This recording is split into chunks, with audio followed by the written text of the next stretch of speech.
Hello guys, welcome to Arcane Paradox. Today we have an incredible story for you. What if Pomfrey scanned Harry after Quidditch and found 83 emotion dampeners placed since birth? If you enjoy the video, please like and subscribe. Let's get into it. Chapter 1, The Fall. The Quaffle wasn't even in play near him when the Dementors came. Harry was 60 feet up, hands loose on his Nimbus 2000, scanning the grey sky for a flicker of gold while rain hammered his face hard enough to sting. Below, the match was a blur of red and green robes, shouted spells, and the distant referee whistle that kept getting swallowed by wind. Gryffindor was up by 40. Not enough to relax, never enough to relax, but enough that Harry had let himself breathe for about 30 seconds before the temperature dropped. It didn't drop gradually. It dropped like a trapdoor had opened beneath the world. One moment, cold rain, distant crowd noise, the familiar ache of his fingers around the broomstick handle. Next moment, ice, absolute and total, reaching through his Quidditch robes like they were made of paper. The crowd noise didn't fade, it simply stopped mattering. Everything stopped mattering. The grey sky turned greyer, the rain turned to something that felt like needles, and Harry's vision narrowed to a tunnel with nothing at the end of it. He heard his mother scream. He always heard his mother scream. He didn't feel himself let go of the broomstick. He didn't feel the drop. He didn't feel the wind, or the rain, or the 200 feet of open air between him and the pitch. He felt nothing, heard nothing, existed nowhere, until the ground came up and hit him like the world had swung a fist. Then he felt that. The crowd noise came back all at once, not cheering, screaming, and he was lying face up in the mud with rain falling straight into his open eyes and he couldn't move his left arm. His wand was gone. His glasses were gone.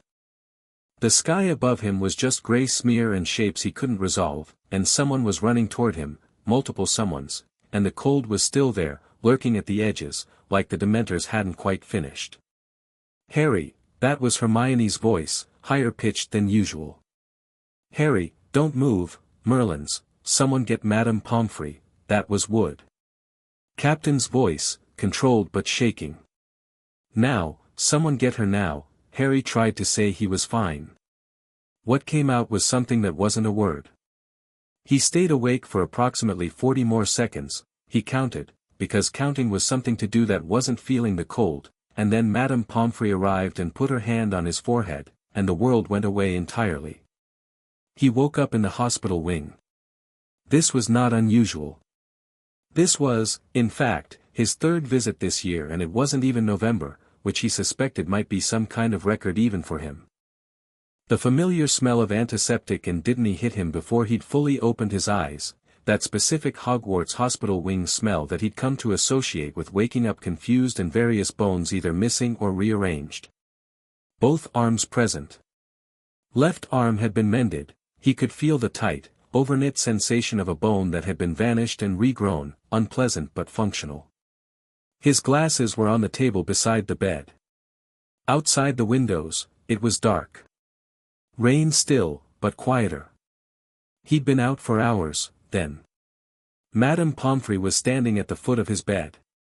He knew she was there before he fully opened his eyes because she had a particular quality of stillness when she was worried, not the brisk efficiency he'd come to expect, but a different kind of stillness entirely. Watchful. Careful. He put his glasses on. She was looking at a piece of parchment in her hands, and her expression did something he had never seen Madame Pomfrey's expression do before. It cycled through about 4 different emotions in the span of 2 seconds, shock, fury, grief, and then something that hardened into a kind of absolute, quiet anger that was somehow more alarming than any of the others. "You're awake," she said. Not briskly. Carefully. "How long was I out?" 6 hours. She folded the parchment. Unfolded it. Folded it again. "How do you feel?" "Like I fell 200 feet. "Yes." She set the parchment on the table beside his wand and glasses, face down. "You did. Mr. Potter, I want to ask you some questions, and I need you to answer them honestly, not bravely. Do you understand the difference?" He looked at her. Madame Pomfrey was not someone who typically asked him to be honest rather than brave. Usually she asked him to lie still, stop arguing, and eat his chocolate. Yeah, he said slowly. I think so. Have you ever had a comprehensive diagnostic scan? Not just injury assessment, a full core diagnostic. Something that maps your magical signature in depth. Harry had no idea what a comprehensive diagnostic scan was. He'd barely had checkups at the Dursleys, unless you counted the school nurse telling him he needed glasses at age 7 and Aunt Petunia's subsequent lecture about the cost of frames. No, he said. I don't think so. Would I know if I had? You would feel it. It takes about 20 minutes and leaves you feeling slightly wrung out. She was watching him with that careful expression. No one has ever run one on you. Not here, not at St. Mungo's. I've never been to St. Mungo's. Something moved in her face. Not quite a flinch. No. Of course you haven't. She picked up the parchment again, and he could see that her hand wasn't entirely steady. When you came in tonight, I ran a full diagnostic. Part of the protocol for any fall from significant height, I want to make sure I'm not missing internal damage that a standard injury scan would overlook. She paused. I found your injuries. I mended them. And I found something else. Harry waited. 83 charm signatures, she said. Layered into your magical core. The first was placed when you were 4 months old. The hospital wing was very quiet. Rain tapped against the windows. Somewhere in the corridor, something creaked. What kind of charms? Harry asked. Madame Pomfrey sat down on the chair beside his bed. She never sat down, she was always moving, always doing something, and the fact that she sat down now made Harry's stomach do something complicated. Emotion-dampening charms, she said. They're classified as medical spells. They're used in cases of extreme psychological trauma, grief, acute anxiety, certain magical creature attacks that leave emotional residue. They dull the intensity of feeling. They were never meant to be placed on a child before the child's magical core is fully formed. They were never meant to be stacked. And they were certainly never meant to be permanent. Harry's mouth was very dry. 83. 83, she confirmed. Some of them are so old they've calcified into the surrounding magic. Some are newer, the most recent was placed approximately 2 years ago. Her voice was perfectly level, the way a voice gets when someone is working very hard to keep it that way. I am going to ask you something, and I want you to think carefully before you answer. Have you always found it difficult to feel things? Not impossible. You clearly feel things. But as though there's something between you and the feeling. A layer of glass, perhaps. A distance. Harry opened his mouth to say no, that was ridiculous, he felt things fine. He closed his mouth. He thought about every time he'd been afraid and it had come out sideways as stubbornness. Every time he'd been furious and it had evaporated before he could quite catch it. Every time something wonderful had happened, winning a Quidditch match, solving a problem, the first time he'd cast a Patronus, and it had felt good but not quite as good as he'd expected, like applause heard through a closed door. He'd always assumed that was just him. That was just how he was. Some people were expressive. Harry wasn't particularly expressive. Yeah, he said finally. I suppose I have. Madame Pomfrey nodded. She looked like someone who'd been bracing for confirmation of something terrible. That's what they do. Over time, with enough of them layered together, a person would experience emotions but never fully, always muffled. Always at a slight remove. She folded her hands in her lap. Mr. Potter. Someone has been systematically managing your emotional responses since you were an infant. I don't know all of the casters yet, the parchment can identify signature types but not always individuals, but I intend to find out, and I intend to have this remedied. Harry said nothing for a moment. He was trying to identify what he felt about this, and was struck by the disorienting possibility that whatever he was feeling, it was itself being dampened. "Can you take them off?" he asked. "Not safely, alone, and not tonight. This requires a healer trained in core magic, someone from St. Mungo's spell damage ward." She hesitated. "I should also tell you that removing them will not be entirely comfortable. Your emotional responses have been suppressed for 13 years. When the dampeners come off, there will likely be a period of significant intensity. I want to be honest with you about that." "Right." He looked at the ceiling.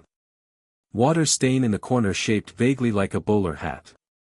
He'd noticed it his first year and sometimes looked at it when things were bad, which meant he'd spent considerable time studying that water stain over the past 3 years. "Are you going to tell Dumbledore?" The pause that followed lasted exactly long enough to tell Harry everything. "I'm required to notify the headmaster of significant medical findings," Pomfrey said carefully. "However, I am also bound, as a healer, by obligations to my patient that take precedence over institutional protocol." She met his eyes. "Before I notify anyone, I am telling you. Because this is your body and your magic and you have the right to know first." He'd never thought about it that way before. Having rights. Having things that were his by virtue of simply being himself. He wasn't sure anyone had ever framed it that way in his hearing. "Thank you," he said, and meant it more than he could quite express. "Don't thank me yet." She stood up, the chair scraping against stone, and moved back into her efficient mode, checking his temperature, adjusting the bandaging on his left wrist with brisk, practiced motions. But she kept talking, quieter now. "I'm going to contact an old colleague tonight. Healer Tiberius Ogden, no relation to the Whiskey family, he always says, though I suspect otherwise. He's the finest core specialist in Britain and he has no particular love for ministry politics, which is relevant." She tucked the parchment into her uniform pocket. "You should sleep. Tomorrow will be difficult. Pomfrey." She stopped. He looked at her. "Some of them were placed when I was 4 months old. Before Voldemort. Before any of this." He didn't use the name to be dramatic, he'd stopped finding the name frightening somewhere around facing the actual man in the chamber last year, which gave him useful perspective. "Someone planned this before they could have known I'd be important to anyone." Madame Pomfrey's jaw tightened. "Yes," she said. "I know." She turned off the lamp at his bedside with a precise tap of her wand, leaving only the grey rain light from the windows. Harry lay in the dark and thought about glass walls he'd never known were there, and what a room felt like when someone finally turned on the lights. He did not sleep well. Morning came with Hermione. She arrived at 7:30 with his school bag, a plate of toast wrapped in a napkin that she'd clearly smuggled from the Great Hall, and the particular expression she wore when she'd spent the night researching something and hadn't slept. Ron was behind her, still pulling on his jumper, hair doing something architectural. "You look terrible," Ron announced, settling into the chair. "The good news is, Wood checked on you twice last night and seemed to feel genuinely guilty about sending you up in that storm, so you might be able to use that." "I feel fine," Harry said automatically. Hermione set the toast on his bedside table and looked at him with the assessing expression she normally reserved for exam results. "Pomfrey wouldn't tell us anything last night. Just that you were stable and resting and she'd run additional tests." "What does that mean?" Harry opened his mouth. Closed it. He'd been deciding since 3 in the morning how much to say, and he still hadn't landed on an answer.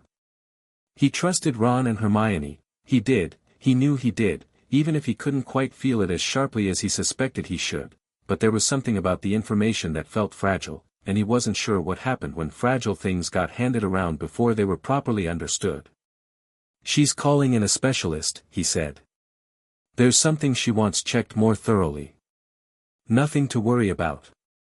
Ron accepted this with the easy credulity that was either his greatest quality or his most exploitable weakness depending on who you asked. Hermione did not accept it at all, but she was wise enough, or kind enough, to not push it this morning, and Harry felt a rush of something warm toward her for that. They ate toast and talked about the match.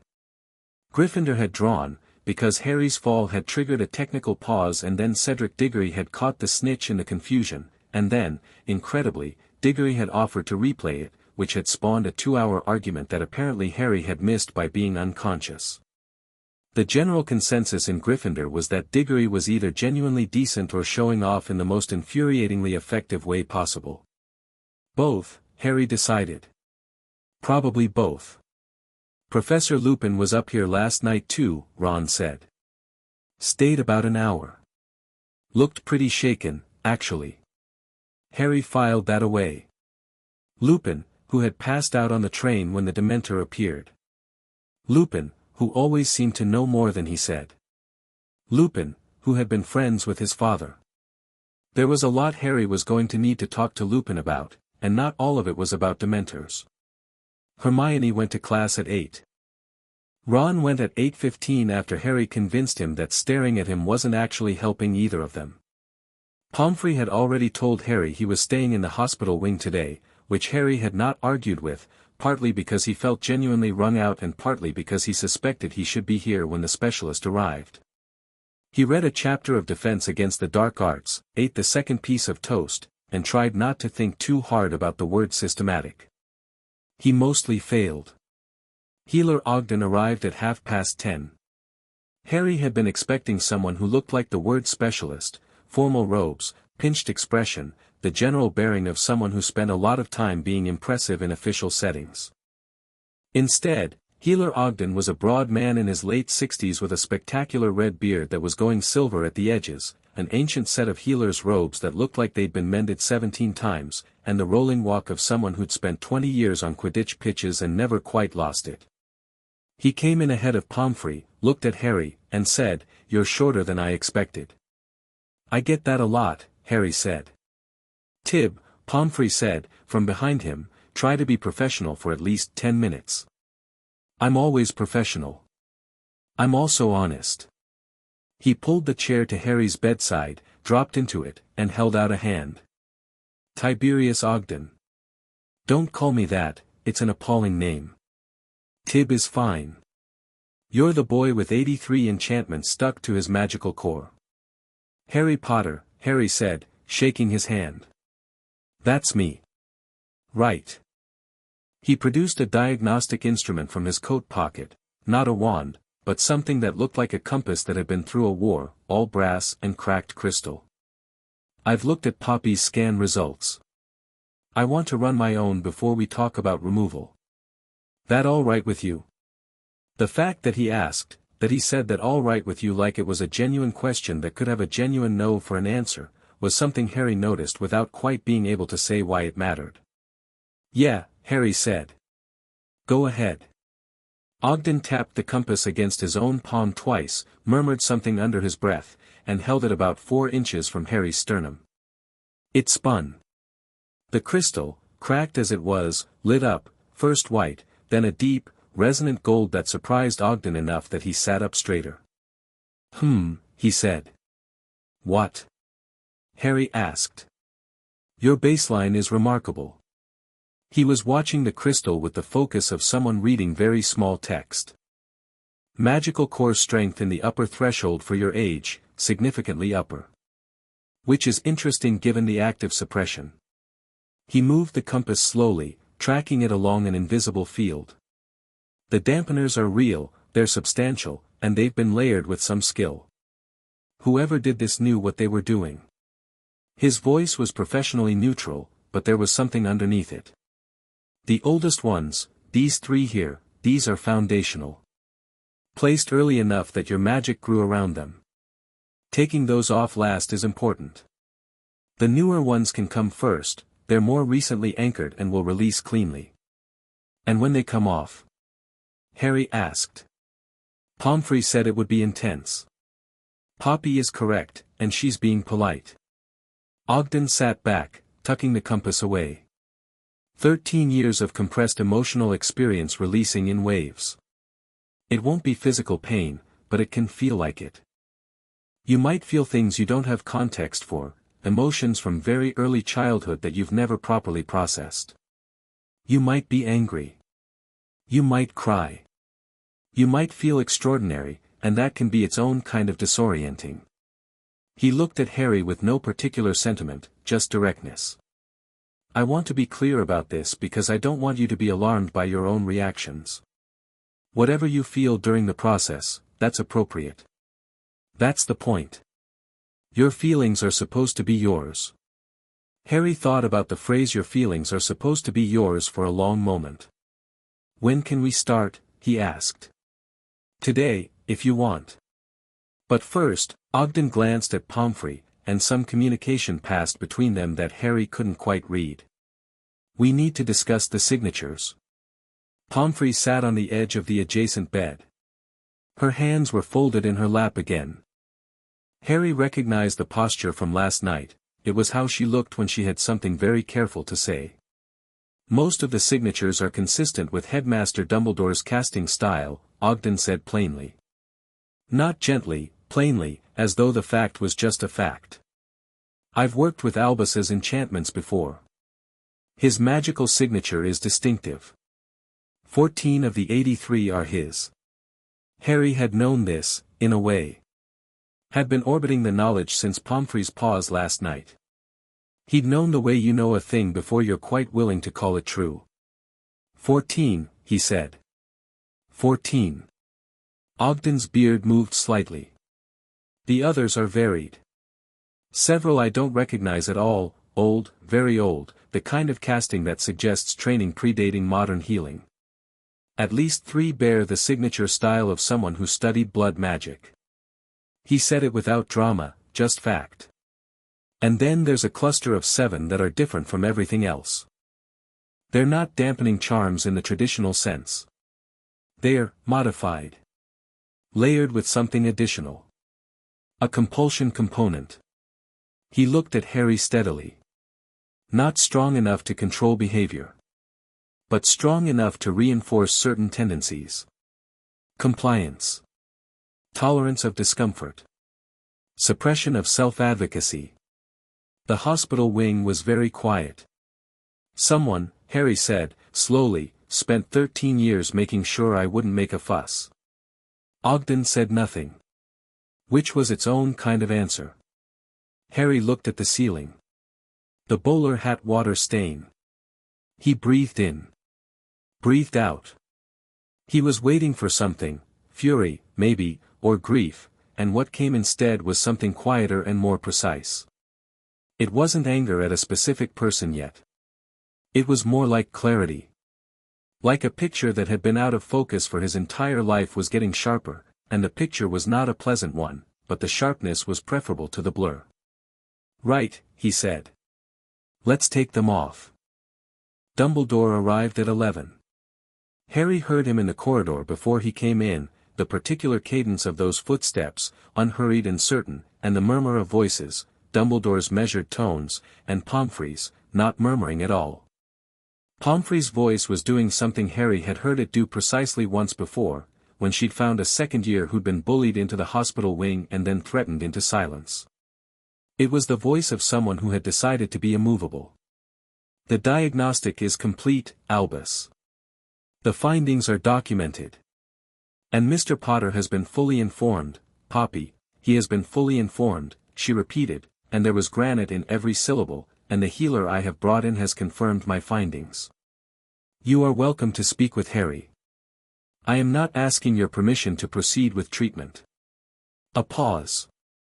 Of course not, Dumbledore said, and he opened the door. Harry had seen Dumbledore in many situations, triumphant, concerned, cryptically amused, deeply serious. He had never seen Dumbledore look the way he looked now, which was old.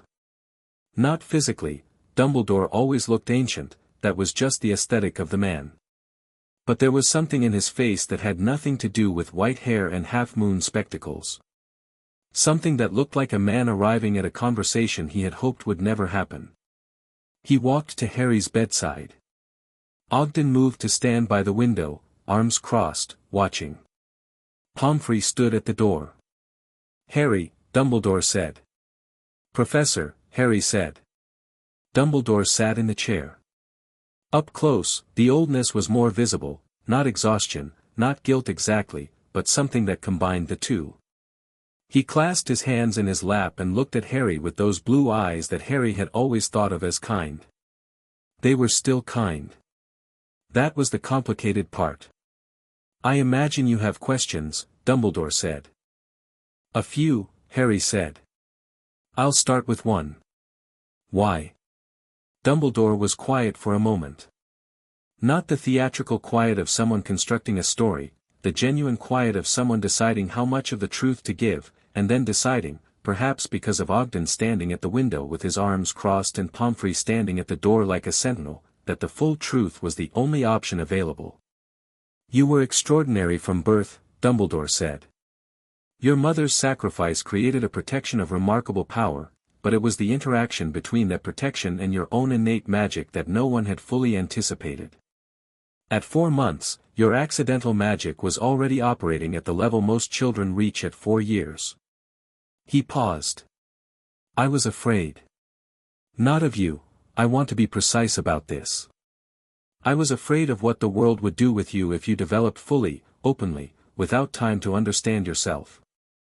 A child who cannot control power of that magnitude is a danger to himself and everyone around him. So you put 14 emotion-dampening charms on a baby," Harry said. "The first 3 were placed at 4 months. By a healer I trusted, who believed as I did that it was a medical necessity. The subsequent 11 were placed over the years as it became clear the initial 3 were," he stopped. "Insufficient," Harry supplied. "Yes. Because my emotions drive my magic. Your magic is unusually connected to your emotional state, yes. So every time I started to feel things too strongly, it would trigger accidental magic, and you'd add another dampener." Dumbledore said nothing. Harry looked at him for a long moment. "That's 14, he said. "Ogden says there are 83.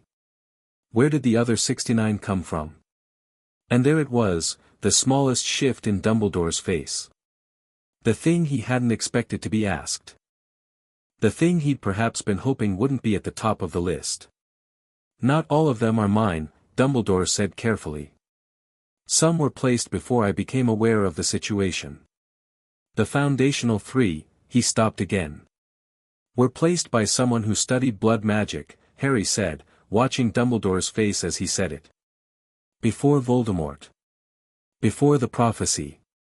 Before any reason anyone could claim about protecting me." The silence stretched. "Harry, I'm not angry at you right now," Harry said. This was true, and it was also strange. He suspected, he should be furious, and he could feel the fury somewhere below the glass, pressing upward, but the glass was still there, and so what came out instead was just clarity, just directness. "I probably will be. Ogden says that's part of the process. But right now I just want to know, were you aware of the ones you didn't place?" Dumbledore met his gaze. "I was aware that there were prior enchantments," he said. "I believed they were protective in nature." "They have compulsion components," Harry said. "Compliance. Tolerance of discomfort. Suppression of self-advocacy." He let each word sit. "Did you know that?" The pause told him everything. "I suspected," Dumbledore said, very quietly. "And I told myself that in the context of everything else, the war, the prophecy, the need to keep you alive and hidden and safe, a certain degree of manageable temperament, was convenient," Harry said. Dumbledore closed his eyes. "Yeah," Harry said. Not bitterly. Just noting it. "That's what I thought." Ogden's voice came from the window, quiet but firm. "Headmaster. Harry has consented to beginning the removal process today. I'll be starting within the hour. I want to make my position clear. The enchantments on this boy's core constitute a violation of healing ethics that I am required to document and report to the Wisengamot's Medical Oversight Committee. That process will begin today regardless of any other considerations." Dumbledore opened his eyes. He looked at Ogden, and then at Harry, and whatever he'd come in here hoping to salvage or protect, Harry could see him letting go of it. Not gracefully, it wasn't a graceful moment, but genuinely. Like a man choosing honesty over reputation, and finding the choice less easy than he'd hoped. "Do what you need to do," Dumbledore said to Ogden. To Harry, he said, "I will answer any question you have, whenever you want to ask it. That is not a negotiation or a condition, it is simply true." "I know," Harry said. And then, because it was also true, even now, "Thank you for coming." Dumbledore stood. He looked at Harry with those complicated blue eyes for another moment, then walked out of the hospital wing without another word. Pomfrey let out a breath. Ogden uncrossed his arms. Harry looked at the ceiling. "All right," Harry said. "Let's start." Ogden set up 7 objects around Harry's bed, small, smooth stones, each one glowing faintly with a light that was more felt than seen.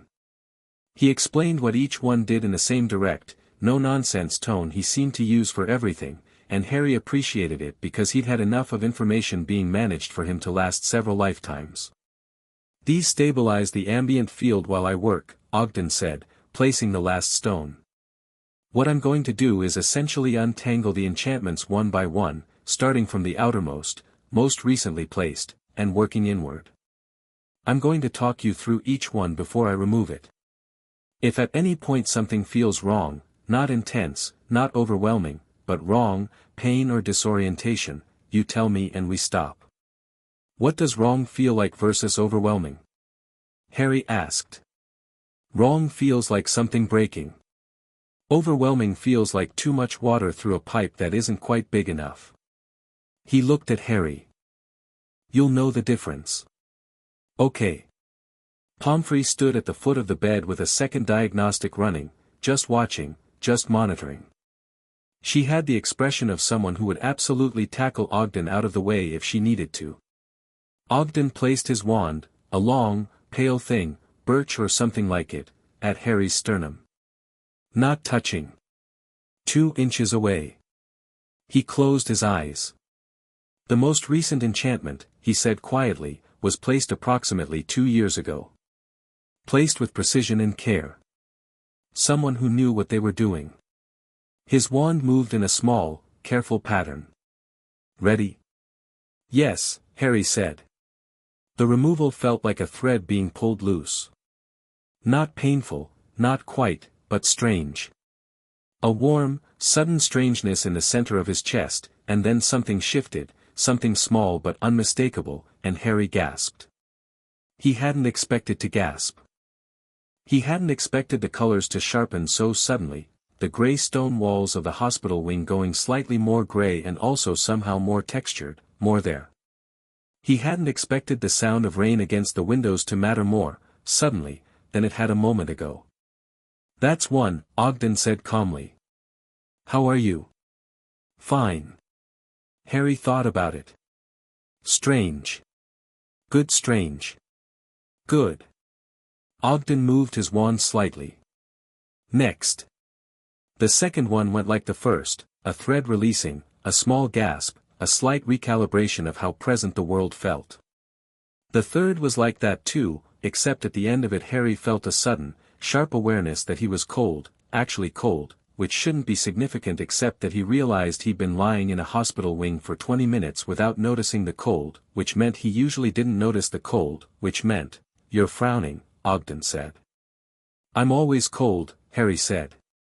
"I just never noticed." "Your body is starting to process physical sensation more accurately too. The dampeners affect more than just emotion, they dull perception in general." He kept working. "Don't fight any of it. Just let it move through." By the 6th removal, Harry's eyes were more actions request aborted. Write the next chapter now. Chapter 2, 83. By the 6th removal, Harry's eyes were wet. He didn't know when that had happened.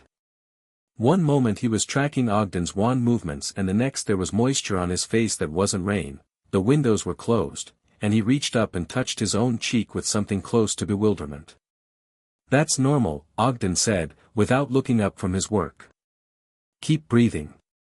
"I'm not sad," Harry said, slightly confused by his own face.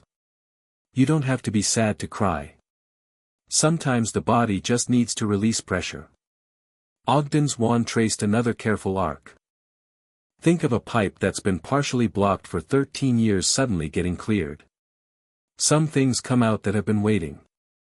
Harry lay back and let his face do what it was doing and tried not to think about the fact that he was crying in front of two people for no particular reason. Pomfrey handed him a handkerchief without comment and he was absurdly grateful. The seventh removal hit differently. It wasn't painful. It wasn't overwhelming in the way Ogden had described. But something came with it, a flash, not quite a memory, more like the emotional residue of one.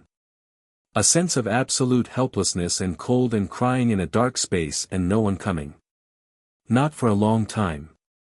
Not until it didn't seem worth continuing. Harry gripped the edge of the mattress. Talk to me, Ogden said immediately, sharper now. Not wrong, Harry managed. I think I remembered something. How old? He thought about it. The impression was so physical, the smallness of his own body in the memory, the way the crying had eventually stopped not because he'd been comforted but because he'd run out. Small. 2, maybe. 2 or 3. Ogden's wand stilled for a moment. The Dursleys, he said quietly, and it wasn't quite a question. Harry nodded. Okay. Ogden resumed his work, gentler now, smaller movements. That's going to happen more as we get deeper. Emotional memories that were dampened before you could process them. Your mind stored them, but the feeling part of the storage was locked. We're unlocking it. Brilliant, Harry said, with a flatness that made Pomfrey make a quiet, involuntary sound. I know, Ogden said simply. I'm sorry. Harry hadn't expected that either. Not an acknowledgement of difficulty dressed up as encouragement, just a plain I'm sorry from a man he'd met an hour ago who seemed entirely capable of meaning things he said. He closed his eyes and let the 8th removal happen. They worked for 2 hours. Ogden removed 17 enchantments in that session, and then stopped, not because Harry asked him to, but because he'd reached a tier that required more careful preparation and wouldn't proceed until he'd mapped the lower layers thoroughly. He said so in the same plain way he said everything, and Harry appreciated the professionalism of it. He didn't want someone making decisions about his magical core based on time pressure or sentiment. When Ogden finally put his wand away and began collecting his diagnostic stones, Harry sat up slowly. He felt as though he'd run several miles, not unpleasant, exactly, but his limbs were heavy and his mind was very, very awake. The hospital wing looked the same as it always had. Stone walls, white beds, gray windows. But it was sharper. More there. Like someone had adjusted a dial he hadn't known existed. 17 down, Harry said. 66 to go. We'll proceed in stages over the next week, Ogden said. I'm staying in Hogsmeade. I have rooms at the Hog's Head, which is not ideal, but the 3 broomsticks was full, which tells you something about Hogsmeade's capacity planning. He snapped his case shut. The deeper layers will take longer and should probably be done with 2 or 3 days between sessions to let your system adjust. Your magic will likely start behaving differently between now and then. Differently how? More responsively. You'll have better control, not less. The dampeners created interference as well as suppression. Without them, the connection between your intent and your casting will be cleaner. He picked up his case. Also, you'll probably feel things quite intensely for a while. I want to reiterate, that's appropriate. Don't suppress it. Don't apologize for it. Your feelings are information. He walked out with a nod to Pomfrey, and Harry sat in the sudden quiet and thought about what it meant to have feelings as information instead of inconveniences. Pomfrey discharged him at 4 that afternoon with instructions to eat dinner, avoid strenuous magic, and come back in the morning for monitoring. She also handed him a small vial of something golden brown that she said would help him sleep if things became too intense, and that he was not to take more than 1 dose, and if anything felt genuinely wrong he was to come back immediately, not in the morning, immediately. Harry pocketed the vial, picked up his school bag, and walked into the corridor. The castle was between classes and the hallways were loud, the specific kind of Hogwarts loud, which was the sound of several hundred students all existing with full teenage energy in stone corridors that carried everything. Harry stopped in the middle of the corridor and just listened for a moment. The sound was more complex than he remembered. Layered. He could hear individual conversations threading through the general noise, could pick up the specific timbre of different voices, and it was slightly overwhelming in an interesting way, like adjusting to a room after your eyes had been closed. A third-year Hufflepuff bumped into him and apologized. Harry said it was fine and watched her go, noticing the color of her scarf, gold and black, very bright, with an attention to detail that felt new. Not new, exactly. Freed. Harry. He turned. Lupin was coming down the corridor from the direction of his office, carrying a stack of papers that suggested he'd just finished marking something. He stopped when he saw Harry's face, whatever was on Harry's face, and the papers nearly went everywhere. "You're out of the hospital wing," Lupin said. "Poppy discharged me. How are you?" And unlike when most people ask this, Lupin seemed to be asking the question he'd actually asked, not the easier version of it. Harry looked at his defense professor for a moment. Lupin had been a friend of his father's. Lupin had been on the train when the Dementor came and had dealt with it immediately and effectively and then checked on Harry with a gentleness that Harry had filed away under things to think about later. Lupin knew things about Harry's parents that no one else at this school knew. Lupin also didn't know about the scan yet. Harry had been carefully constructing the list of who should know and when, and it had been an unusual exercise, thinking strategically about information in a way that felt more natural than it probably should, except maybe the naturalness was just what happened when 17 dampeners came off and the intellectual clarity that had always been there got a bit more room to breathe. "Can I come to your office?" Harry asked. Lupin blinked. "Of course," he said. Lupin's office smelled like old books, dried herbs, and the particular dusty warmth of a room that had been lived in by someone who didn't own very much. There were papers everywhere, defense texts stacked in towers of varying architectural ambition, and a boggart-containing wardrobe in the corner that occasionally thumped with what Harry was choosing to assume was routine boggart behavior and not something he needed to worry about. Harry sat in the chair across from Lupin's desk. Lupin moved the papers off his own chair and sat, watching Harry with the same careful attention he'd given him in the corridor. "I had a diagnostic scan yesterday," Harry said. "A full core diagnostic. Pomfrey ran it after the fall." "Right," Lupin said, in a tone that suggested he was listening to a great deal more than the words. "She found 83 emotion-dampening charms layered into my magical core. The oldest was placed when I was 4 months old." He watched Lupin's face. 14 of them are Dumbledore's. The rest are from other sources. Some of them have compulsion components, designed to make me more compliant and less likely to advocate for myself." He hadn't planned to lay it out that baldly. But there was something about Lupin's quality of attention that made performance feel pointless. Lupin had gone very still.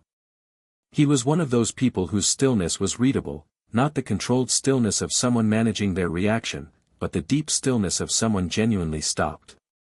His hands, which had been holding a quill in the loose grip of someone who'd been marking papers a few minutes ago, had gone motionless on the desk. "Harry," he said, and stopped. "Did you know?" Harry asked. Not accusatorially, genuinely. He wanted the answer. "No." Lupin set the quill down. "No. I knew something was, your magic always seemed to me like it was." He stopped again. Tried a different angle. "Your father's magic was expansive. Immediate. It filled a room.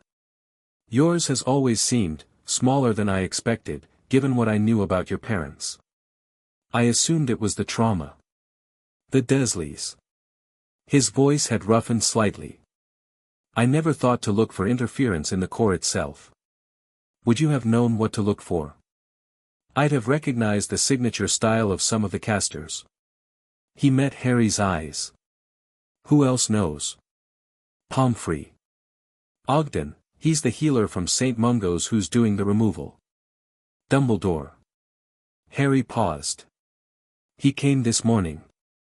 I asked him about his 14. He confirmed them. He said he was afraid of what an uncontrolled child with my level of power would look like. Lupin was quiet for a moment. He wasn't wrong to be concerned about the power level, he said carefully, and Harry appreciated that he didn't rush to either condemn or defend. He was thinking. He was catastrophically wrong about the solution. Yeah, Harry said. I know. And the others? The ones that aren't his? Some are old. Pre-Voldemort. Ogden thinks one cluster is from someone with blood magic training. Harry watched Lupin's face carefully as he said this. You knew my parents when they were in school. You knew Dumbledore. You knew the Order of the Phoenix. He leaned forward slightly. Who would have had a reason to put compulsion-adjacent enchantments on a 4-month-old baby? Before the war ended. Before anyone knew about the prophecy. Lupin stood up abruptly and walked to the window. His back was to Harry, and Harry waited, because was learning, in real time, what it felt like to make a decision based on patience rather than anxiety, that sometimes people needed a moment to get to something true. There's someone you should know about, Lupin said finally, to the window. Someone who was involved with your family before the prophecy. Before Voldemort marked you. He turned.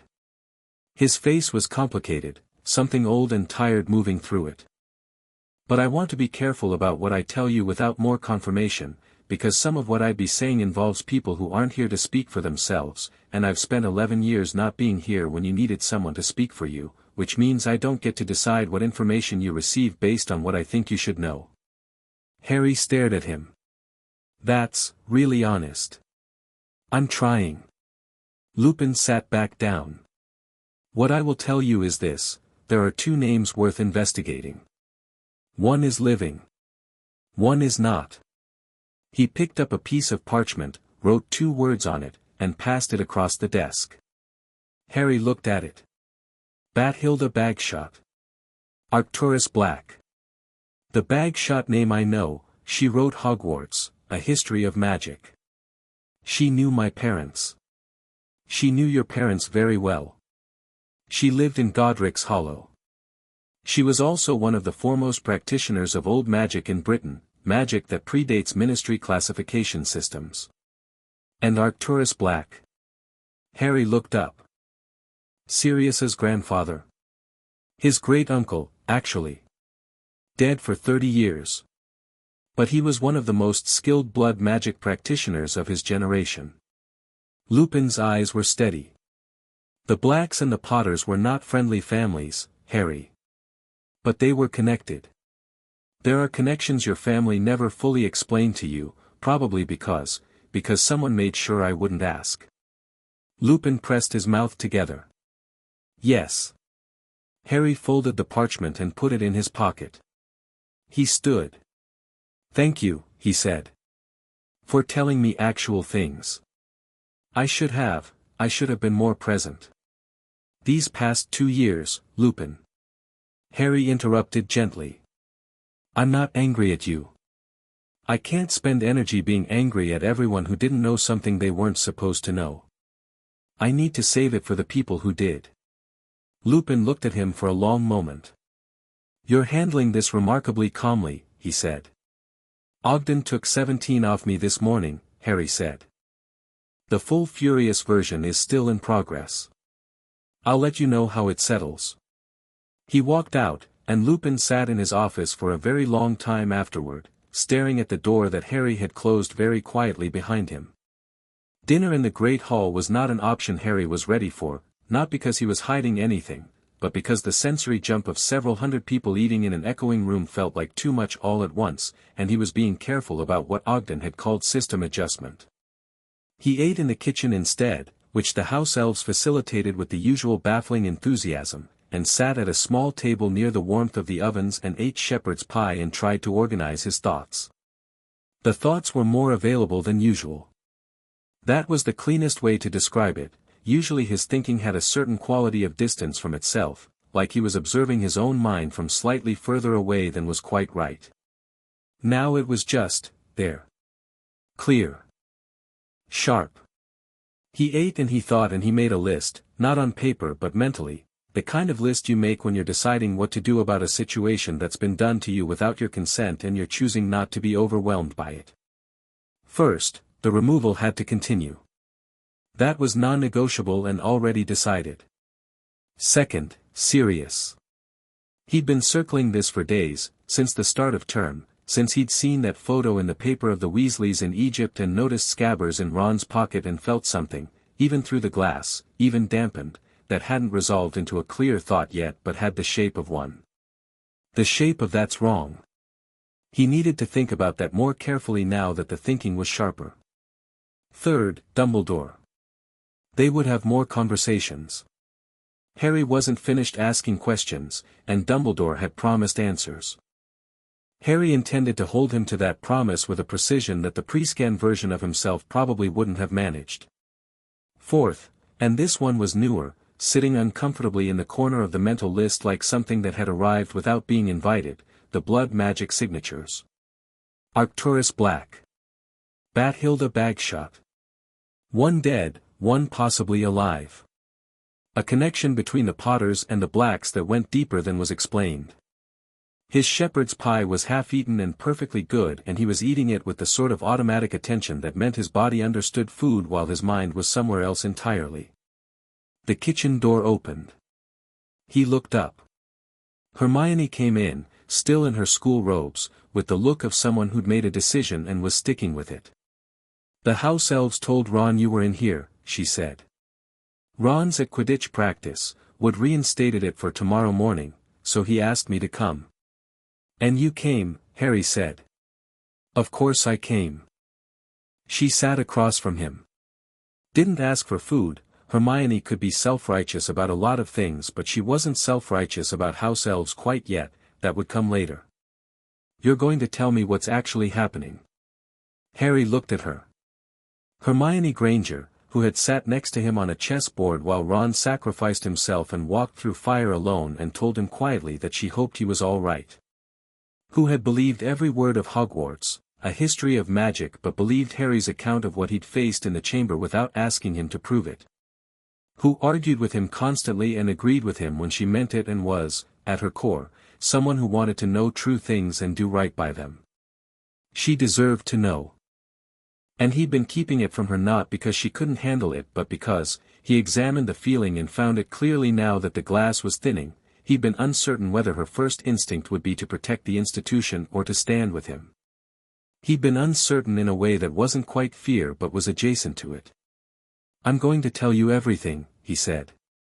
"And when I'm done, I want you to tell me what you actually think. Not what you think you should think." Hermione's chin lifted slightly. "Those are usually the same thing." "Are they?" "A bit."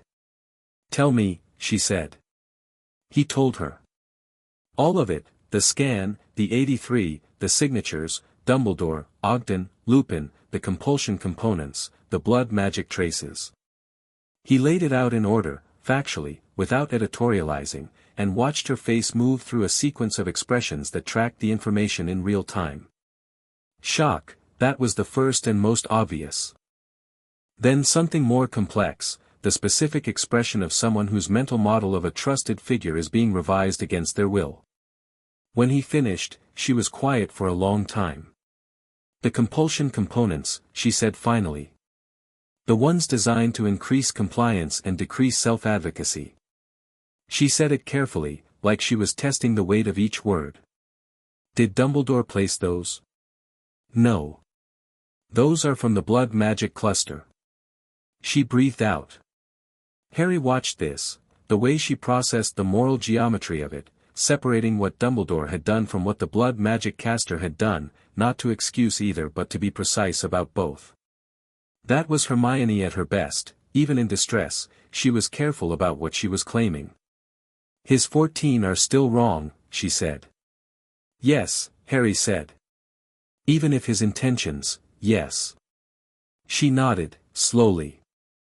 Then she straightened in her chair in a way Harry recognized, the specific posture of Hermione Granger arriving at a decision. "What do you need?" He blinked. He'd expected more questions. More processing time. More wrestling with the Dumbledore problem. "I want to research Sirius Black's case," he said. "I think there's something wrong with how it was handled.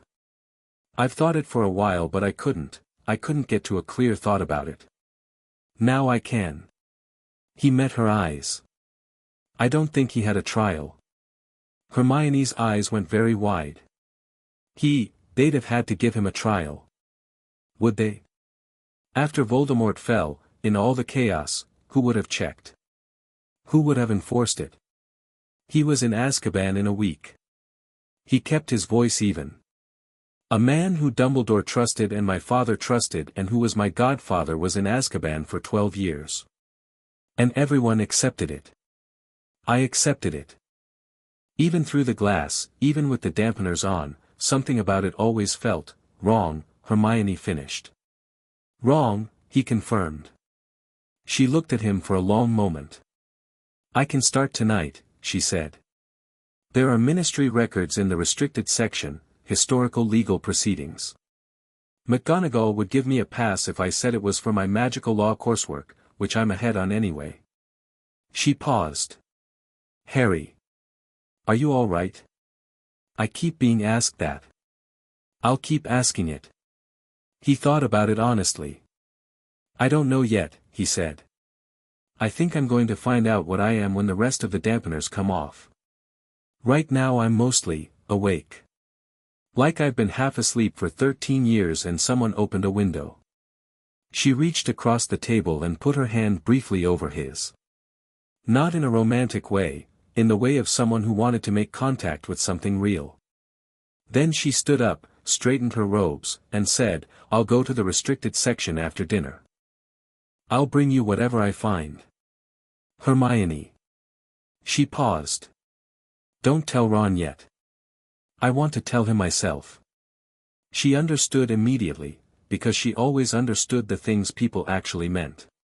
"Of course," she said, and left. Harry ate the rest of his shepherd's pie, which had gone cold, and found that even cold shepherd's pie tasted noticeably better when you could actually taste it.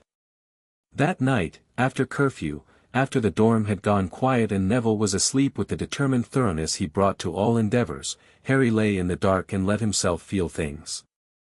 He'd been doing it carefully, in small doses, the way you ease into cold water, letting the temperature of himself acclimate. He felt the strangeness of his own emotional landscape now that 17 of the 83 were gone. It was like a room he'd lived in all his life suddenly having more furniture than he'd realized was there, same room, same dimensions, but fuller. More complicated. More his. He felt the anger about the dampeners. He let himself feel it completely, because Ogden had said not to suppress and Harry was, if nothing else, excellent at following instructions when they were given to him by someone he respected for clear reasons. The anger wasn't hot, it was cold and precise, a clarity rather than a blaze, and it targeted not one person but a pattern. A pattern of people deciding what Harry should experience, what Harry should feel, what Harry should want. A boy who couldn't be allowed to want things too clearly because wanting things clearly might have inconvenienced the plan. He let himself feel the grief too, the flash from the seventh removal, the toddler-sized memory of crying in a dark space until he couldn't anymore. He'd cried then. He cried a little now, quietly, in the dark, and there was no one to see and nothing to perform for and it was fine. It was just grief. It was something that had happened to him and he was allowed to feel it. And underneath both of those, the anger and the grief, there was something else, something new and tentative and very much present. It felt like himself. Not a self shaped by fear or compliance or the muffled approximation of feeling. Something actual. Harry James Potter, 13 years old, currently in possession of 17 fewer emotional cage bars than he'd had yesterday, lying in a dormitory at Hogwarts and beginning, for possibly the first time, to have a genuine sense of what he wanted. He wanted Sirius free. He wanted to understand the blood magic signatures. He wanted the remaining 66 dampeners removed. He wanted Dumbledore to sit in a chair and answer every question Harry had with the same bleak honesty he'd managed this morning. He wanted, in some peripheral and not yet fully formed way, to understand what his magic was actually capable of without a filter on it. These felt like the desires of someone who existed, rather than someone who was simply moving through a life someone else had designed. He closed his eyes. Sleep didn't come quickly, but when it came without the usual half-present quality he'd always associated with sleep, that feeling of rest that was never quite rest, distance even from unconsciousness. He slept like someone who had, for the first time, nowhere to be but where he was. The second session with Ogden was the following afternoon. Harry had spent the morning in classes, potions first, which was its own specific kind of experience now, because Snape's carefully calibrated disdain landed differently when you were more present in your own skin. Not harder, exactly, clearer. Harry could see it more completely, and seeing something completely is different from seeing it through glass. He said nothing he wouldn't have said before. He brewed his potion competently. He watched Snape's face when Snape looked at him and recognized something there he'd noticed before but never quite tracked. Snape was looking for something. Checking something. And finding the same thing he always found and settling into the familiar rhythm of disdain as a result. Harry filed this away. Defense against the dark arts was better. Lupin was doing shield charms today and Harry threw a protego at the practice construct that bounced it back with considerably more force than anyone expected, including Harry. Excellent, Lupin said, from across the room, and then, under his breath, meeting Harry's eyes, interesting. Harry nodded. Interesting was exactly the right word. Ogden was waiting in the hospital wing when Harry arrived after lunch. Pomfrey had set up the diagnostic stones already. She handed Harry a glass of water and told him to drink all of it, which he did without asking why, partly because Pomfrey was not someone you asked why when she handed you water with that specific expression. How was last night? Ogden asked, settling into his chair. Intense. Not bad. Harry sat on the bed. I cried at some point. Not sure when. Also I could taste my breakfast properly, which apparently I haven't been doing accurately. The taste perception thing happens to everyone, Ogden said, amused. How's the anger? Harry thought about it. Cold. Precise. I know what it's aimed at. Good. Directionless rage would be a problem. Cold and precise is useful. Ogden picked up his compass device. Today we're going after a cluster of 23. They're from the same approximate period, placed over a span of 3 years when you were between 8 and 11. These are the Dursley years. Harry went still. What do you mean, the Dursley years? The caster who placed these 23 was responding to specific emotional events, Ogden said, not unkindly but not softening it. They weren't placed prophylactically, like Dumbledore's earliest. They were placed reactively. Something was happening to you in that period that was generating significant emotional distress, and someone was dampening the response. He looked at Harry steadily. Given what we know about your living situation, I can infer what those events likely were. But I want to ask you, do you want to know, in detail, which emotions specifically were dampened during that period? Or would you rather just remove them? Harry thought about this for a moment. He thought about it honestly, which felt new enough to still be slightly startling. Remove them first, he said. I can figure out the rest. Good answer. Ogden lit the stones. Ready? Ready. This session was louder. Not in terms of sound, Harry didn't shout or thrash or do anything dramatic, but internally, the removals of the Dursley-era cluster were bigger events than the previous 17. The first 3 were fine, consistent with what he'd experienced before, warmth, threads releasing, sharper perception. The 4th removal hit like a door opening onto a room that had been closed for years and was full of all the furniture that should have been in the main room but had been locked away. Harry's hands gripped the mattress. He breathed. The anger came, not cold this time, hot and young and specific, the anger of a child who'd been told he was worthless often enough and quietly enough and consistently enough that some part of him had begun to consider the possibility, and the fact that there had been a charm in place specifically to stop that anger from surfacing fully. The fact that someone had looked at that situation and thought the appropriate response was to dull the boy rather than rescue him, Harry. Ogden's voice was calm and anchoring. "You're doing fine. Breathe." Harry breathed. "What you're feeling is yours," Ogden said, steady and unhurried. "It belongs to you. You don't have to do anything with it right now." The fifth removal of that cluster made him cry again, harder this time, not the quiet tears from the night before but something with more pressure behind it, and he didn't stop it because Ogden had been very clear about not stopping it. Pomfrey moved and he thought she was going to do something maternal and he thought he might crack if she did, but she only topped up his water glass and went back to her monitoring position, which was the most useful thing she could have done. By the 12th removal of the cluster, something had settled. Not resolved, Harry suspected resolution was going to take considerably longer than one afternoon, but settled. Like the storm had blown through and the air after was different. Cleaner. He lay back against the pillows and breathed and let his mind sit quietly in its own space for a moment. "Take a break," Ogden said. "I'm fine." "Take a break anyway." 10 minutes. He poured himself water from the jug on the table as well, as though this were a perfectly normal thing to do between procedures, and Harry found he appreciated the casualness of it. "Ogden," Harry said. "Tib. Tib." The name felt slightly absurd but Ogden had asked for it and Harry was genuinely done with calling people what they hadn't asked to be called. The blood magic signatures. The foundational 3. "Have you figured out anything more about the caster?" Ogden swirled his water glass. "Some things.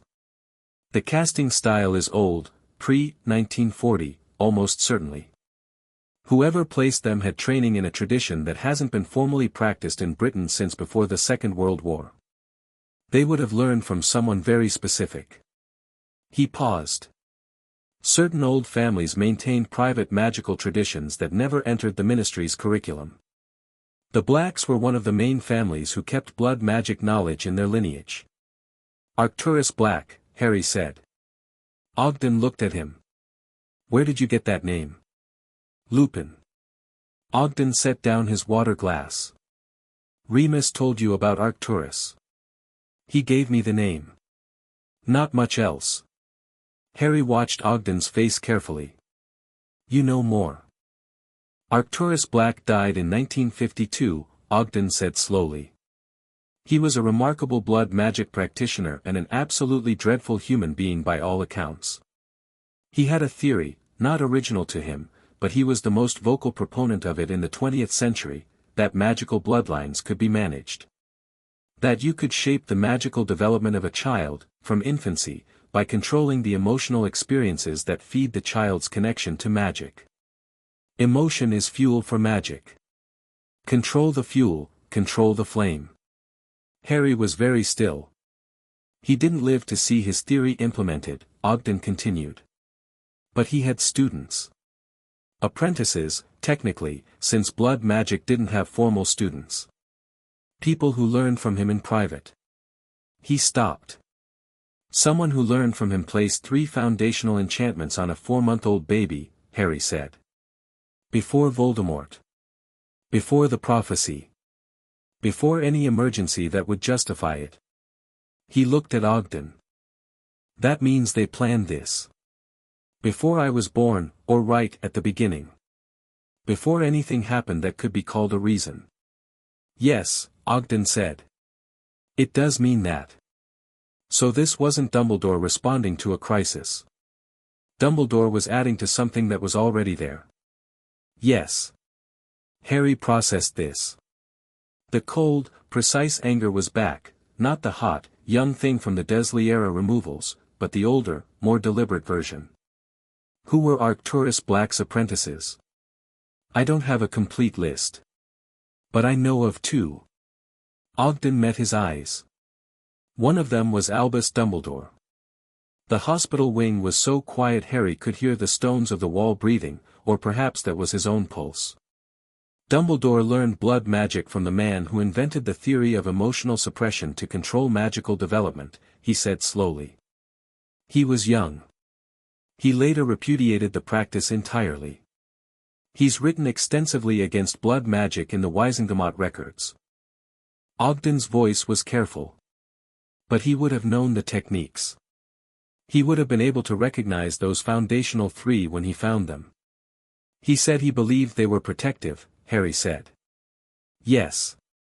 Either he was lying, Harry said, or someone he trusted placed them and told him they were protective, and he believed that because it was convenient to believe it. Those are the two options, Ogden agreed. Harry turned this over in his mind. Who was the other apprentice? Ogden hesitated. You know who the other apprentice was, Harry said. The other documented apprentice of Arcturus Black, Ogden said, was Doria Potter, née Black. He paused.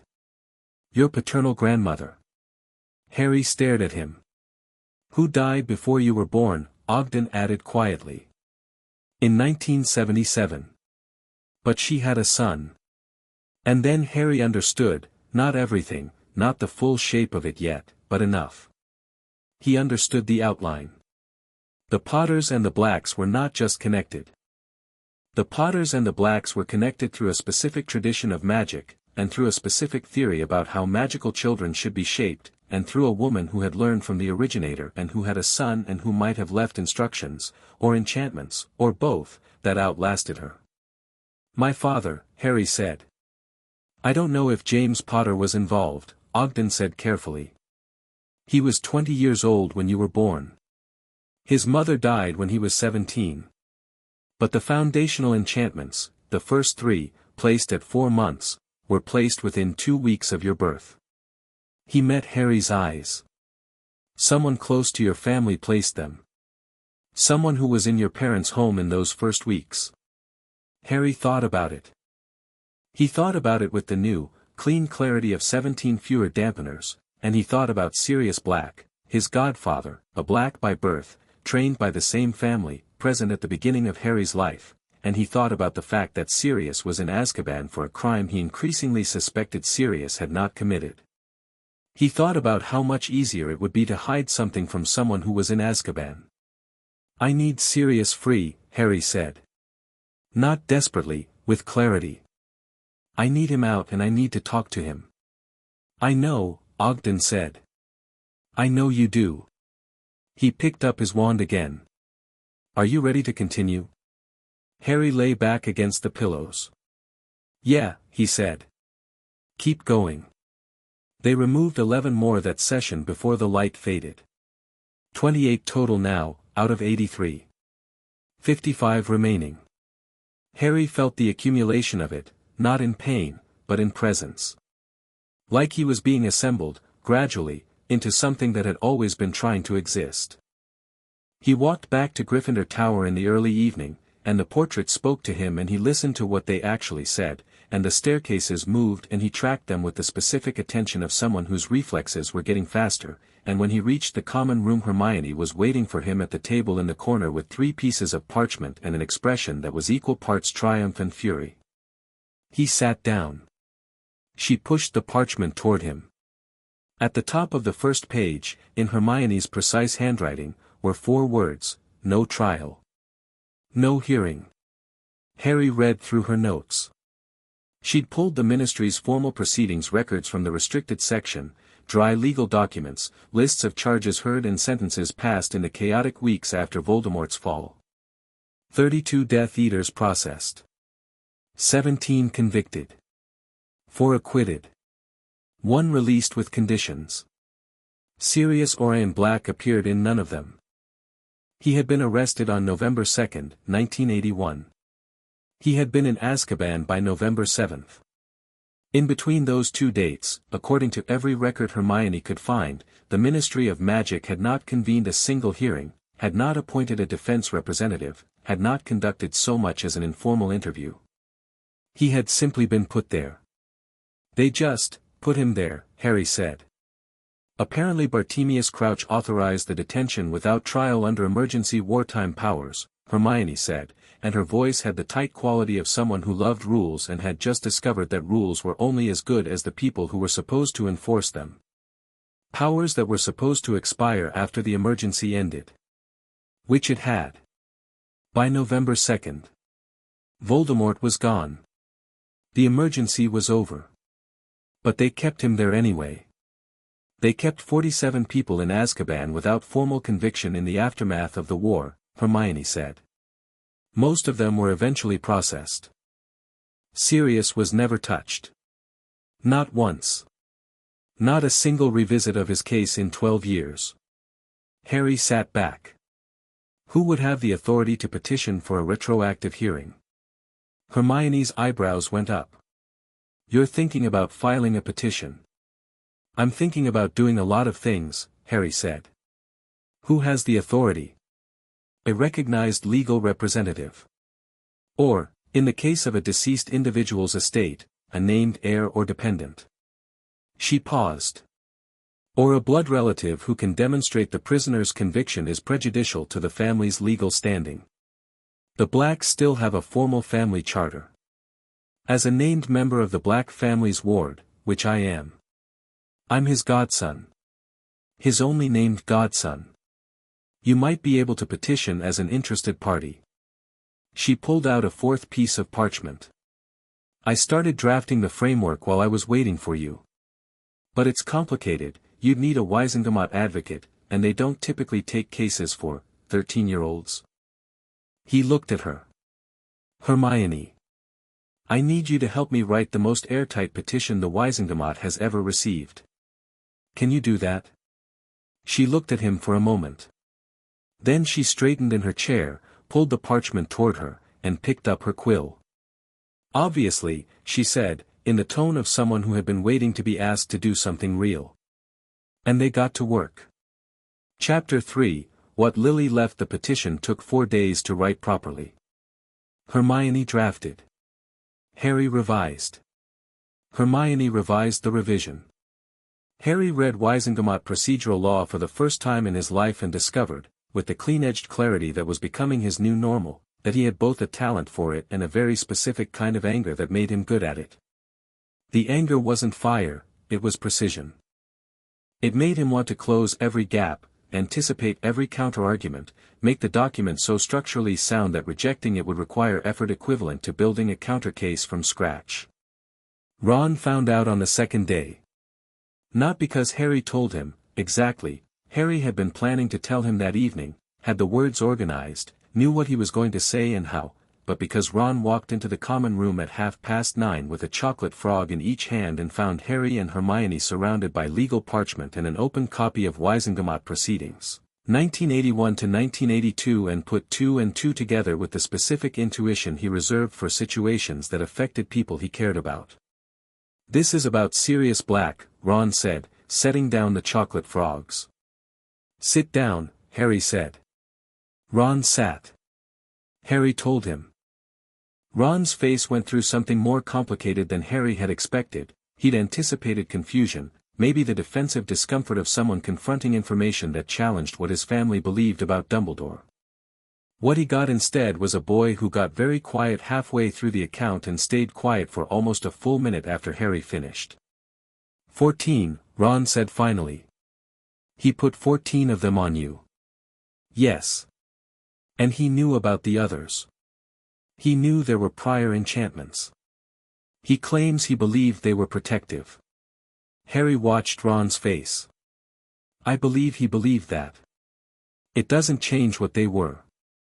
Ron was quiet for another moment. My mum cried when Dumbledore was born, he said eventually. I mean, not when he was actually born, she wasn't alive yet, I mean when she found out. About his early life. She thinks he's extraordinary. He looked at his hands. This is going to break her heart. It might, Harry agreed. She should know, Ron said. I'm not saying you have to tell her. That's your decision. But she should know eventually. The people who believe in him most deserve to know. He looked up. Because if they don't know, then they can't hold him to anything. They just keep giving him trust he hasn't earned back yet. Harry looked at Ron for a long moment. Yeah, he said. You're right. Ron picked up one of the chocolate frogs, offered the other to Harry, and leaned in to look at the legal parchment. What are we writing? He asked. Petition for a retroactive hearing for Sirius Black, Hermione said, already moving to make room. Right. Ron bit the head off his frog. What do I do? Read this section, Hermione said, sliding a parchment toward him. Tell me if the argument in the third paragraph is logically watertight or if there's a hole I'm not seeing. Ron read the section with the focused expression he usually reserved for chess. There's a hole, he said. If they argue that the emergency powers authorization was retroactively filed, like, if Crouch submitted paperwork after the fact, then this whole section collapses. You need a clause that demands the original authorization documentation, dated and witnessed at time of use. Hermione stared at him. That's exactly right, she said, in a tone that suggested she was slightly annoyed she hadn't thought of it. Chess, Ron said simply, and kept reading. Third session with Ogden happened on the fourth morning. Harry had noticed things changing in the days between sessions, the way Ogden had said he would. His spellwork in classes had become noticeably cleaner, not dramatically, not in ways that screamed for attention, but precise in a way that felt like switching from writing with his non-dominant hand to his actual one. The magic didn't feel different exactly. It felt like it was actually his. Lupin noticed it most. Harry caught him watching during defense on the third day, tracking Harry's shield charm with an expression that wasn't concern. It was something more like wonder, and underneath the wonder something that looked a lot like grief, the grief of someone watching something that should always have been true finally becoming visible. Snape noticed it differently. Potions on day 3, Snape made a pointed observation about the quality of Harry's shrinking solution that was technically a compliment delivered with enough surrounding acid to strip paint. Harry met his eyes and held them and said, "Thank you, Professor," without a single additional syllable, and watched something flicker in Snape's expression that wasn't contempt. It was closer to calculation. Harry was becoming interesting to Snape, and he wasn't sure yet whether that was useful or dangerous. Third session. Ogden had a different configuration of stones this time, 10 instead of 7, arranged in a wider circle. He explained that the remaining layers were closer to the core and required more stabilizing ambient field. Today we're looking at the cluster that was placed around the time of Voldemort's fall, Ogden said. The November 1981 cluster. There are 9 of them. Harry frowned. That's a lot of work for one night. That's what I thought. Ogden's compass device was already spinning, gold light casting warm shadows across his red-silver beard. These 9 were placed within a 48-hour window. Someone worked through the night to put them in. They're different from the others, technically.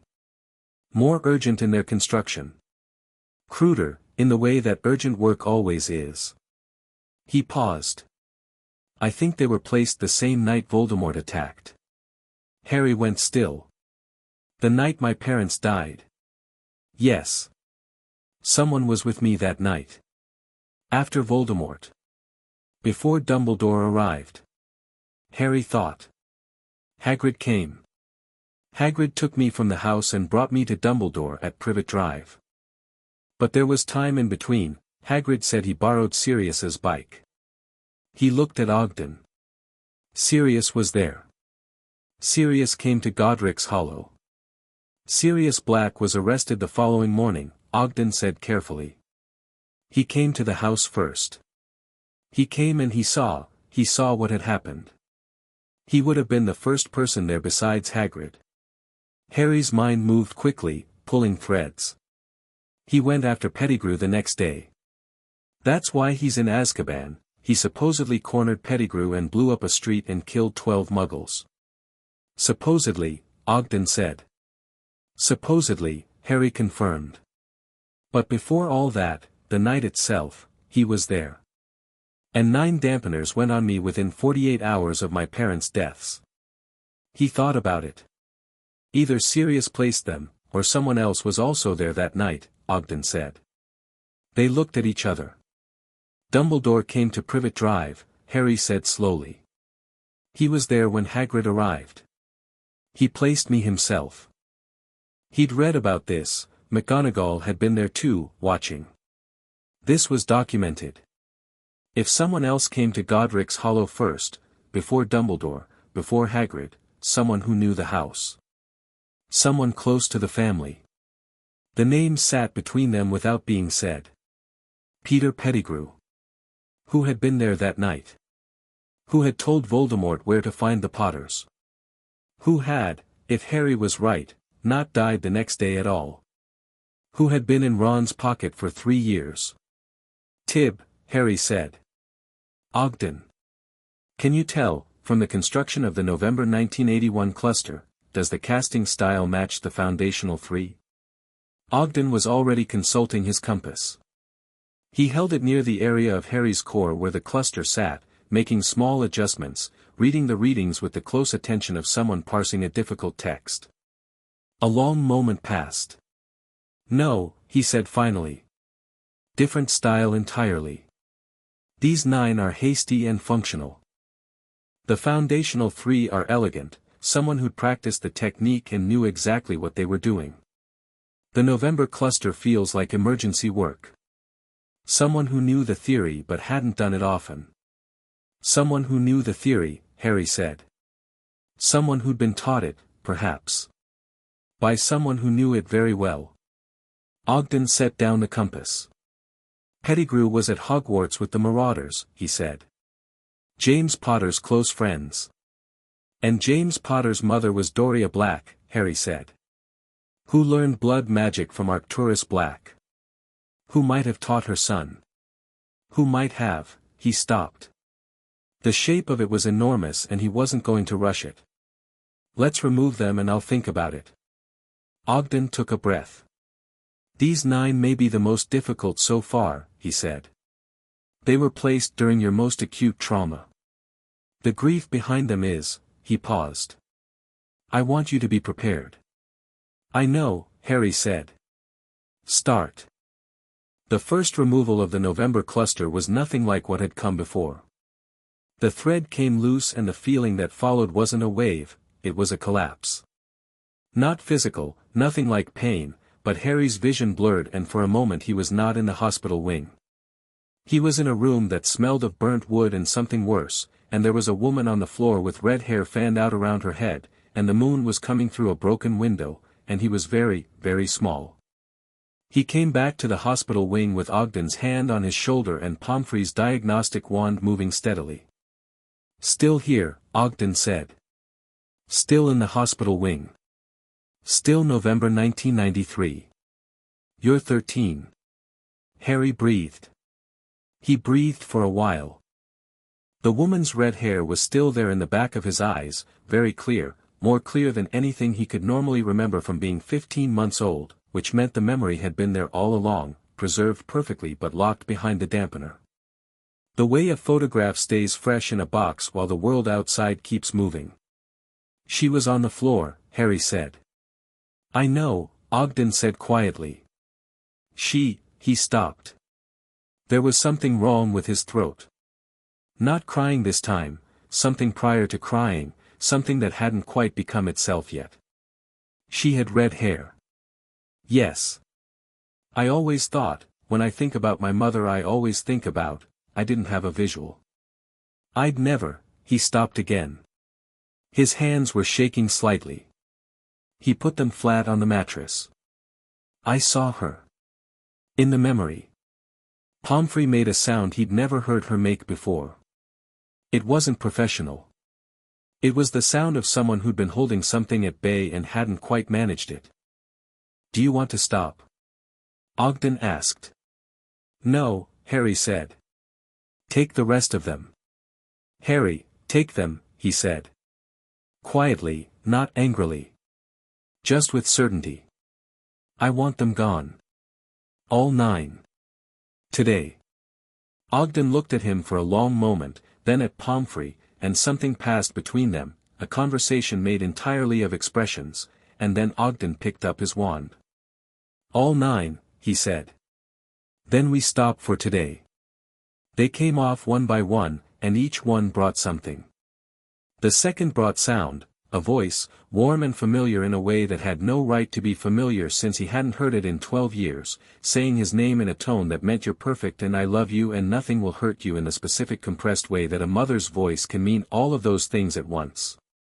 The third brought a feeling, being held, completely, by arms that knew exactly how to hold him. By the fifth, Harry was crying in a way he'd never cried before, not the quiet tears of the first session or the hot pressure of the Deathly era ones. This was older and deeper and had nothing to do with anger.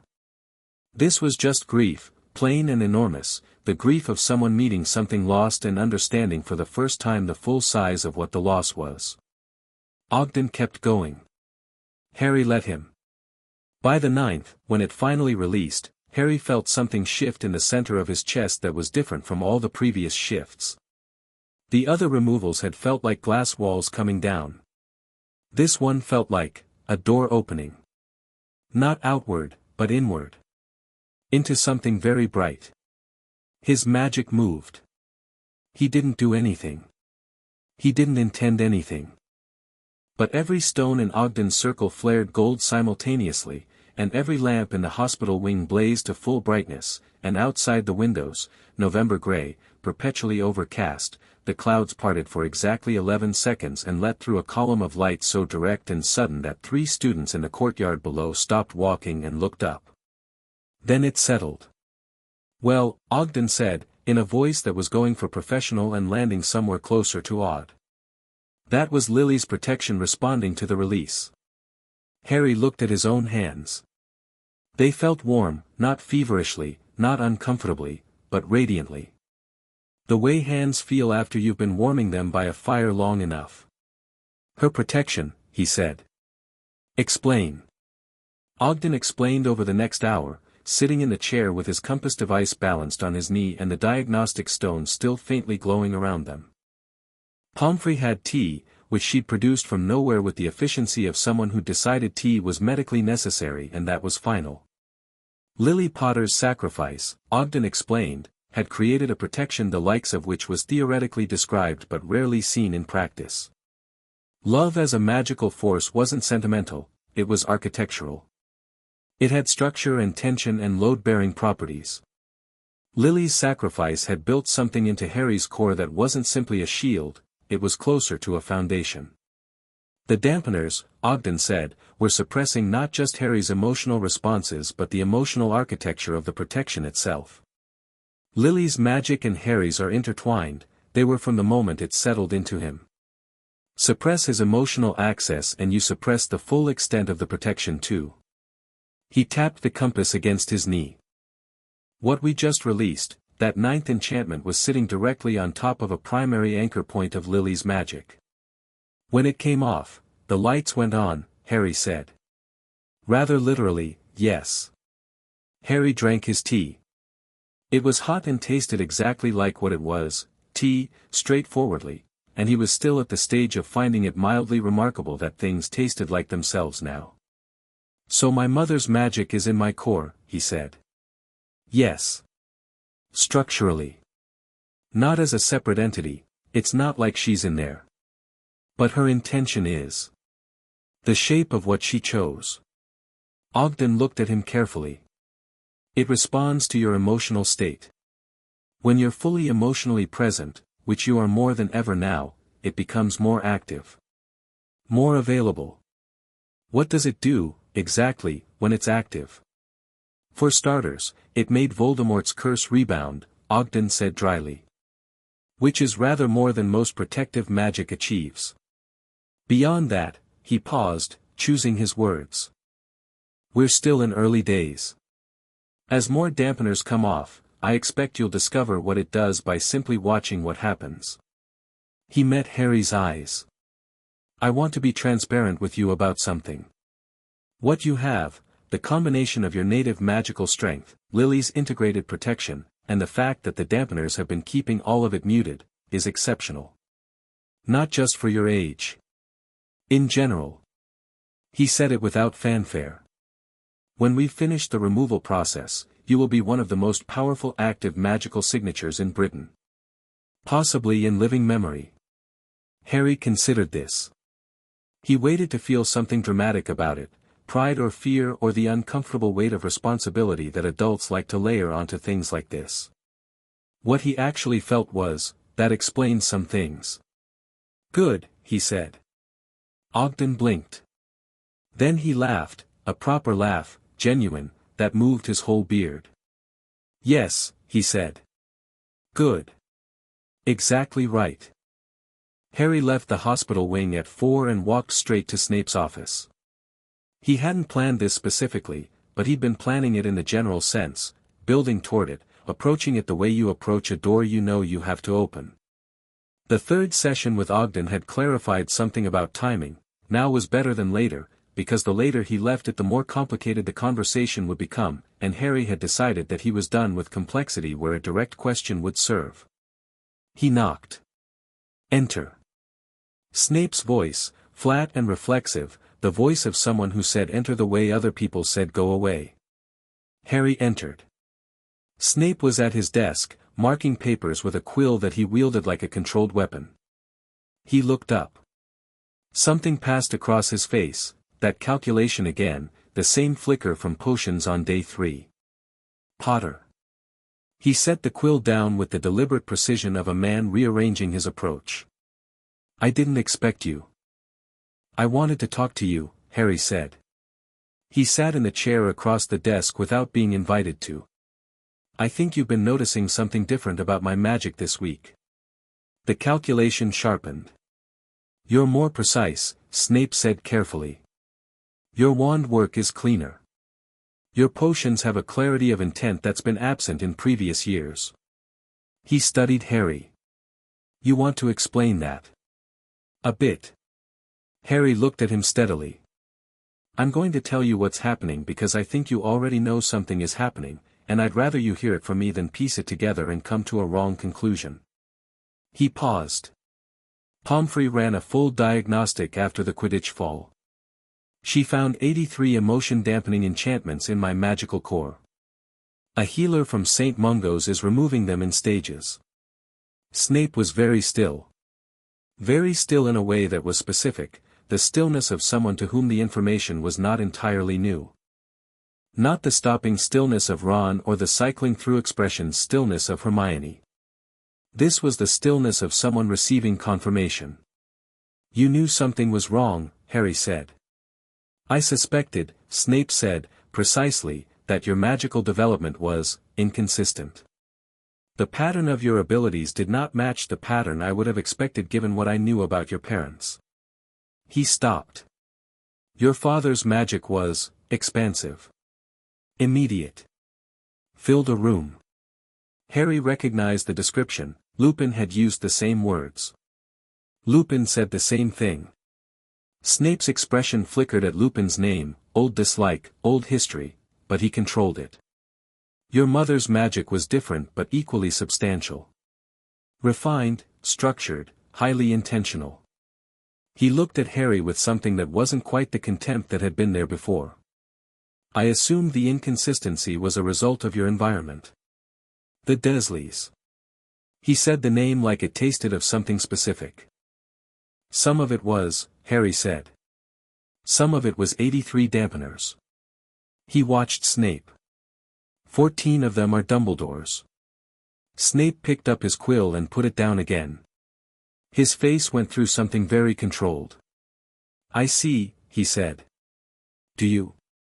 Harry asked, not provocatively, genuinely. Because you've taught me for 3 years. You've watched my magic. He stopped, organized the thought. You taught my mother. You knew her better than almost anyone here did.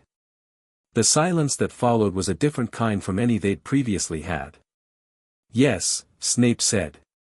Very quiet. Her magic is in my core, Harry said. Structurally integrated. It's been active, actually active, for the first time since the dampeners started coming off. He looked at Snape. I thought you should know that. That it's in there.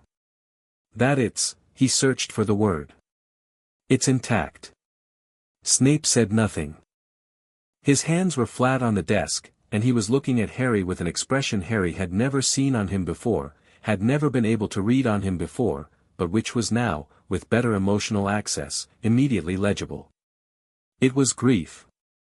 Clean and private and old, the kind of grief that had been lived with long enough that the person had stopped noticing they were carrying it everywhere. Yes, Snape said again.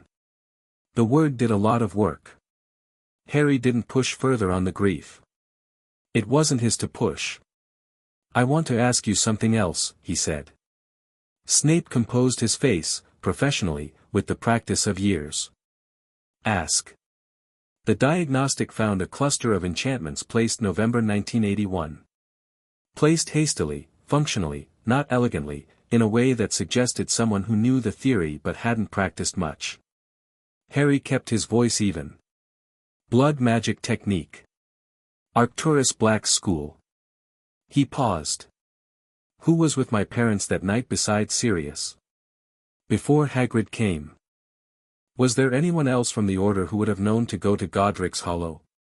Snape was very quiet for a long moment. Harry waited. There were several Order members who knew the location, Snape said. The Fidelius charm had broken at Voldemort's death. The secret would have become known to anyone who already knew it.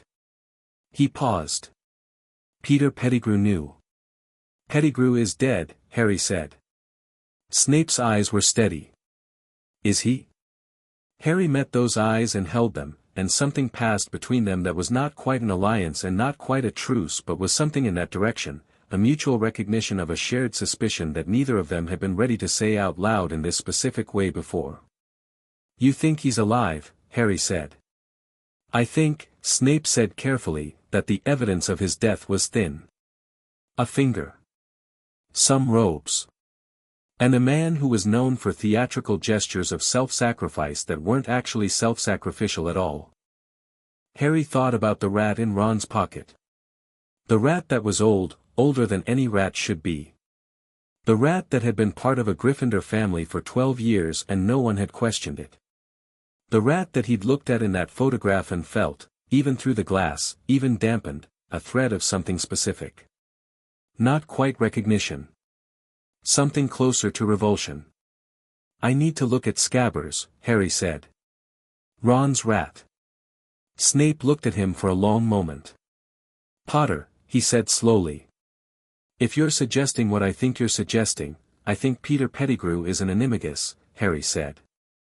I think he's been hiding as a rat. I think he's been in Gryffindor Tower for 12 years. And I think, he paused. I think Sirius Black knows exactly where Pettigrew is, which is why he escaped Azkaban after 12 years of enduring it. Not to follow me. To follow the rat. The silence stretched. You know about animagi forms, Snape said. Not a question. I know my father was one. Lupin let things slip about the Marauders. I can put things together that the Dampeners were probably stopping me from connecting before. Harry looked at him. Were Pettigrew and Black and my father all unregistered animagi? Yes, Snape said, and his voice had an edge to it, old resentment, something that predated Harry entirely, they were. So Sirius knows Pettigrew survived because Pettigrew is a rat. Sirius has been in Azkaban for 12 years being told he betrayed my parents, and all along Pettigrew has been alive and comfortable in a warm family home. Harry felt the cold anger clearly now, directed precisely where it belonged. I need to get Scabbers and have him tested for animagus concealment before Pettigrew realizes I know. Snape looked at Harry for a long time. He looked at him with something Harry could read now, a kind of assessment that was recalibrating in real time, adjusting its conclusions about the person sitting across the desk based on new data. If you attempt to test Weasley's rat, Snape said slowly, you will need a reverse animagus charm, which is transfiguration at newt level, which you won't be able to cast reliably. He paused, very deliberately. I, however, can. Harry looked at him. I am telling you, Snape said, in the tone of someone who was doing something that cost them something, that if you bring the rat to me with sufficient cause, I will administer the test. He picked up his quill. The manner in which you create sufficient cause is your concern. Harry nodded. He stood. Thank you, Professor. He was at the door when Snape spoke again. Potter. He turned. Snape was looking at his parchment, not at Harry. Your mother was the best student I ever taught. Not because of raw power, because she used magic with absolute precision and complete conviction. A pause. Those qualities appear, under the circumstances, to have been present in you all along. It was not an apology. It wasn't meant to be. But it was honest, and honesty from Snape, this specific variety, cost something real. I know, Harry said. Thank you. He left. The common room was loud when he returned, alive with the particular Friday evening energy of students who'd survived a week and were going to enjoy the survival with some degree of volume. He crossed it without stopping to talk to anyone, climbed the stairs, went into the dormitory, empty, everyone downstairs, and sat on his bed. Scabbers was in Ron's bedside cabinet. He could see the cabinet from his own bed. He didn't go to the cabinet. He sat and thought about what needed to happen, in what order, and with what timing. The petition for Sirius's hearing was nearly done, 2 more days of work at most. The removal sessions with Ogden would continue 3 times more to reach 44, and then Ogden had said they'd assess before continuing to the foundational 3. He needed to get Pettigrew tested before Pettigrew had any reason to run. He needed Dumbledore's answers to several more questions, and he was going to go get them this weekend rather than waiting. He needed, he realized, to do all of this at the same time. None of it could wait on any of the rest. He also needed to cast a Patronus, a real, full, corporeal one, and he needed to find out if he could do it with the clarity he now had. He got up, went downstairs, found a quiet corner behind a bookshelf near the common room fire, and pointed his wand at the empty air. He thought about his mother's voice. Expecto Patronum. The stag that came out of his wand was not small. It was not wispy. It was not the struggling, shield-like mist he'd managed in the graveyard exercise. It was a full stag, silver-white and absolutely solid-looking, with a rack of antlers that cleared the bookshelf on both sides and eyes that were luminous and calm, and it stood in the corner of the Gryffindor common room and looked at Harry with an expression that was somehow both like a mirror and like a greeting from something that had always been waiting. It lasted for 30 seconds before Harry released it. He stood there afterward, wand lowered, and felt, this was new, this specific feeling, pride. Not the desperate relief of I managed it or the thin satisfaction of good enough. Actual pride, the kind that had been sitting under glass for 13 years, the kind that said I did that, I am capable of that, and I have always been capable of it. Wicked, said a voice. He turned. Fred Weasley was standing in the gap between the bookshelf and the wall, holding a stack of cards with the expression of someone who'd been intending to sit quietly and read and had instead witnessed something he hadn't prepared for. Patronus, Fred said. Full corporeal. Stag. He looked at Harry. How long have you been able to do that? Just now, Harry said. Fred looked at him for a long moment. Something's different about you this week, he said, not accusingly, just observing. Fred Weasley, who got more from watching than people gave him credit for. A lot is different, Harry said. Good different? Yeah. Harry considered it. Really good different. Fred nodded slowly, like he was deciding something. If you need anything, he said, and I mean anything, logistical, practical, creative solutions to problems that require plausible deniability, George and I owe you one. For what? The Marauders map, Fred said. It was a loan. The way it's going, feels like we should have paid you. Harry looked at him. The map, he'd used it, was using it, had been using it to track the castle. Had used it to see Sirius's name, to track Pettigrew, to start putting together the shape of what he now suspected was true. Actually, Harry said slowly, there is something. Fred raised an eyebrow. Can the map tell me if an animagus is concealing their form? If it would read them by their human name rather than their animal form? Fred stared at him. You know, I always assumed that's how it worked, he said. We never had reason to test it. But the map reads magical signatures, not appearances. So, yeah. I'd say yes. Perfect, Harry said. Fred continued to look at him with the expression of someone recalibrating. Who are you looking for? Someone who's been hiding in plain sight for 12 years, Harry said. I'll tell you when I have it confirmed. He went to Dumbledore's office Saturday morning. Not because he'd been summoned, because he wanted to. He told the gargoyle fizzing Whisby and it worked, which meant Dumbledore had either anticipated this or had somehow known Harry was coming, which was possible because Dumbledore had a particular quality of preparedness that Harry was now, with clearer eyes, able to recognize as something that wasn't quite magic but wasn't quite ordinary either. Dumbledore was at his desk with tea. He rose slightly when Harry entered, and there was something in the gesture, a respect offered, not assumed, that Harry acknowledged with a nod before sitting in the chair across from him. You came, Dumbledore said, settling back. I said I'd have more questions, Harry said. The healer has removed 28 so far. I'm thinking more clearly. So I observe. Dumbledore looked at him with those complicated blue eyes. Ask. Doria Black, Harry said. Dumbledore's hands, which had been resting on his desk, went very still. Your godmother, of a kind, Harry said. Not officially, my grandmother. James Potter's mother.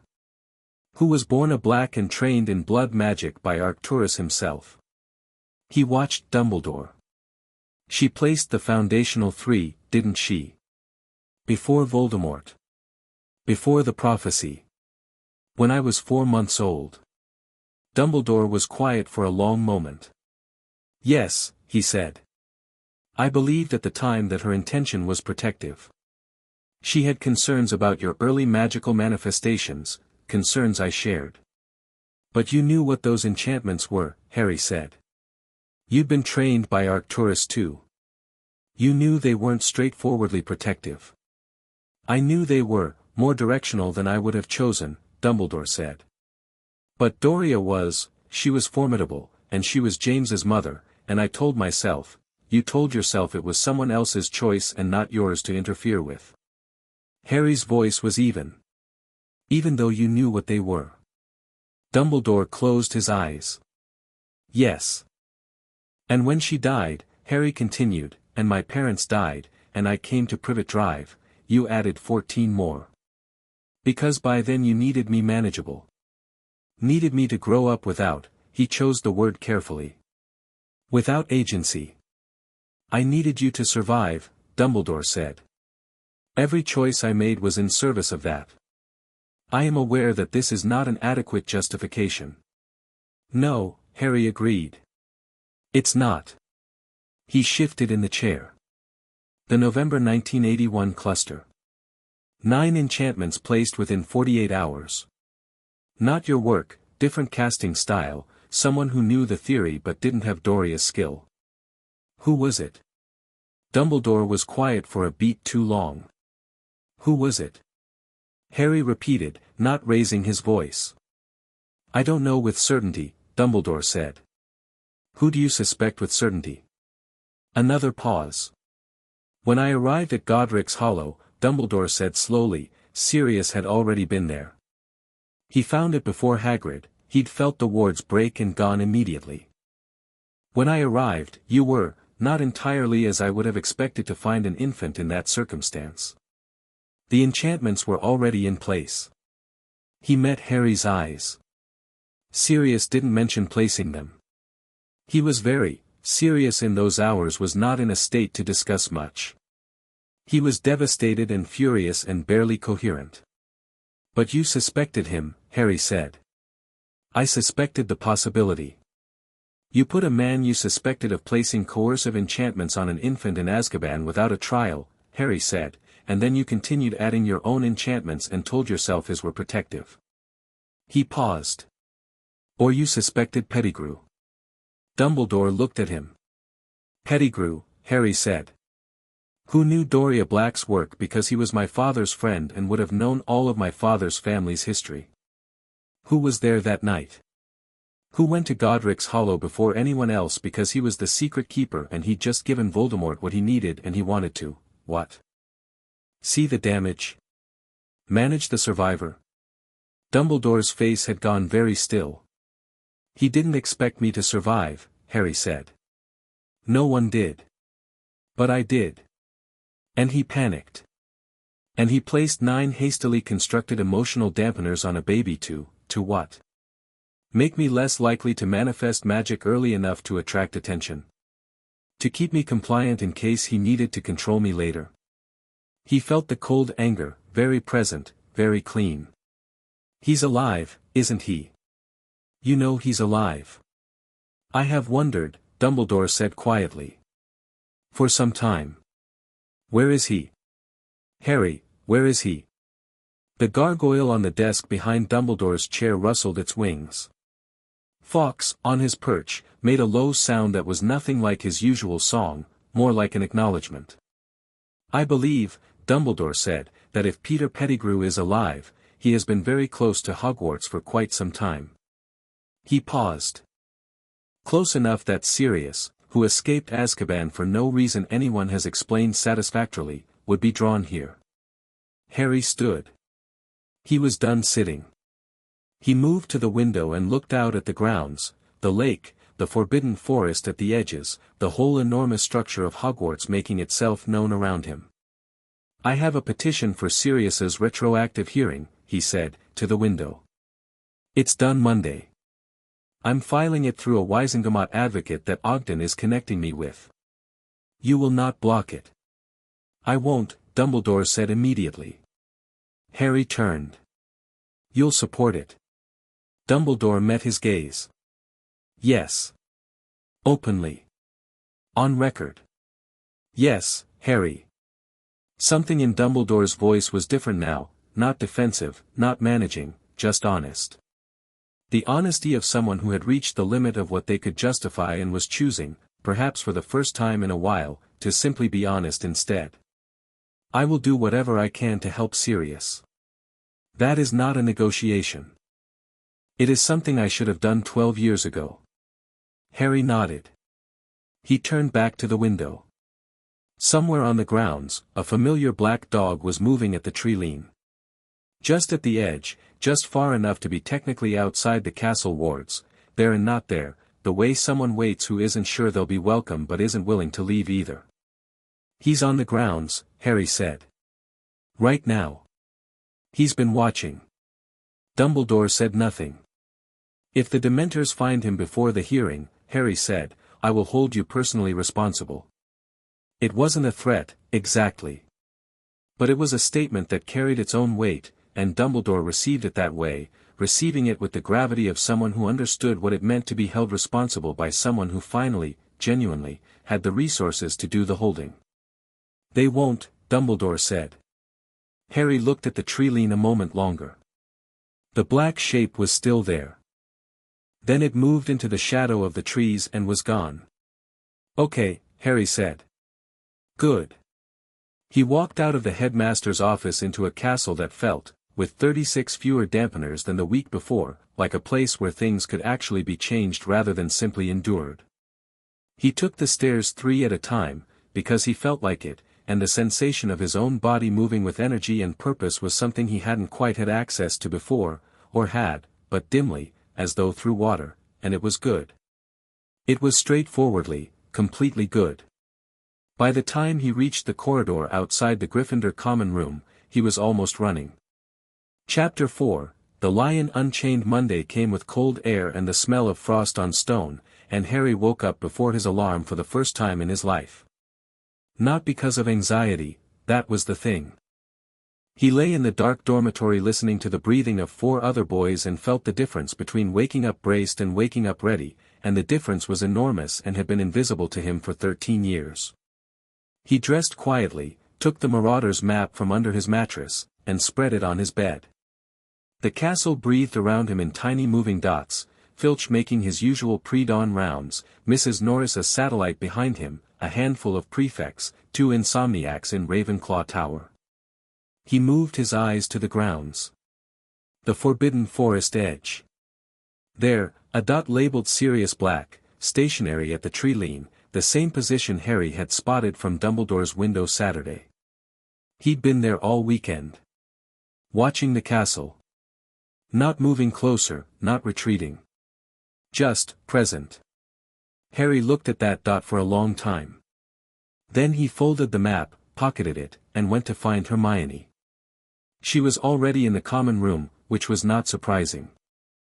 She was always already in the common room, early, with books arranged around her in a specific formation that changed depending on what she was working on. Today the formation was 3 books open and 2 closed with bookmarks inserted at precise intervals, and in the center of them was the petition, their petition, 47 lines of airtight Wisengamot procedural argument, and she was reading it with the focused intensity she brought to anything she genuinely cared about. She looked up when she heard him on the stairs. "I found something last night," she said, without preamble. "There's a ministry regulation, 1910, never formally repealed, that requires the Wisengamot to convene a review hearing within 60 days of a formal petition from an interested party if said petition can demonstrate procedural misconduct in the original detention." She tapped the petition. Crouch's authorization wasn't just legally thin. It specifically violated 2 clauses of the Improper Detention Act that were on the books in 1981. He'd have known that. He did it anyway. Harry sat across from her. "So the regulation means they can't refuse the hearing." "They can't refuse to convene it within 60 days, Hermione said. "What they do during it is another matter. But if we file today, they have until mid-January to hold it." She looked at him with an expression he'd been seeing more of this week, the expression of someone who has decided to be on a side and is being on it fully. "The advocate Ogden's connecting you with, when do you hear from them?" "Today," Harry said. "Ogden said they'd contact Pomfrey by this morning." "Good." She gathered the petition into a neat stack. "Ron signed it already. I got him last night after you went to sleep." Harry blinked. "He signed it?" "He didn't hesitate," she said, and her voice was warm with it. "Not even slightly." Harry thought about that.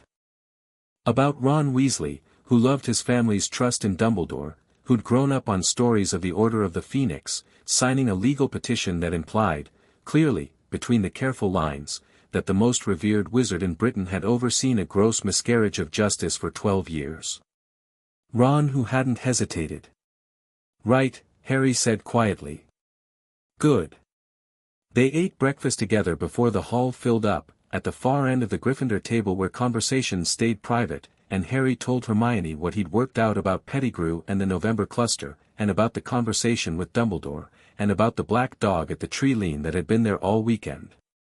She listened the way she listened when she was actually listening, completely still, eyes tracking, filing everything with the mental infrastructure of someone who didn't let information fall through. "Pettigrew placed 9 of them," she said, when he'd finished. "I think so. Ogden's profile matches." He'd have known the theory through James, through Doria Black's knowledge passed to James. He was there that night before Hagrid arrived. Harry wrapped his hands around his tea. "And if he's Scabbers, then he's been living in Ron's room," Hermione said flatly. "For 3 years. In Gryffindor Tower." She looked very still and very cold for a moment. "Harry. If Pettigrew placed compulsion-adjacent enchantments on you as an infant specifically to keep you manageable in case he needed leverage, then having access to me for 3 years at school is extremely convenient," Harry said. They looked at each other.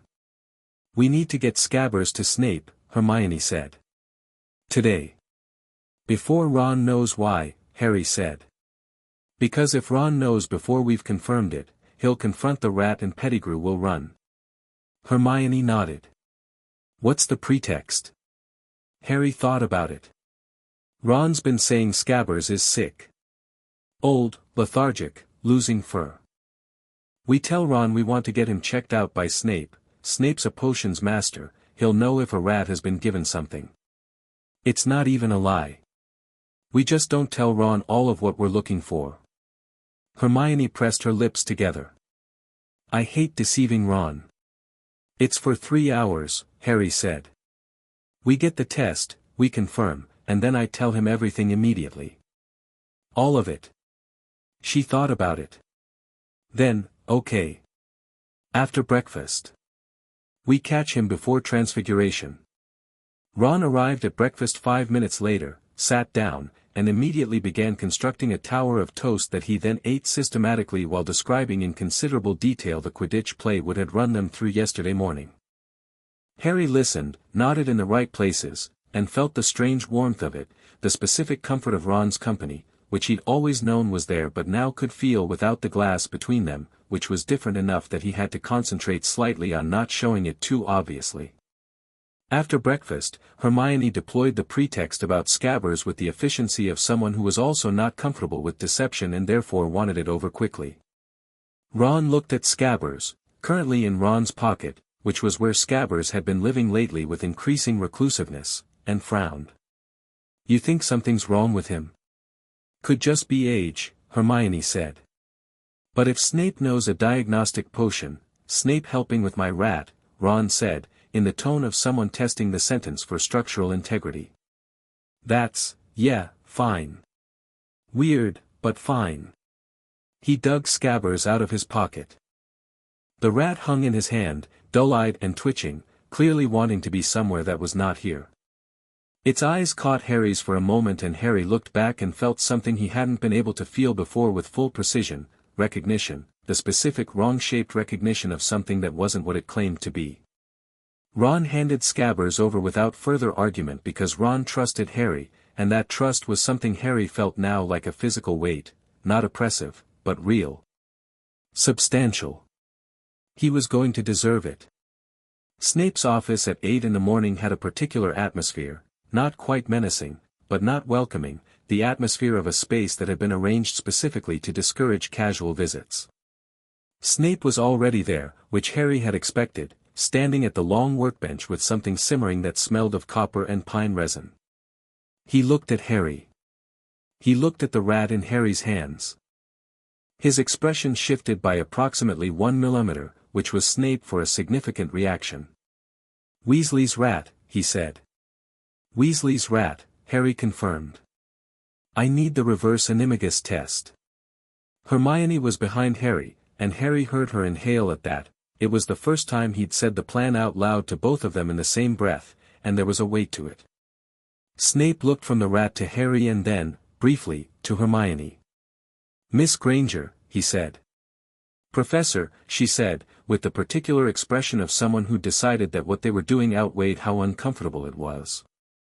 Snape moved to his supply cabinet, removed 3 things Harry didn't recognize, and began setting up the workbench with the calm precision of someone who had been expecting this particular request since Saturday. Or possibly since the conversation in his office last week. With Snape it was hard to tell, and Harry was increasingly of the view that this was deliberate. Hold the animal still, Snape said. Harry put Scabbers on the workbench and kept his hands around him. The rat was trembling, Harry could feel it, the tiny rapid pulse of something frightened, and he felt a cold flash of clarity at how much he didn't feel sorry about it. Snape combined the 3 ingredients in a small stone bowl, added something from a vial that turned the mixture silver, and spoke a charm over it in Latin that Harry didn't catch but that made the mixture shift and settle. Then he pointed his wand, 14¼ inches, Harry had always thought it looked like it had been made for hexing specifically, at Scabbers, said 4 precise words, and pressed the silver mixture to the rat's back with a flat stone tool. For 3 seconds nothing happened. Then Scabbers began to change. It wasn't graceful.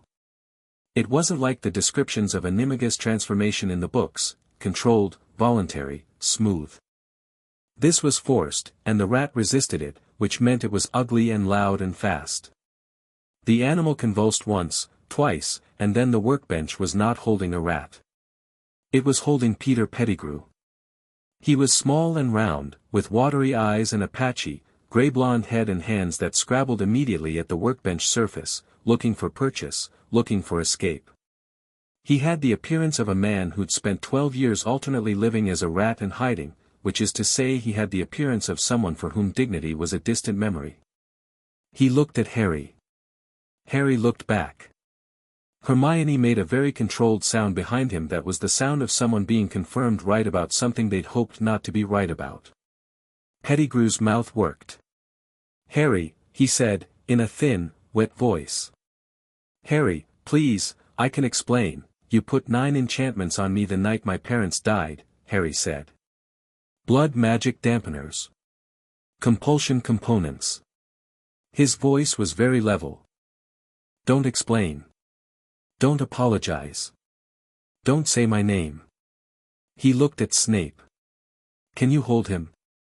"Yes," Snape said, and his wand was already out, and Pettigrew was bound to the workbench chair in 3 seconds flat with the efficiency of someone who'd been waiting for this specific moment. Pettigrew was babbling, something about Voldemort, about fear, about no choice, about Harry's mother, about they would have killed me, and Harry let the words run past him the way you let noise run past you when you've identified it as noise rather than information. "Snape," Harry said. "I need him transferred to ministry custody. Can you send a Patronus to Dumbledore and have him arrange it, or do I need to go directly to Fudge?" Snape looked at him with the recalibrating expression that Harry was becoming familiar with. "I will contact the headmaster," he said. "This will need to be handled carefully. If it gets to Fudge's office without preparation, the ministry's first instinct will be to suppress it to cover their own handling of 1981. "I know," Harry said. "Tell Dumbledore. Tell him it's confirmed, and tell him that I will be present when the ministry is contacted and I will be asking questions that require straight answers."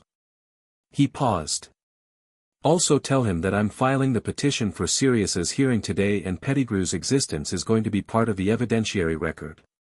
Snape's eyebrows moved by precisely 1 degree. "You've thought this through." "I've had a week," Harry said. "Also 17% fewer emotional dampeners than I had at the start of it, which helps." He turned to Hermione. "I need to tell Ron." She nodded, already moving. "I'll get him from Transfiguration. McGonagall will let him out when I explain. Don't explain. Just get him." "Right." She went. Harry looked at Pettigrew, who had stopped babbling and was now looking at Harry with the wet, calculating look of someone switching from one strategy to another. "She'll be back," Pettigrew tried. "Your friends always, you always need your friends to save it," Harry said, without heat. "You're not interesting enough to manipulate me." Pettigrew's mouth closed. Snape, at the far end of the workbench, made a sound that was not quite a laugh. Ron took it in 3 stages. The first stage was walking into Snape's office with the expression of someone who'd been pulled out of Transfiguration for reasons that were probably Harry's fault but was trying to be charitable about it, and then seeing what was sitting bound to the chair in the corner, and going very still. "That's," Ron said. "Yeah," Harry said. "That's a person. His name is Peter Pettigrew," Harry said. "He's been your rat for 3 years. He was your brother's rat before that. He's an unregistered animagus. He betrayed my parents to Voldemort, he faked his own death to frame Sirius Black for 12 murders, and he placed 9 coercive enchantments on me the night my parents died." The second stage was Ron's face doing approximately 14 things in 4 seconds. The third stage was Ron looking at Harry with an expression that had moved through everything else and arrived somewhere very quiet and very serious. "Sirius is innocent," he said. "Yes." Ron looked at Pettigrew with a flatness of expression that Harry had only seen on Ron when he was playing chess and calculating a sacrifice. "Okay," Ron said. "What do we do?" "Petition goes in today," Harry said. "I need you to sign the final copy." Ron pulled out his wand, looked at Pettigrew for another moment, and put it away again. "I'm not going to hex him," he said, mostly to himself. "I want to. But I'm not going to." He turned back to Harry. Let's go file this thing. The Wisengamot advocate arrived at 11. Her name was Cordelia Vane, 50s, compact, with sharp gray eyes and robes the color of old ink and the specific bearing of someone who had been winning difficult arguments in formal settings for 30 years. She arrived via flew into Dumbledore's office, shook Harry's hand with the firm grip of someone assessing rather than greeting, and sat down with the petition in front of her. She read it in 7 minutes. She read it in the careful, non-performative way of someone who was reading for architecture rather than content, looking at how the argument was built rather than what the argument said. "This is good," she said, setting it down. "This is very good." She looked at Harry. "You wrote this?" "With help," Harry said. "Hermione Granger, she's a third year." She picked it up again. The crouch clause argument in section 4 is technically sophisticated for anyone, frankly, let alone third years. She set it down again. "I'll file it this afternoon. I have a contact in the Wisengamot Secretariat who will ensure it's registered before Fudge's office knows it exists, which will give us 12 hours before the political machinery starts trying to respond." She looked at Dumbledore, who was sitting in his chair with the expression of someone being very careful to be entirely cooperative. "I understand there's been a development this morning." "Pettigrew is in Dumbledore's office," Harry said. "Under guard. Snape is with him. Dumbledore has notified the DMLE, they're sending someone." "The Department of Magical Law Enforcement," Cordelia said. "Whose director serves at the minister's pleasure." She folded her hands. "Mr. Potter, I need to ask you something and I need you to answer me honestly, not diplomatically." "Okay," Harry said. "Do you trust the Ministry of Magic to handle Peter Pettigrew's detention and testimony in a way that serves justice rather than the Ministry's institutional interests?" Harry thought about Sirius in Azkaban for 12 years. He thought about the 37 people detained without trial in 1981. He thought about Fudge, whom he'd met once and found deeply uncomfortable, with the specific discomfort of someone who wants very much to believe comfortable things. "No," Harry said. "Good answer," Cordelia said. "Neither do I. So here is what we're going to do." She outlined it with the efficiency of someone who'd been designing legal strategies for 3 decades. The petition went in today, simultaneously, not sequentially, alongside a formal request for Pettigrew's testimony to be taken by a Wisengamot-appointed pensive examiner rather than ministry interrogators. This required a specific clause invoked under the Magical Evidence Act of 1963, which allowed testimony in capital cases to be taken in a format immune to post hoc alteration. They would also request that Pettigrew be held at St.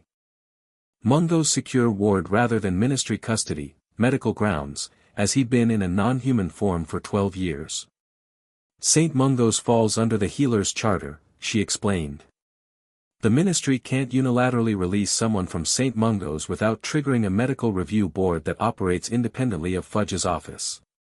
It's slower, more bureaucratic, and therefore harder to quietly make disappear. Harry looked at her. "You've done this before." "I've spent 30 years working in Wisengamot law," she said. "I've seen what happens to important witnesses when they're left in ministry custody and the ministry has reason to prefer they stay quiet." She looked at Dumbledore again. "Albus. You'll support this arrangement?" "Yes," Dumbledore said. It was becoming, Harry reflected, the most useful word in the man's vocabulary. "Good." She picked up her briefcase, old leather, ink-stained at the clasp. "The DMLE will arrive within the hour. I'll be present for Pettigrew's transfer and I'll ensure the medical request is filed before anyone from Fudge's office arrives." She stood. "Mr. Potter. Do not speak to the ministry representatives when they arrive. Do not answer questions. Do not be helpful." She looked at him. "Whatever they ask you, you send them to me." "Right," Harry said. She swept out. Dumbledore looked at Harry. "She's extraordinarily good," he said. "I know," Harry said. "Ogden recommended her." "Yes." A pause. Harry. I want to say, not right now, Harry said, not unkindly. There'll be time for that.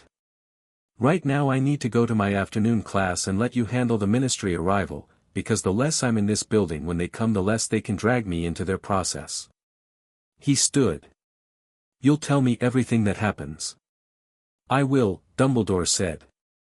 Harry left. The fourth session with Ogden was that evening, and it was different from the others. Harry arrived still carrying the energy of the day, the Pettigrew confrontation, the petition filing, Cordelia Vane's sharp competence, the whole rolling momentum of it, and Ogden took one look at him and said, "You've had a day." "I found Pettigrew," Harry said, sitting on the hospital bed. "He was Ron's rat." Snape confirmed it. Ogden sat down slowly. "Pettigrew," he said. "Who you believe placed the November cluster?" "Yes." "And?" "He's in St. Mungo's secure ward as of 2 hours ago." The DMLE was not happy about it. Cordelia Vane was there and she was impeccably obstructive. Ogden smiled at that, briefly. "Good woman, Cordelia." He picked up his compass. "And how are you?" Harry thought about it honestly. The day had been large. Large things had happened and he had moved through them with a clarity that still felt slightly startling in its newness. "I'm good," he said. "Really good. I'm angry about Pettigrew, but it's the right kind of angry. The kind that's already doing something useful." "Right," Ogden said, satisfied. "Today we're going at the Black family cluster. 16 enchantments that appear to have been placed by Doria Black over approximately 8 years, starting with the foundational 3. He paused. "These are the oldest. The most integrated. We're not removing the foundational 3 tonight, those require their own session and careful preparation, but the surrounding 16 that she placed afterward. They're essentially support structures for the foundational 3. And the foundational 3, Harry said. When we get to those. Last session, Ogden said. I want everything else off first so that when the core architecture changes, there's as little disruption as possible to the surrounding magic. He looked at Harry. Your magic has been expanding with each session. You've noticed. Things I can do now that I couldn't do before. Or couldn't do as easily. The Patronus you cast Friday, Ogden said. Harry stared at him. Word travels in a castle. Full corporeal stag in the Gryffindor common room. His eyes were amused. How did it feel? Like the first time anything had ever felt like mine, Harry said simply. Ogden nodded. That's going to continue. And intensify. He lit the stones. Ready? Ready. The 16 were different from what had come before. Not more painful, different in quality. These were Doria Black's work, and the craft of them was undeniable even as Harry felt them releasing. Elegant, structured, precise, Ogden had said elegant and he'd meant it. These weren't rough interventions or panicked responses. They were architecture. The work of someone who had thought carefully about what she was building and built it with enormous skill. Which made them, in a way, the most infuriating. Because the quality of the craftsmanship didn't change what it was for. A beautiful cage was still a cage. The first 3 removals brought something Harry hadn't expected, not memories, not emotional residue, but sensation. A deep, resonating warmth in his magical core, as though something had been under compression for so long that releasing it made the whole structure sigh. His hands tingled. The diagnostic stones blazed golden. Pomfrey's monitoring instrument chimed twice. That's your baseline recalibrating, Ogden said, watching the compass with intense attention. Your core is genuinely extraordinary, Harry. Without the suppression on the structural layer, he stopped, reading the crystal. It's what? Harry asked. Stable, Ogden said. Completely stable. That's the remarkable part. Magic this active at this strength, in someone your age, would normally require years of training to maintain equilibrium. He looked up. Lily's foundation. It's not just protection, it's also regulation. Her magic holds yours in balance. The dampeners weren't preventing instability. They were preventing range. He met Harry's eyes. There was no medical necessity. Your grandmother was wrong. Dumbledore was wrong. You were never a danger. You were just, large. Harry lay there for a moment processing that. 13 years. 13 years of being managed and maintained and muffled for a danger that wasn't there. The anger came. He let it.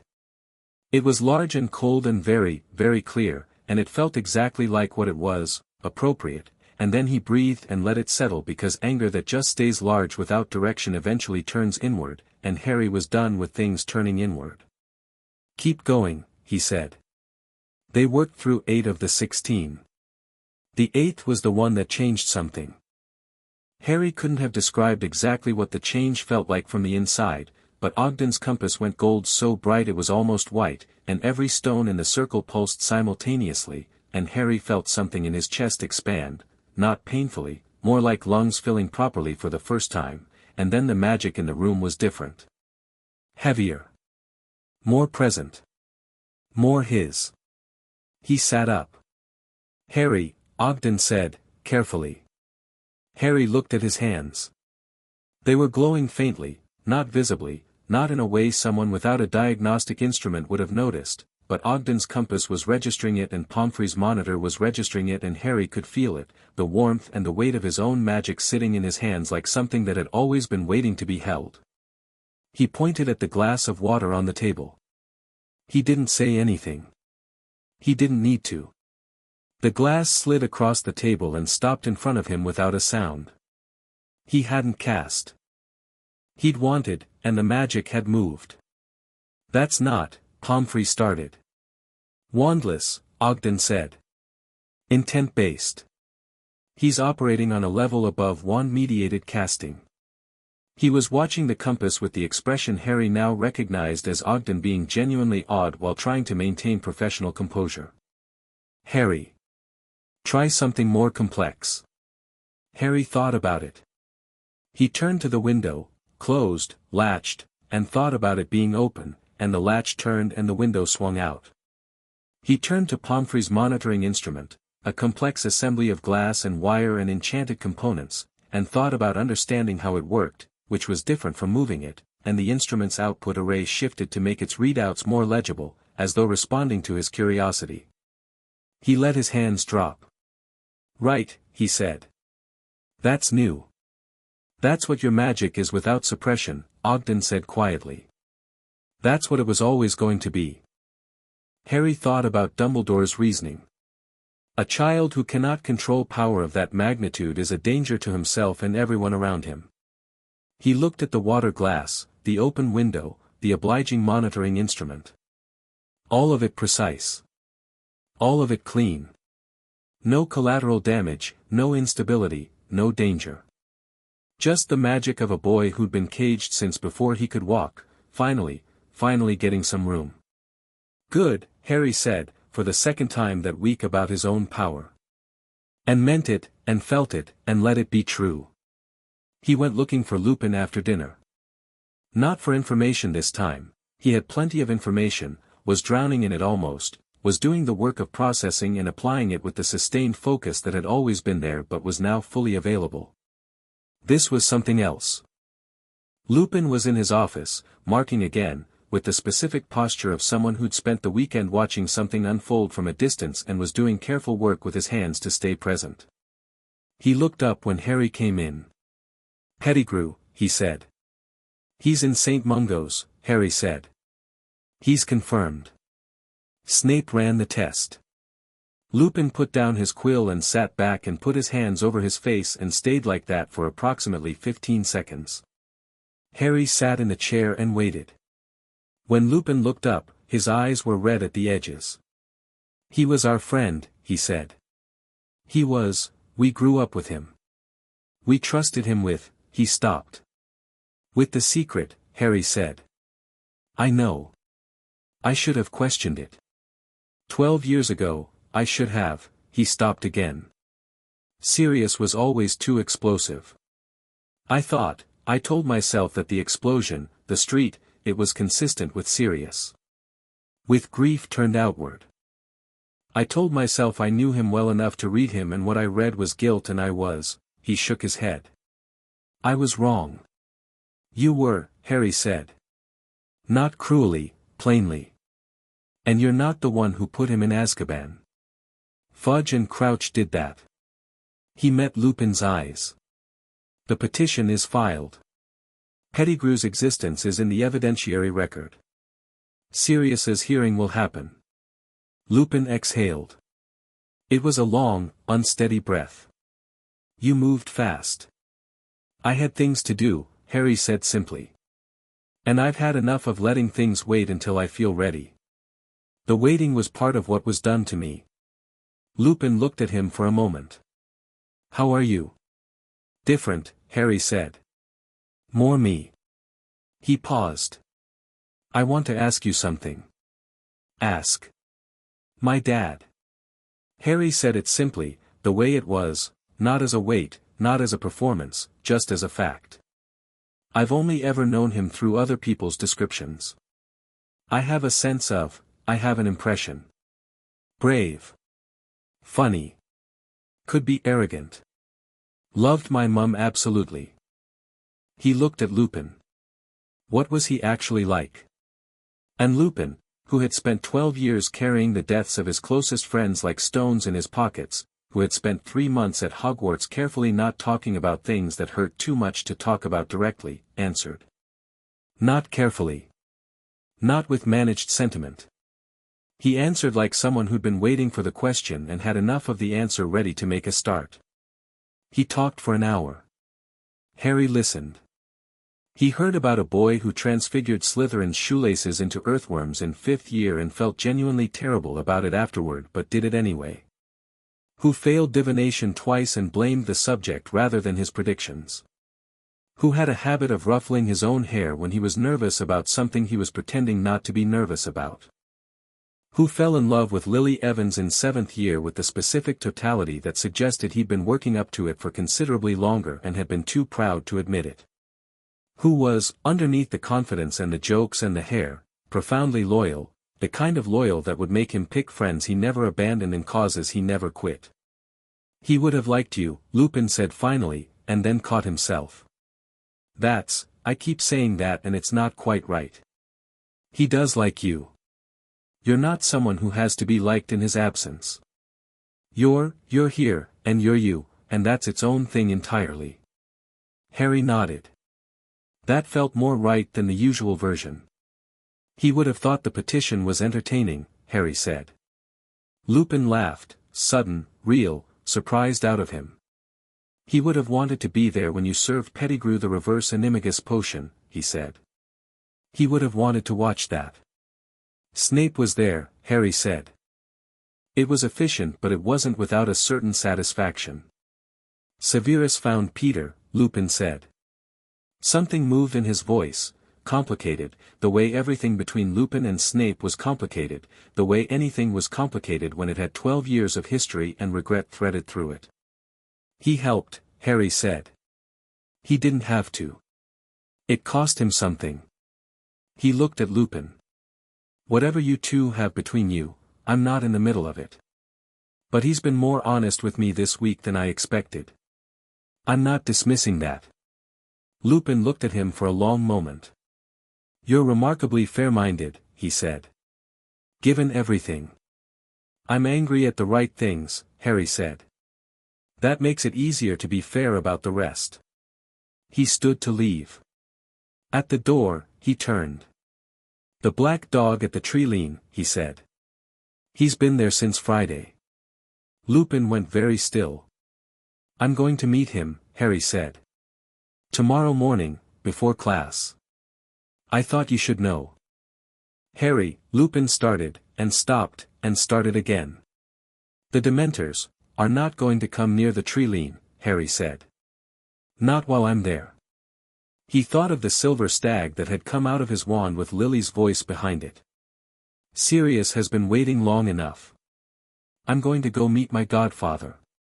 Lupin's expression did several things and settled on something that looked, more than anything else, like relief. Tell him, he stopped. Just tell him I'm glad he's alive. I will, Harry said. Come with me, if you want. Lupin was quiet for a beat. Yes, he said. I think I do. They went at 6:30 the next morning, before the castle stirred, before the grounds filled with students going to early practice or breakfast or astronomy observation. The frost was hard under their feet and their breath came in clouds and the forbidden forest was dark at the edges, deep and ancient and indifferent to human business. The black dog was there. At the tree lean exactly, right where the map said. Harry walked toward it. The dog watched him come. It was very large, enormous, actually, the kind of large that you processed differently when you were 6 feet away from it than you had when you were looking at it across a courtyard. It had pale gray eyes that were very clearly not the eyes of a dog in any meaningful sense. They were the eyes of someone who had been somewhere terrible for a very long time and was looking at something that made staying alive feel worth the effort. Harry stopped 5 feet away. Hi, he said. The dog looked at him. Then it changed. The way Pettigrew's change had been ugly and forced, this was clean and fast, the practiced transformation of someone who'd been doing it for 30 years, and then a man was crouching at the tree lean in ragged robes that hung off him like he'd lost a third of his body weight, which he had, with gray-streaked black hair in his face and hollow cheeks and those pale gray eyes that were full of something that was trying very hard not to become whatever it was. Harry, Sirius Black said. His voice was rough, underused, like something that had rusted slightly. Sirius, Harry said. Sirius looked at him with those hollow, full eyes. He looked at Lupin over Harry's shoulder, and something passed between them, 12 years of unspoken apology and grief and the specific guilt of people who couldn't help each other at the worst moment and had carried it since. Moony, Sirius said. Pad foot, Lupin said, unsteadily. Then Harry closed the 5 feet between them and hugged his godfather, which was something he decided to do rather than something he thought about doing. Sirius was thin, the thinness was alarming up close, the thinness of Azkaban, but he gripped Harry back with the strength of someone who'd been waiting to do this specific thing for 12 years and had decided it was happening. Harry stood there in the cold and felt the hug, really felt it, without glass, without distance, and thought about the letter his mother had written about Sirius. Harry's besotted with him. 15 months old. Before any of this. Pettigrew's in custody, Harry said, into Sirius's shoulder. St. Mungo's secure ward.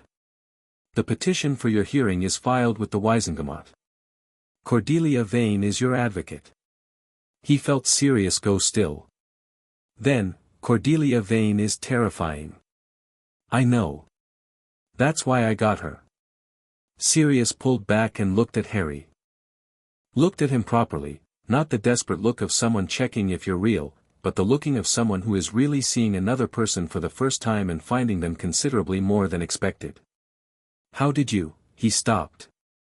You're 13. I know, Harry said. You weren't supposed to be. Sirius stopped himself again. No one told me you were like this. No one knew, Harry said. Including me. He felt the cold air on his face and the solid ground under his feet and his godfather in front of him and the right-shaped anger and the right-shaped warmth and all of it present, all of it fully there, none of it behind glass. I'm going to get you out, he said. Not might, not trying. Going to. I need you to be patient for a bit longer. Sirius's pale gray eyes were wet. He didn't try to hide it, which Harry appreciated in the way you appreciate people who don't perform stoicism when they don't feel it. I've been patient for 12 years, he said. I know, Harry said. I'm sorry it took this long. You were 13, Sirius said. You were a baby when I went in. You don't have anything to be sorry for. He looked at Harry for another moment. Your mother's in you, he said. Around your eyes. The set of them. She used to look at people like that, like she could see all the way through them and had already decided what to do about what she found. Harry thought about Lily's voice, Lily's magic, Lily's love integrated into his core like load-bearing architecture. "She's more here than you know," he said. Lupin had come to stand beside Harry, and he and Sirius were looking at each other with the expression of two people who have very much to say and very little idea how to start. Later, Harry told them both. "Talk properly later. I have potions in 2 hours and you," he looked at Sirius. "You need to eat something." Sirius blinked. "I'm a fugitive." "You're a fugitive with a petition filed and an advocate retained and documented evidence of your innocence in ministry custody," Harry said. "You're also clearly not eating." "Lupin can, I'll bring food," Lupin said immediately. "Real food. Tonight." He was looking at Sirius with the expression of someone reclaiming something they'd given up on. "Stay in the forest. Don't go near the castle proper." "What about the Dementors?" Sirius asked. Harry thought of his Patronus, full, silver, real. "They won't come near you," he said, with the certainty of someone who had tested what they were capable of and found it entirely adequate. Sirius looked at him for another moment. Then he turned to Lupin and said, "He's terrifyingly confident for a 13-year-old. "Yes," Lupin said. "He is." "It's new," Harry said. "I'm enjoying it." Sirius laughed, not the wild laugh from newspaper descriptions, not the hollow laugh of someone who'd forgotten what things were funny, but a real, warm laugh that had been somewhere inside him waiting for something worth laughing at. It changed his face. Made him look, briefly, like the young man in Harry's parents' wedding photo, the best man with the wide grin, the one who looked like he was having the best time of anyone at the party. "Go to potions," Sirius said. "I will," Harry said. "Stay safe." He walked back toward the castle. Lupin stayed a moment longer. Harry heard, without turning back, the sound of two old friends saying the beginning of many things that needed to be said. He kept walking. The frost crunched under his feet and the castle rose up ahead of him, enormous and grey and full of people who mostly didn't know yet how much was changing, and Harry walked toward it with the straightforward confidence of someone who had somewhere to be and something to do and was, for the first time in his life, entirely willing to be who he was while doing it. Chapter 5, Ministry of Lies. The letter from the Wisengamot arrived on Thursday. Harry was eating toast when it came, an official ministry owl, the kind with the red band on its leg that meant formal correspondence, which landed in front of him with the self-important bearing of an animal that knew it was carrying something significant. He opened it while Ron was still watching the owl with suspicion and Hermione had already put down her pumpkin juice. The letter was 3 paragraphs. The first confirmed receipt of the petition. The second confirmed that under the Improper Detention Act and the regulation Hermione had found, a formal review hearing had been scheduled. The third paragraph was the interesting one. The hearing will convene on December 2, 1993, before the full Wisengamot, to review the detention of Sirius Orion Black and examine evidence pertaining to the case of Peter Pettigrew. All interested parties are required to present themselves at the Ministry of Magic, Department of Magical Law Enforcement, Level 2, at 9 o'clock in the morning. Failure to appear will result in. Harry stopped reading at December 2.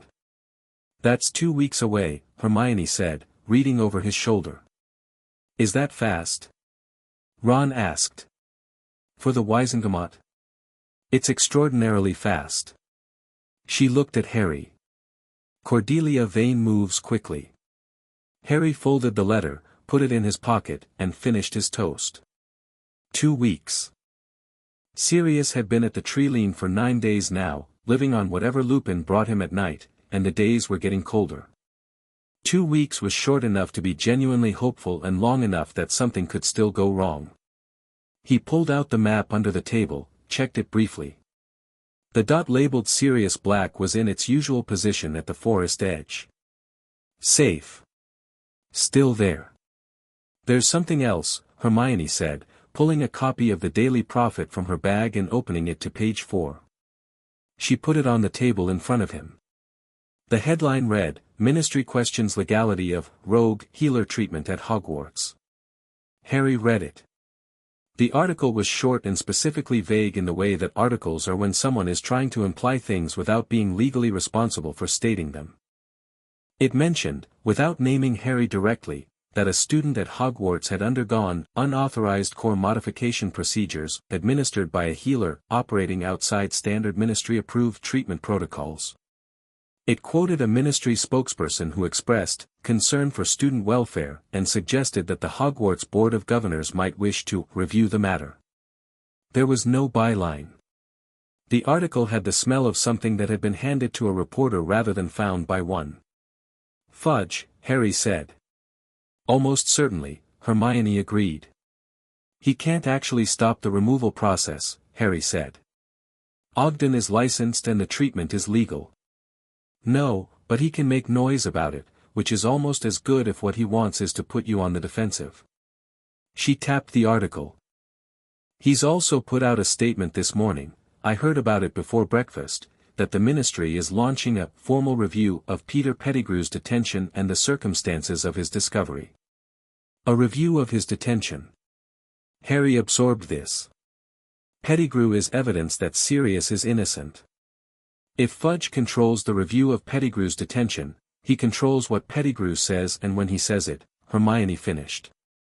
Or doesn't say. Harry thought about Cordelia Vane's warnings about the ministry having reason to keep Pettigrew quiet.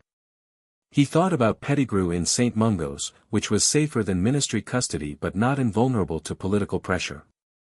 He thought about Fudge, whom he'd met once and assessed then as someone who wanted very much for the world to stay uncomplicated, and who would use considerable energy making it stay that way. He pushed back from the table. I need to talk to Cordelia, he said. She's in Hogsmeade, Hermione said. Ogden's room's at the Hog's Head. Ron looked up from the article. You're going to Hogsmeade? We're not allowed until, I know, Harry said. He looked at the map. I know a way. The one-eyed witch passage got him to Honeyduke's in 12 minutes, he emerged into the cold Hogsmeade morning looking slightly dusty but otherwise fine, and he walked to the Hog's Head with the calm directness of someone who'd decided that rules about where he was allowed to be were not the most pressing issue he was currently managing. The Hog's Head was exactly what it advertised, a pub that had decided atmosphere consisted of low lighting, surfaces of dubious cleanliness, and a barman with the expression of someone who'd seen everything twice and found it all equally uninteresting. The barman looked at Harry without particular reaction, which Harry appreciated. Ogden, Harry said. He's staying here. The barman pointed at the stairs. Harry went up. Cordelia Vane opened the door before he knocked, which meant either she had excellent hearing or she'd been expecting him, and looking at her face Harry suspected the latter. The Prophet article, she said. And Fudge's review, Harry said. She stepped aside to let him in. Ogden was at the small table by the window with his compass on the table and a cup of tea and the look of a man who'd been up early reading news he didn't like. He acknowledged Harry with a nod and a gesture at the third chair. Sit, Ogden said. Harry sat. Cordelia sat across from him and put a folder on the table between them. Fudge is moving faster than I expected, she said. Usually the ministry takes 2 to 3 days to organize a response to legal filings. The review announcement came within 18 hours of the petition registration. Either he had it prepared in advance, which means he knew about the petition before I filed it, someone in the Wisengamot Secretariat, Harry said. Possibly. Or, she looked at him steadily. Someone at Hogwarts told him what was happening before the filing. The diagnostic scan, the removal process, the investigation into Sirius's case. If someone informed the ministry early enough, Harry went through the list of who knew. Pomfrey. Ogden. Dumbledore. Hermione. Ron. Snape. Lupin.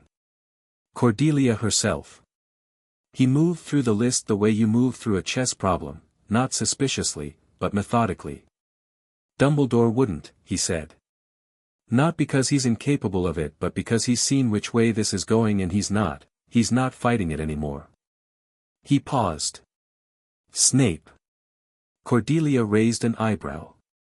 Not maliciously, Harry said. But Snape has a specific relationship with Dumbledore that involves a lot of private communication. If Dumbledore mentioned it to Snape in passing, and Snape mentioned it in passing to someone, he stopped. Actually, it doesn't matter who the leak was. What matters is what Fudge does with the information. What he's doing with it, Cordelia said, is building a case that you are the problem. The Ministry's position is going to be that an unauthorized and dangerous magical procedure was performed on a minor without proper oversight, that the person performing it has an agenda against the Ministry's administration of the 1981 detentions, and that therefore the petition for Sirius's hearing should be reviewed by an independent committee before proceeding.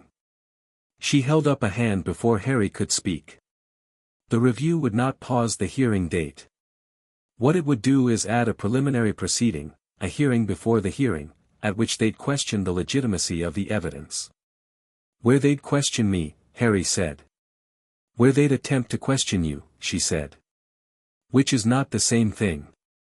They want to get me in a ministry room and make me look unstable, Harry said. 13-year-old who's undergone rogue magical procedures, possibly affected in his thinking, potentially dangerous.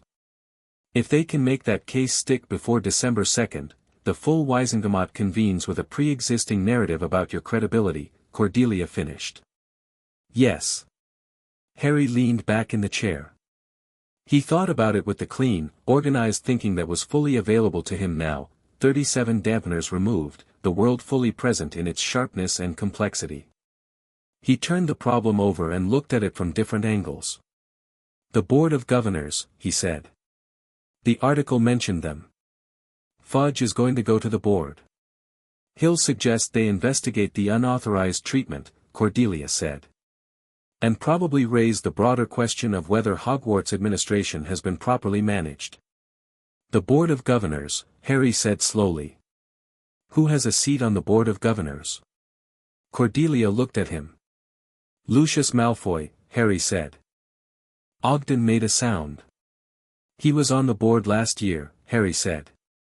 He engineered Dumbledore's suspension. He's a former Death Eater who avoided trial in 1981 by claiming he acted under the Imperious Curse. He looked at Cordelia. If Fudge goes to the board and Malfoy has influence there, the board convenes and requests that the headmaster suspend all unauthorized treatments of students pending review, Cordelia said. At which point Fudge uses that suspension as evidence that even Hogwarts' own governance body has concerns about the legitimacy of the diagnostic process. She pressed her lips together. Which makes your testimony at the December 2nd hearing significantly more contestable. They sat with it for a moment. Can I request to appear before the board voluntarily? Harry asked. Cordelia looked at him. You want to appear before the Board of Governors preemptively. I want to appear before them before they've been fully primed by Fudge's narrative, Harry said. Before the story solidifies.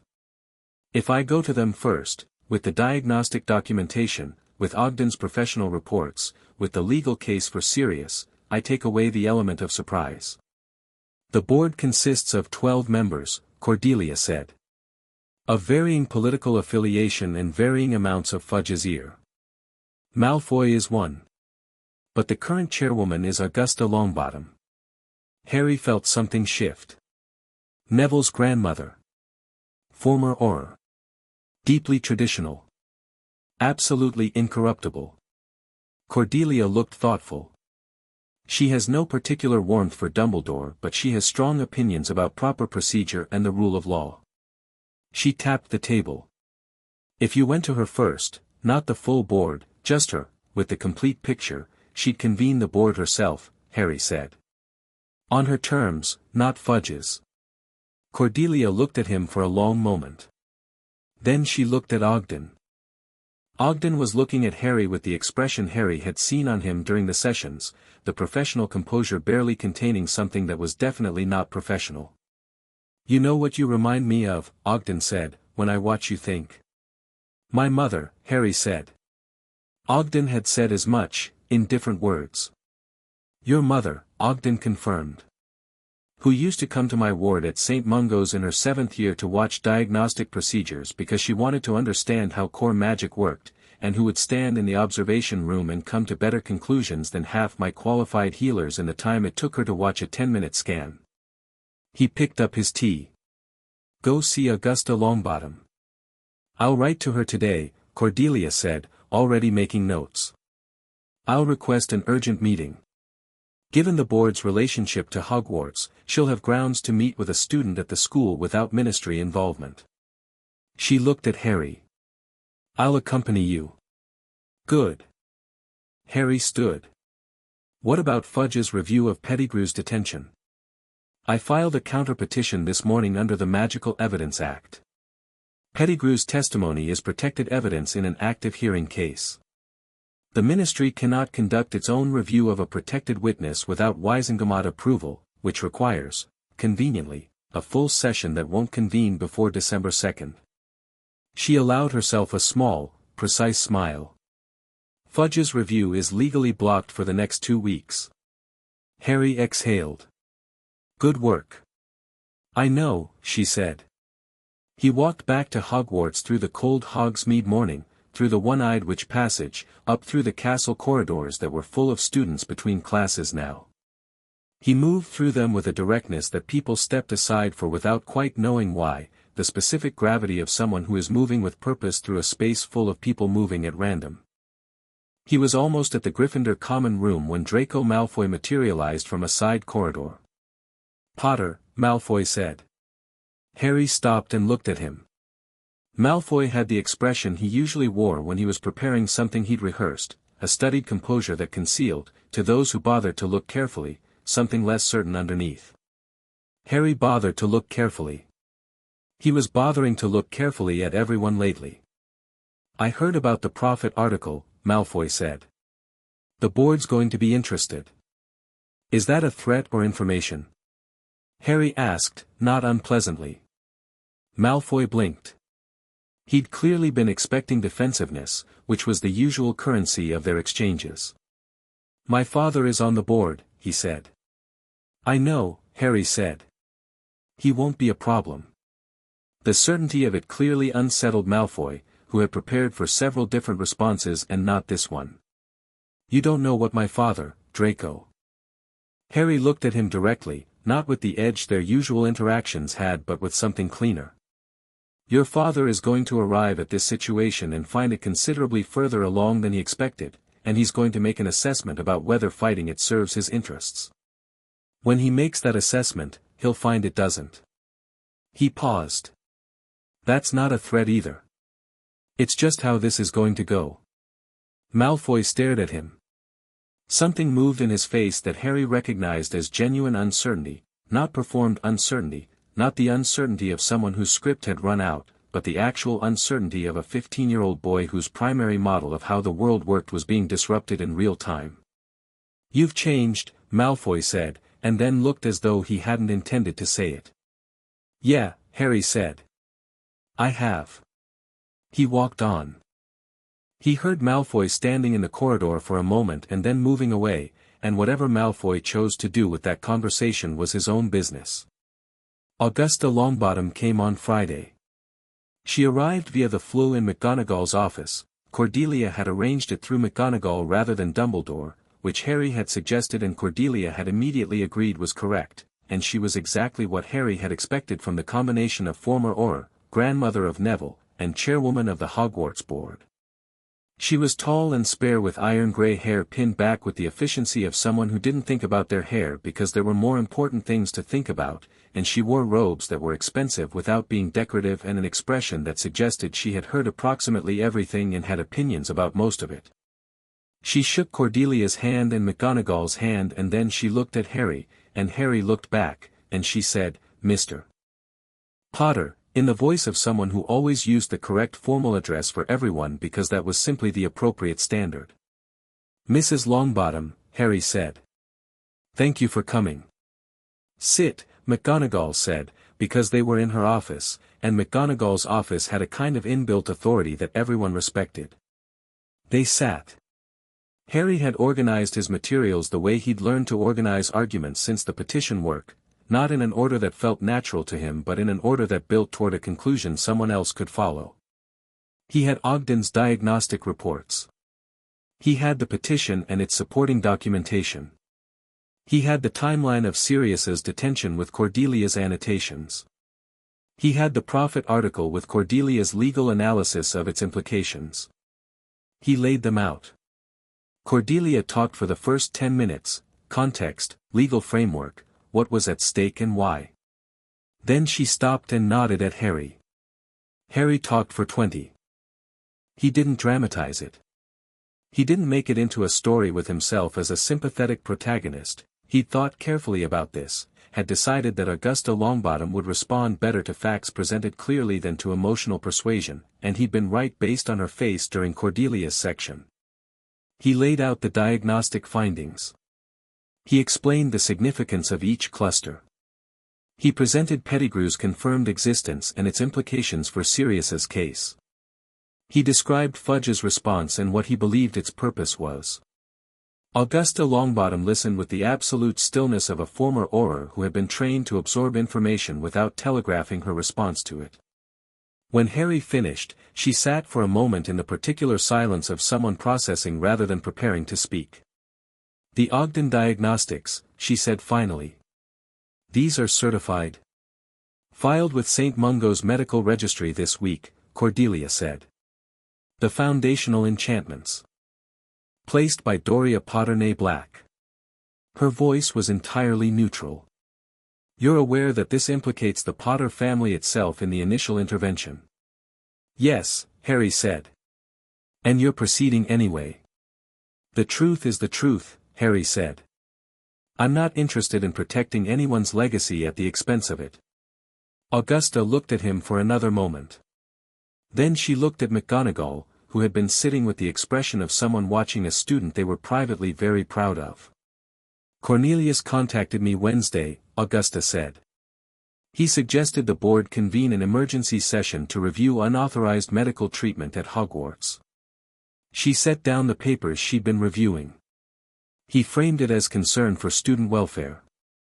He specifically mentioned you by name, Mr. Potter, and described your current state as potentially volatile and susceptible to outside influence. He's trying to establish that my testimony at the December 2nd hearing is unreliable," Harry said. "Yes." Augusta looked at Cordelia. "He's also made a formal request through the Department of Magical Law Enforcement that the Wisengamot consider postponing the Sirius Black hearing pending psychological evaluation of the primary witness." The room went quiet. Harry felt the cold anger, very clear and very directed. "He can't force a postponement," he said. "Not force," Cordelia said carefully. "But if a majority of the Wisengamot standing members vote to support a postponement request, which he's going to spend the next 2 weeks lobbying for," Harry said. "Yes." Harry thought. He thought about the problem the way he thought about Quidditch, not about the snitch specifically, but about the whole board, all the pieces moving, where each one went if you moved another. Fudge's goal was delay. Delay meant the narrative had time to set. Delay meant Sirius stayed in limbo. Delay meant the ministry could keep managing the story. "Who are the Wisengamot members most likely to support the postponement?" he asked. Cordelia and Augusta exchanged a look. "That's a sophisticated question," Cordelia said. "I've been reading Wisengamot proceedings for 2 weeks," Harry said. "I need to know who Fudge has influence with." Augusta pulled a piece of parchment from her bag, she'd come prepared, which Harry appreciated, and laid it on the table. It was a list. 12 names. "These are the members who voted with the ministry's position in more than 70% of contested cases in the last 5 years, she said. Of these, 8 are what I would call genuinely persuadable, they follow the ministry because it's comfortable, not because they're committed. The remaining 4 have more specific relationships with Fudge that would require more significant persuasion." "Of the 8, Harry said. What do they care about most?" "Procedure," Augusta said immediately. "Tradition. The appropriate functioning of established systems." She looked at Harry. These are not people who will respond to the argument that Sirius Black is innocent. They will respond to the argument that the Ministry violated established legal procedure in 1981 and is currently attempting to violate it again. Right, Harry said. So the argument to those 8 isn't this man is innocent, it's the Ministry broke their own rules and is breaking them again, and if we let them do it now we're establishing that they can. Augusta Longbottom looked at Harry Potter for a long moment. Then she looked at Cordelia Vane. Then she looked back at Harry. "How old are you?" she asked. 13, Harry said. "I know. Neville doesn't talk about you much," she said. "I believe I'll be asking him to elaborate." She gathered the papers. "Here is what I'm going to do. I am going to convene the Board of Governors for an emergency session on Monday, not at Fudge's request, on my own authority as chairwoman, to review the diagnostic findings and establish the board's formal position on the treatment." She looked at Harry. "You will present your case to the board directly.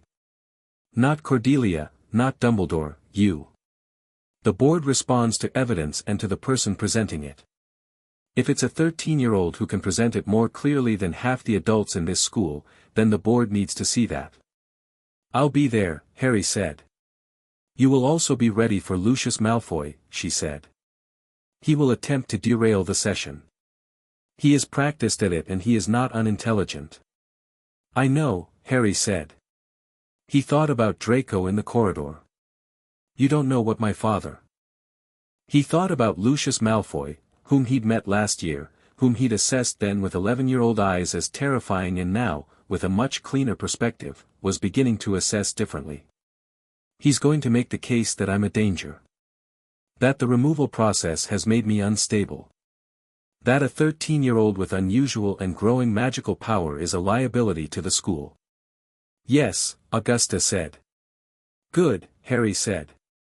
"Let him make it. I'll answer it." Augusta stood.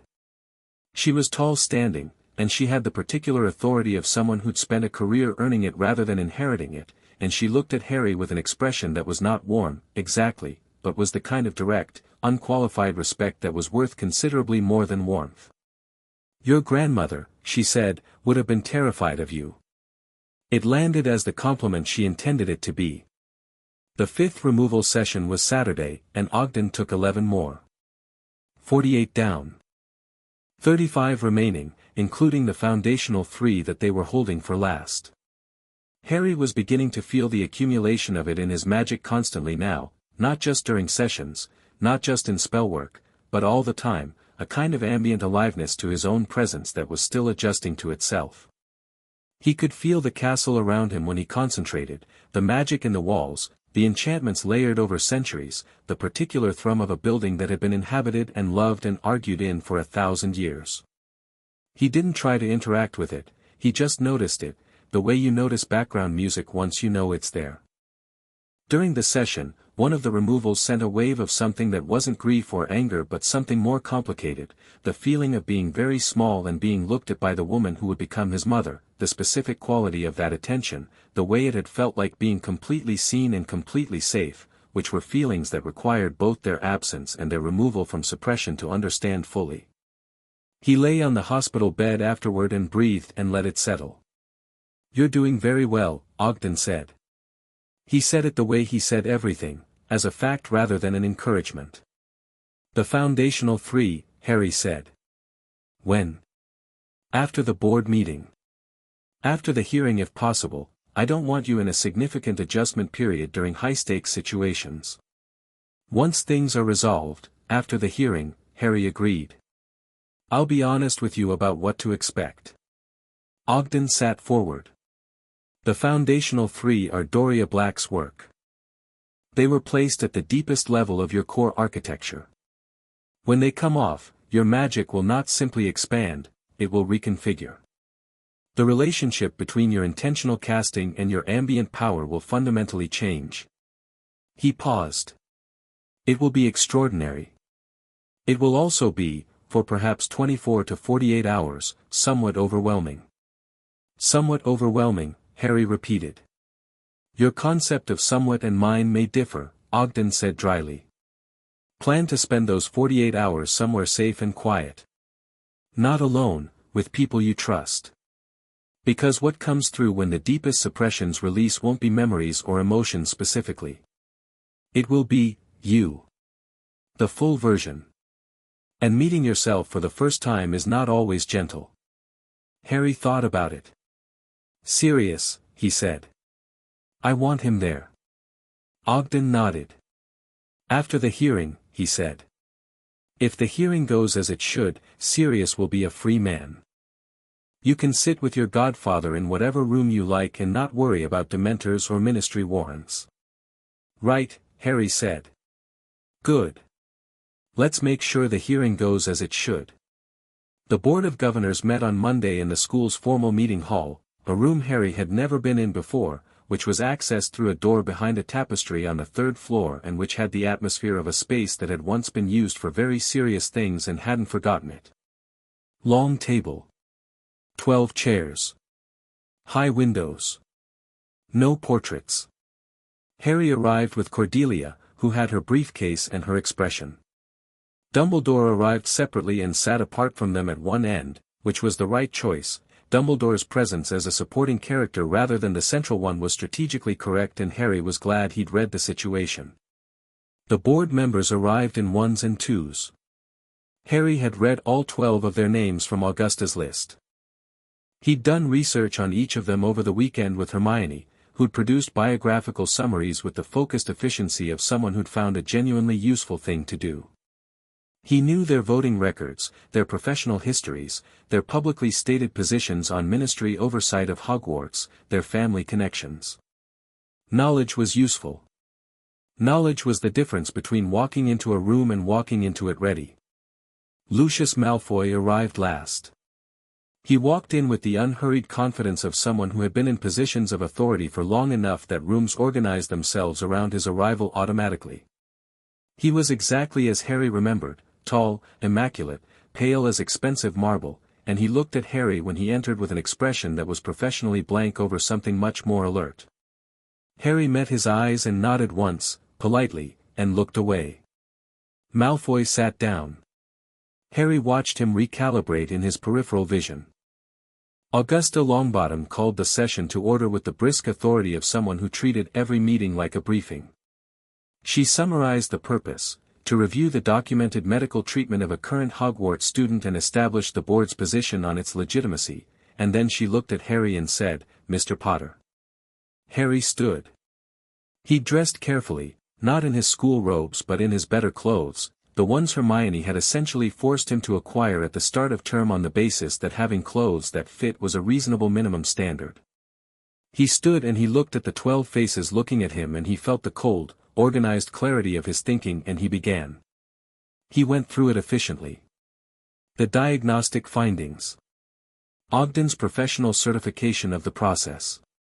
The legal framework for core treatment. The documented effects, not described dramatically, just described accurately, his spell work before and after, his academic performance, his demonstrated capability in supervised settings. He presented it the way Augusta had presented things in McGonagall's office, as facts arranged in a logical structure, conclusions emerging from the facts rather than being imposed on them. He was 11 minutes in when Malfoy interrupted. "This is all very thorough," Malfoy said, with the specific pleasantness of someone who has been waiting to interrupt and has decided to do it graciously. "But I have a concern that I don't think documentation addresses." He folded his hands. "The central question here isn't whether the diagnostic found something. The question is whether unauthorized modification of a student's core, regardless of the finding's legitimacy, was appropriate. The student in question is a minor. The modification was authorized by the student himself." "The modification was authorized by the patient," Harry said, without missing a beat. "Who is also the student. Medical procedures require patient consent." "I'm the patient." "You're 13, Malfoy said. "Wizarding law sets the age of medical consent at 11 for non-emergency procedures requiring the patient's understanding of implications," Harry said. "Cordelia." Cordelia produced a parchment and slid it down the table without standing up. The relevant statute, Mr. Malfoy. 1947, Medical Consent Act, Clause 7. Malfoy looked at the parchment with an expression that did not change, which meant it had changed. My second concern, he said, smoothly, is the question of the diagnostic findings themselves. Specifically the claim that these enchantments were placed by, among others, Albus Dumbledore. He looked down the table at Dumbledore. These are serious allegations. The idea that the headmaster of Hogwarts has been suppressing a student's magical development since infancy is documented, Harry said. Ogden's diagnostic report identifies the casting signatures. Dumbledore has confirmed his involvement to me directly. The documentation is in your packet. Malfoy looked at his packet. A pause that lasted slightly longer than it should have. I don't dispute the documentation, Malfoy said, pivoting, I question its implications. Specifically, he looked at Harry now with the directness of someone dropping a careful approach for a more direct one. Specifically, Mr. Potter, I question what you intend to do with all of this. The petition for Sirius Black's hearing. The Pettigrew custody situation. The upcoming Wisengamot proceedings. He looked around the table. A 13-year-old student has, in the space of 2 weeks, filed legal petitions, retained a Wisengamot advocate, organized a board emergency session, and is currently presenting a structured legal case to this body. His voice was very even. Where is this guidance coming from? Who is directing this? The room was quiet. Harry recognized the move, it was elegant, actually. Not attacking the facts, attacking the plausibility. A child can't do this alone, therefore the child is being used, therefore question who is using the child and to what end. No one is directing this, Harry said. I'm directing this. With respect, no, Harry said, politely but firmly. I don't mean that as arrogance. I mean it factually. I have help, Hermione Granger wrote parts of the petition and her research is excellent. Cordelia Vane is my advocate because Ogden recommended her. Mrs. Longbottom convened this session at my request. He looked at Malfoy steadily. But the decisions about what to pursue and how to pursue them are mine. Because they're about my life. He let that sit for a moment. Someone spent 13 years making decisions about my life without my input. I'm not interested in continuing that arrangement, regardless of who's offering to do the deciding. The room was very quiet. One of the 8 persuadable members, a stocky witch with neat braids named Millicent Bagnold, cleared her throat. Mr. Potter, she said. The enchantments that were placed on you. The compulsion components. You said they were designed to increase compliance and decrease self-advocacy. Yes. And those are being removed. 35 remain, Harry said. Including the foundational 3 which will be removed after the December 2nd hearing. So what we're seeing right now, she said slowly, is what you're like with approximately half of those compulsion components still in place. Yes, Harry said. She nodded, once, with an expression that said she found this significant. Malfoy, Harry noticed, had also found this significant. The calculation behind his eyes had shifted, was doing something different now, something that had less to do with attacking Harry's position and more to do with reassessing it. Harry watched Malfoy think and understood, with the clean perception of someone whose emotional intelligence had recently doubled, that Malfoy was doing a version of the same calculation he himself did, evaluating the board, moving the pieces, deciding which position served his interests. And arriving, possibly, at the conclusion that his father had. I'd like to call for a formal vote, Augusta Longbottom said, breaking the silence with the decisive authority of someone who has been waiting for the right moment and has identified it. The question before the board, does the Board of Governors find that the diagnostic and treatment procedures performed on Harry Potter by healer Tiberius Ogden were appropriate and within the legal framework governing student medical care at Hogwarts? Discussion first, said a board member on Harry's right. I want to address the ministry's position. The ministry's position is not before this board, Augusta said. This board governs Hogwarts. The ministry governs the ministry. We are here to evaluate what happened at this school, not to adjudicate Cornelius Fudge's political concerns. The discussion that followed lasted 20 minutes. Harry sat and listened and answered specific questions, about the timeline, about the legal documentation, about the medical certification, and didn't fill silences that didn't need filling. He watched the 8 persuadable members and saw them move, gradually, in the direction of the argument he and Augusta had constructed together. Not dramatically. Steadily. The vote was 9-3 in favor.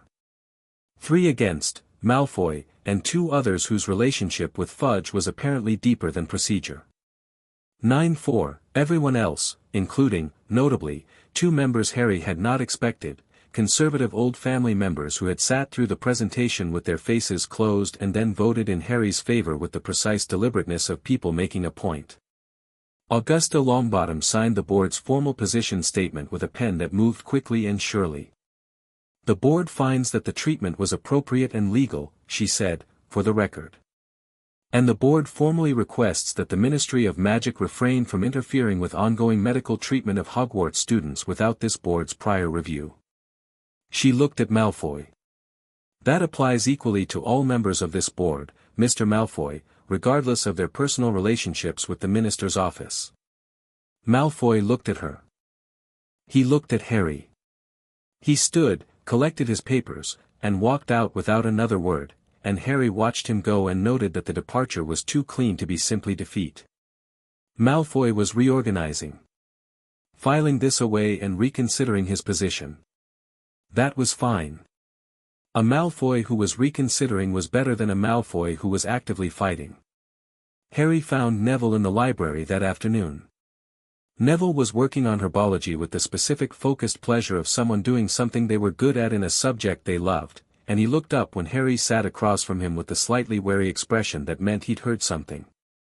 "Your grandmother came today," Neville said. "She did," Harry said.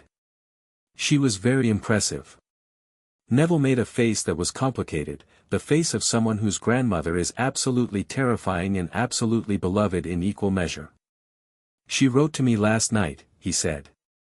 "She said," he stopped. "She said you reminded her of someone she respected. She didn't say who. With Gran, that's very high praise." "Good," Harry said. He looked at Neville for a moment. They'd been friendly since first year. Neville had always been present at the edges of Harry's experience, earnest and nervous and more capable than he believed himself to be. With the new clarity of 38 fewer dampeners, Harry looked at Neville and saw him more completely than before, saw someone who'd been shaped by his own kind of damage, who moved through the world with a baseline anxiety built from years of being told he wasn't enough. "Can I ask you something?" Harry said. "Yeah," Neville said carefully. "What do you actually want to do? Not what anyone expects from you. Not what the family wants. What do you want?" Neville looked at him as though this was either the most dangerous or the most interesting question anyone had asked him. "Herbology," he said, after a moment. "That's the actual answer. I want to study magical plants. Specifically the properties of plants that have magical applications in healing." He paused. "That's not very dramatic." "It's genuinely important," Harry said. "More important than half the dramatic things. The healing application alone, yeah." Neville looked slightly brighter. "Yeah. My mum's at St. Mungo's. I've thought a lot about," he stopped. Went to a more careful place. "I've thought a lot about what it would mean if there were better treatment options. Magical treatment options." Harry nodded. He didn't push this St. Mungo's thread. Neville would say what he wanted to say about that when he wanted to say it. "The board approved the treatment today," Harry said. 9-3. Your grandmother ran the session. Neville exhaled something that was relief by proxy. "Good," he said. "She said it would go fine, and I've never known Gran to be wrong about a vote." "Your grandmother," Harry said, "is one of the most formidable people I've ever met." Neville laughed, genuine and slightly startled, the specific laugh of someone who has heard their grandmother described in terms they completely agree with but rarely hear from other people. Don't tell her that, he said. She'll be impossible. Too late, Harry said. I already told her she ran a very effective session. What did she say? She said she knew. Neville laughed again, and Harry laughed too, actually laughed, properly, the way he hadn't been able to do before with the full-bodied uncomplicated ease of it, and the library echoed it briefly before Madame Pants appeared at the end of the aisle and gave them both the look. Tuesday. Wednesday. Thursday. Harry worked on the serious case with Cordelia in the evenings, refining the testimony structure. He ran every morning before breakfast, partly because he discovered he wanted to, which was a new experience, wanting to exercise for no reason except that it felt good, and partly because the runs gave him time to think in the straightforward, physical way that he was finding increasingly useful. He kept the map with him always, checking Sirius's position each morning. He went to all his classes and did well in most of them and did well in the rest with a focused intentionality that he hadn't had before, applying himself to subjects he'd found dull with the genuine curiosity of someone who now had access to being curious. Snape gave him an outstanding on his Thursday potions practical. He said nothing about it. Neither did Harry. But Snape held his eyes for a beat after announcing the grade, and the beat said something that didn't need words. Friday. 1 week before the hearing. He was crossing the second-floor corridor after dinner when someone grabbed his arm and pulled him sideways through a door he hadn't realized was there, and the door closed behind him and he was in a broom cupboard with Cordelia Vane, who had clearly run to get here and whose expression had lost its usual composed iron. Fudge filed the postponement request this morning, she said. Harry felt the cold anger engage. You said it needed a majority vote. It does. He's been lobbying all week. She held up a piece of parchment. I have the preliminary count. 15 members confirmed support for the postponement. We need more than 15 to oppose it to block him. We have 11 confirmed oppositions and 6 undecided. She met his eyes. 3 of the undecideds are members I believe will respond to direct personal contact. Not from me. Not from Dumbledore.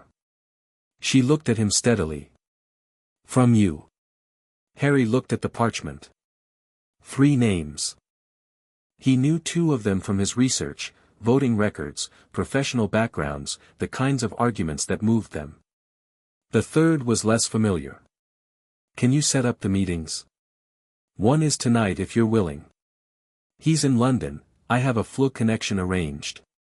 One is tomorrow morning. The third, she paused. The third is complicated. It's Griselda Marchbanks. The head of the Wizarding Examinations Authority, Harry said. Who is 93 years old, deeply eccentric, and has a strong personal opinion about the institutional cowardice of the ministry that dates back to 1925. Cordelia allowed herself a brief, complicated expression. She also examined your grandfather James, your great-grandfather, actually, for his newts and has apparently never forgotten the experience. Did he do well? He failed divination. She paused. She found this hilarious. They kept in correspondence for 40 years. Harry looked at the names on the parchment again. 3 votes. 3 conversations. 1 week. Tonight, he said.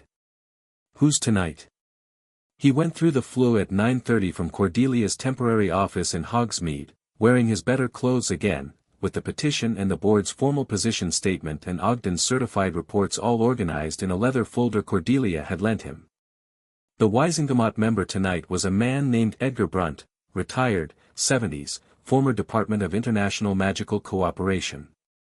He received Harry in a London sitting room that smelled of pipe smoke and old books and cats, with the wariness of a man who'd been in ministry politics long enough to be suspicious of anything that arrived through the flue wearing a leather folder. Harry sat across from him and talked for 40 minutes. He did not appeal to the man's emotions. He did not describe Sirius's suffering or his own. He presented the procedural violations, the legal framework, the documented evidence, the ministry's current behavior as a continuation of the same pattern of procedural misconduct that had put an innocent man in Azkaban. He showed how Fudge's postponement request itself was a demonstration of the same institutional disregard for due process that had caused the original problem. Edgar Brunt said very little during the 40 minutes. He asked 2 questions, both procedural, both sharp. Harry answered them directly. When Harry finished, Brunt looked at him for a moment. "You're Charles Potter's great-grandson," he said. Harry blinked. Yes. Through my grandfather. I worked with Charles in the Department of International Cooperation for 6 years, Brunt said. He was the most stubborn man about procedure I ever encountered. Would not move an inch if procedure wasn't right. He picked up the petition. He'd have liked this. "Will you vote against the postponement?" Harry asked. "Yes," Brunt said simply. 12 confirmed oppositions.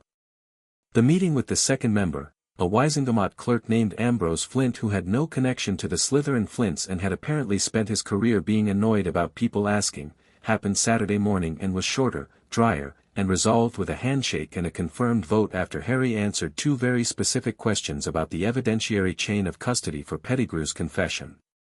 13. They needed 15 to block the postponement. 14 to force a tie, which Cordelia said would be broken in favor of the original filing. 13 wasn't enough. Griselda Marchbanks arrived at Hogwarts Saturday afternoon through the same flew in McGonagall's office as Augusta Longbottom, and she was nothing like Augusta Longbottom. She was tiny, ancient, bird-boned, with white hair that appeared to be doing whatever it wanted and an expression of absolute alert intelligence that made her look simultaneously 93 and completely ageless. She wore robes that had been very fine 50 years ago and were now fine in a different way, the way things are fine when they've been through everything and are still standing. She looked at Harry for a long moment before anyone spoke. "You have your great-grandfather's forehead," she said. "So I've been told," Harry said. "Did they tell you what he was like?" "I heard he failed divination." Griselda Marchbanks made a sound that was immediately identifiable as a laugh that had been refined over 90 years of practice into something more precise. "He told me, he said this at 17, standing in my examination room, he said, 'Mrs. Marchbanks, I believe divination is a discipline for people who don't trust themselves to simply pay attention.'" She looked at Harry. "I asked him if he could predict one thing about his own future with confidence. He said, 'I'll marry Evans.'" "Evans was my grandmother's maiden name," Harry said. "I know," she said, and sat down, and held out her hand for the petition. She read it in 4 minutes. She was the fastest reader Harry had met, and the most thorough. She went back to 3 specific points and reread them with the focused attention of someone checking architecture. "The Marchbanks position on ministry overreach," she said, setting it down, "has been consistent for 60 years. I am not going to vote to allow Cornelius Fudge to postpone a hearing that should have happened 12 years ago simply because holding it is inconvenient for his political narrative." She looked at Harry. "That's not in question. What I want to know is why you came to see me instead of simply trusting the legal process to work." "Because the legal process requires people to use it," Harry said. "The mechanism is right. The will to use it properly isn't automatic." He met her sharp old eyes. "I'm not trusting the process. I'm trusting people who understand why the process matters and will use it correctly." Griselda looked at him for a long moment. "Your great-grandfather," she said, "would have been insufferably smug about you." 14, Cordelia said quietly, from the other side of the room. Griselda turned and gave Cordelia a look that suggested she'd known the count before anyone mentioned it. "Well. 15 with the chair's tiebreaker." She stood with the deliberate, unhurried motion of someone who had learned that hurrying was overrated. "The postponement will fail," she said. "The hearing will proceed on December 2nd. She looked at Harry. "Be ready." "I will be," Harry said. She walked out, leaving behind the specific impression of someone who had made a decision that had the weight of a long life's principle behind it. Harry sat in McGonagall's office after she'd gone, in the particular quiet of a Saturday evening in a school mostly at rest, and felt the shape of the week that had been. The board meeting. Edgar Brunt. Ambrose Flint. Griselda Marchbanks. Cordelia Vane in a broom cupboard. The map with Sirius's dot at the treeline. 1 week. He pulled out the map and looked at Sirius's position. Still there. Patient, like he'd said he would be. I'm going to get you out. Harry looked at the dot on the parchment and felt the certainty of it, not as a wish, not as a hope, but as a thing that was going to happen because he was going to make it happen, and the pieces were in place and the people who needed to be in position were in position and the hearing was going to proceed. It was a new feeling, certainty without anxiety. He recognized it, turning it over in his mind. It was what you felt when you knew you'd prepared correctly and you trusted your own preparation. He'd never been able to feel it before without the glass dulling it into something less than certainty. He pocketed the map, collected the leather folder, and walked back toward Gryffindor Tower through a quiet Saturday castle, and somewhere below the deliberate calm of it was something that could only be described as readiness. The clean, total readiness of someone who has done the work and knows it and is prepared for whatever comes next. Whatever came next, Harry Potter was ready for it. Chapter 6, Unbound. December 2nd arrived the way important days do, looking exactly like any other day until you were already in it. Harry woke at 5. Not anxiously. He lay in the dark and listened to the dormitory breathe and ran through the day's structure the way he'd been doing all week, not rehearsing, just orienting. The flew to London at 7:30. The ministry at 8:30. The hearing at 9. Cordelia's briefing notes were in the leather folder on his bedside table, read 3 times, internalized. He dressed in the dark, took the map, and went downstairs. The common room was empty and warm, the fire banked low, the chairs arranged in their usual comfortable chaos. Harry sat in the chair closest to the fire and spread the map on the table. The castle was very quiet, nearly 6 in the morning, only the earliest risers up. He found Sirius's dot at the treeline. Same position. Then he found the other dots he checked every morning now out of habit, Ron and Hermione still asleep upstairs, Lupin's dot in his quarters, Snape in the dungeons moving with the purposeful pattern of someone already working, Dumbledore in his office. Dumbledore's dot was moving. Pacing. Harry folded the map and went to the window. Outside, the grounds were dark and frost-white, the lake black and still, the forest a solid wall of shadow. Somewhere in that shadow, Sirius was waiting. Had been waiting for 10 days now, 10 days of Lupin's food deliveries and Harry's morning checks on the map, and nothing dramatic, just the patient waiting of a man who had already waited 12 years and had learned that the difference between 12 years and 12 more days was not going to break him. Harry put his palm flat on the cold glass. Today. Hermione was up at 6:15. Ron at 6:30. They came downstairs and found Harry already dressed, and they didn't say much, which was correct. This was one of those mornings where the support was in the presence, not the words. Hermione had pressed his robes yesterday and organized the leather folder with tabbed sections and a precise index that would have been excessive if they hadn't both been aware that Cordelia's standards were high. Ron handed Harry a piece of toast without comment and sat next to him, and that was enough. Fred and George came down at 6:45, which was extraordinarily early for them. Moral support, Fred said, when Harry raised an eyebrow. We're not coming, George added. We just wanted to, you know. He made a gesture that encompassed the whole situation in a way only a Weasley twin could manage. Get him out, Fred said simply. Working on it, Harry said. They sat for 20 minutes, the 5 of them, in the early morning Gryffindor common room, not talking very much, and Harry sat in the middle of it and felt the warmth of it without any glass at all, felt it as the full, real thing it was, people who wanted good things for him, who were here because they chose to be, who had nothing to gain from being here except the wanting of it. He didn't have a word for what that felt like, precisely. He thought he'd probably need more time to find the right word.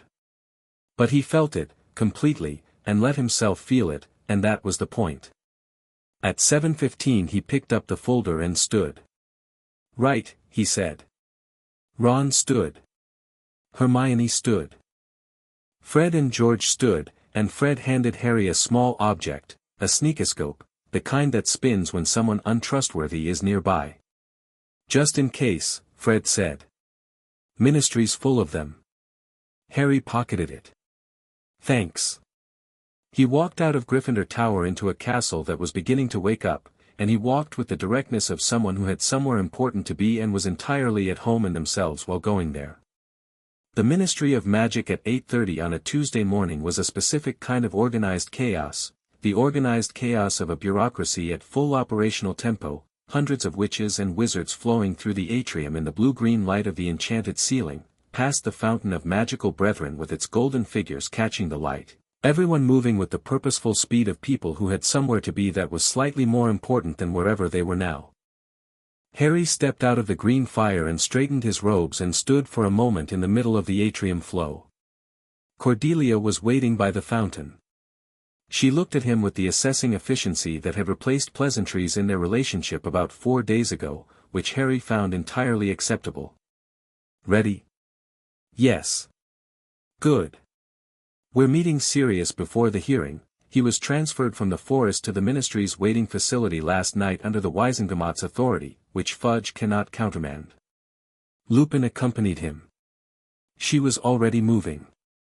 The postponement vote failed 16 to 15 as of last night.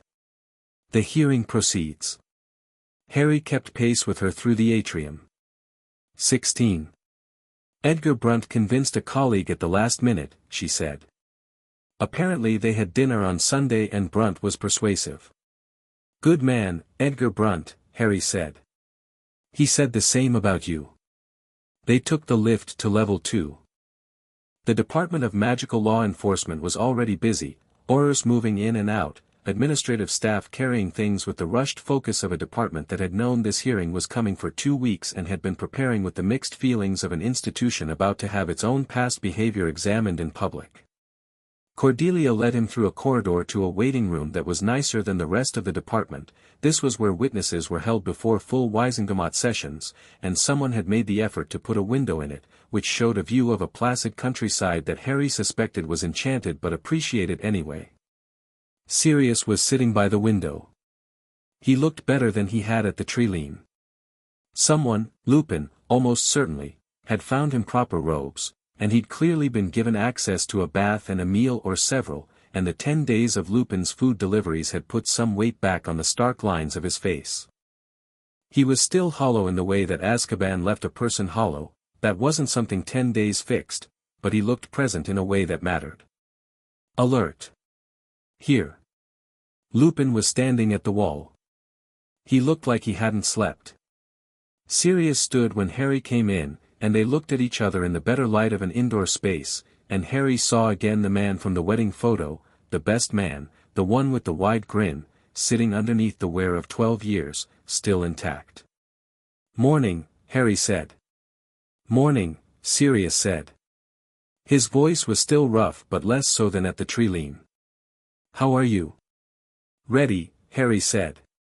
You.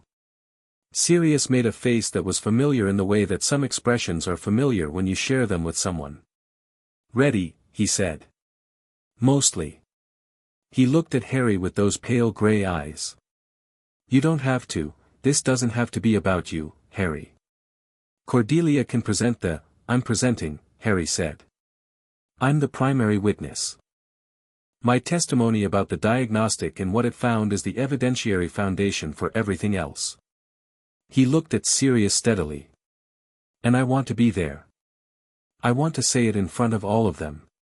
Sirius looked at him for a moment. James would have, don't tell me what James would have done, Harry said, not harshly. Tell me when I get it wrong. Sirius's mouth curved. Something warm and complicated moved across his face. Fair enough, he said. Lupin, from the wall, made a quiet sound that might have been a laugh. They had 40 minutes before the hearing.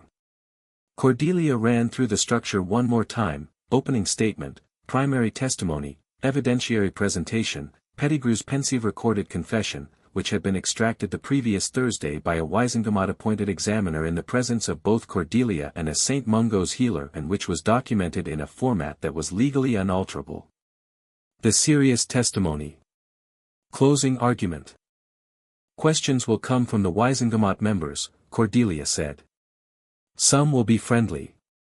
Some will be Fudge's allies probing for inconsistencies. You answer every question the same way, directly, factually, without elaboration beyond what's relevant. She looked at Harry. You especially. I know, Harry said. Your instinct will be thorough. Resist it. Short answers are harder to attack than long ones. I know, Harry said again. And if Fudge himself speaks, I answer him the same way I answer everyone else, Harry said. Directly and without deference. Cordelia looked at him for a moment. Yes, she said. Exactly that. A ministry official appeared at the door to tell them the chamber was ready. Harry picked up the leather folder, straightened his robes once with a precise tug, and turned to Sirius. We've got this, he said.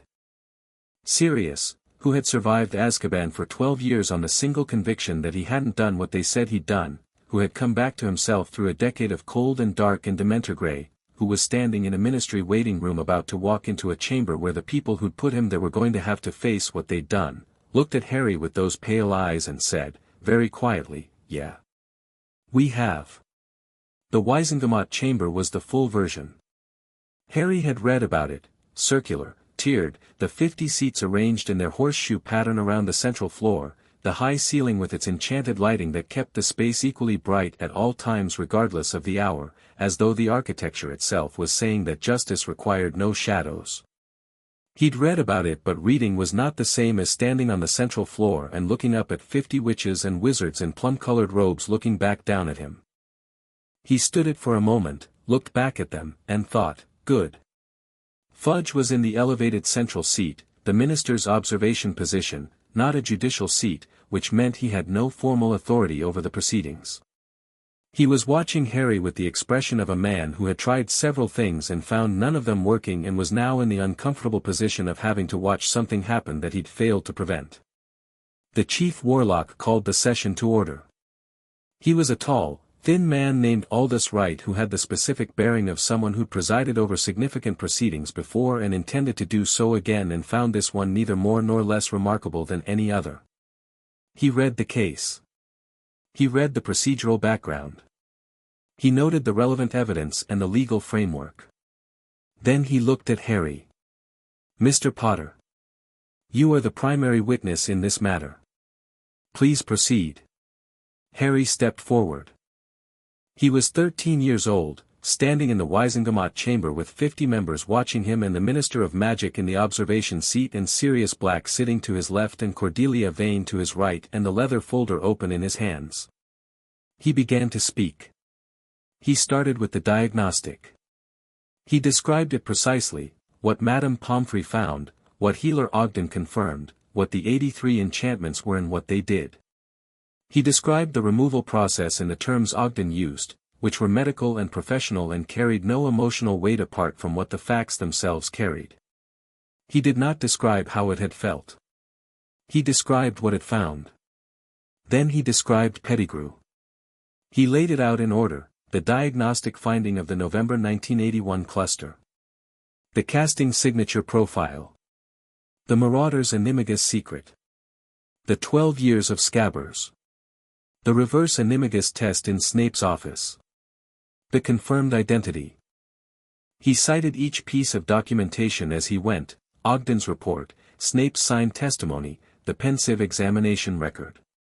He placed each document on the central table as he cited it, and they built up there in a stack that was its own kind of argument, physical, undeniable, present. The chamber was very quiet. Not the quiet of boredom or resistance, the quiet of people attending carefully to something that was demanding their full attention. Sirius Black was arrested on November 2, 1981, Harry said. He was in Azkaban by November 7. In that 5-day period, the Ministry of Magic conducted no hearing, appointed no defense representative, took no formal testimony, and filed no charges through the Wisengamot standard prosecution process. He paused. Peter Pettigrew, who was confirmed alive and in rat form in this school this November, has admitted in the pensive examination record that you have in your folders that he betrayed James and Lily Potter to Voldemort, that he killed 12 muggles to fake his own death, and that he has been hiding in animagus form for 12 years. He looked up from his folder. Sirius Black has been in Azkaban for 12 years for a crime Pettigrew committed. He was put there without trial, kept there without review, and the Ministry has spent the past 2 weeks attempting to delay this hearing rather than correct its own error. He set the final document on the table. That's the case, he said. It's straightforward. The Chief Warlock looked at the stack of documents. He looked at the Wisengamot.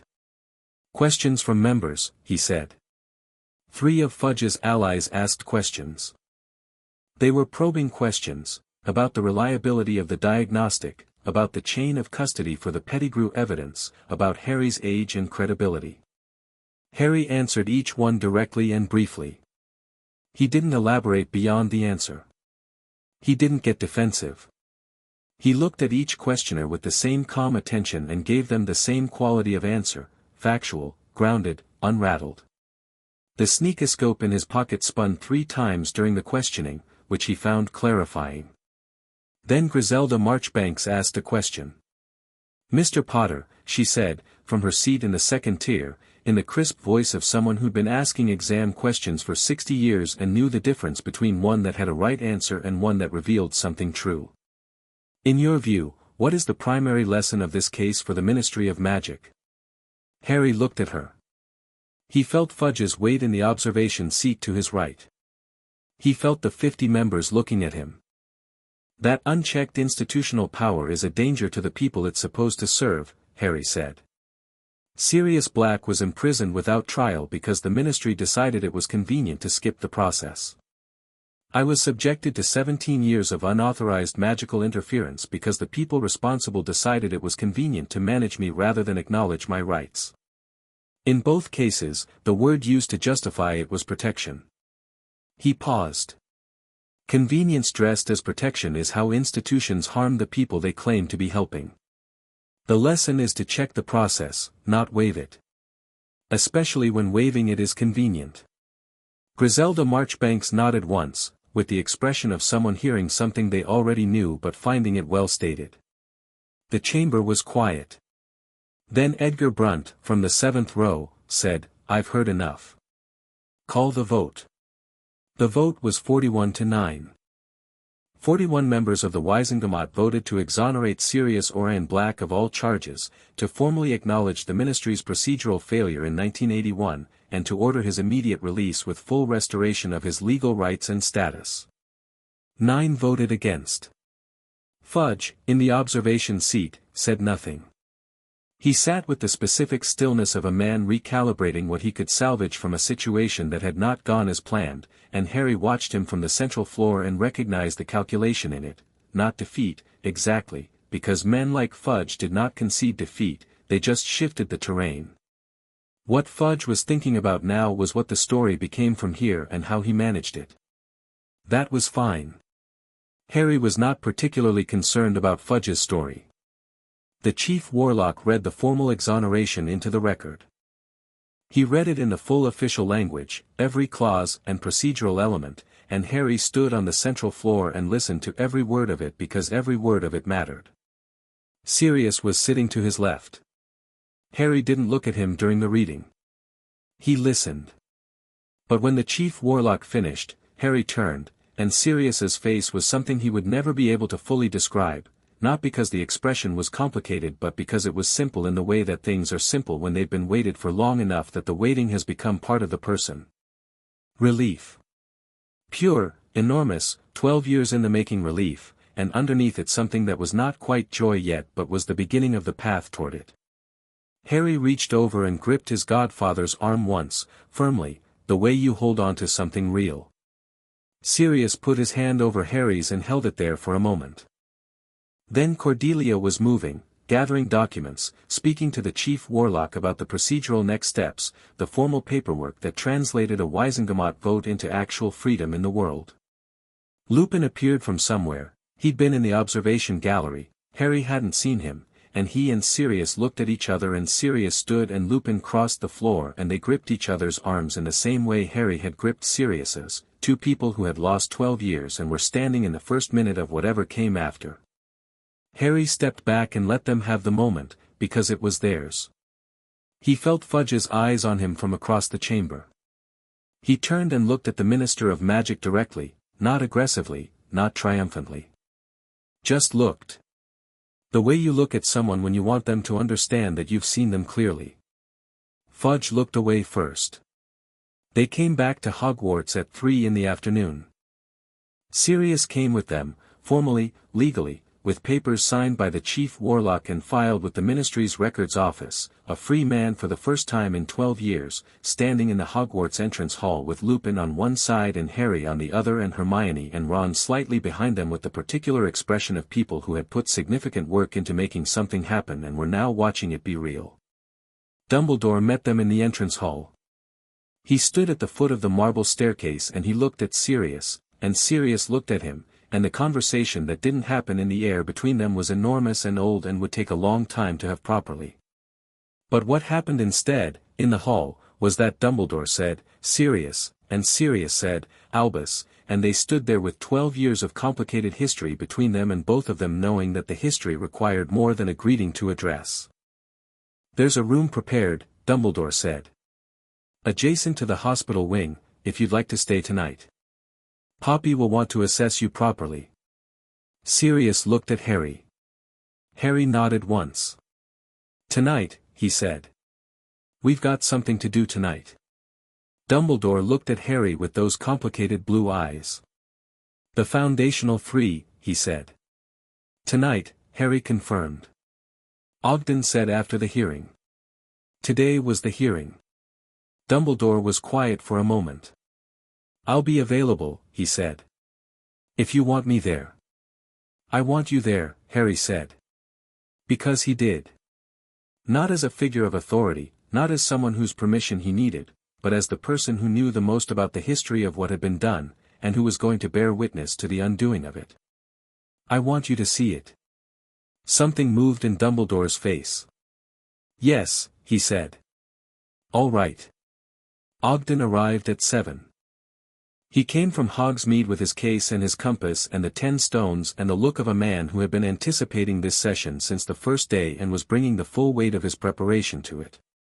He arranged the room with careful precision, the hospital wing's larger private room, the one at the end, with the good window, and checked each stone's positioning twice. Harry was there. Sirius was there. Lupin. Hermione. Ron. Dumbledore, in the chair by the window. Pomfrey at her monitoring station. Ogden looked at the assembled group and said, "This is more people than I typically work with." "I know," Harry said. "They're staying."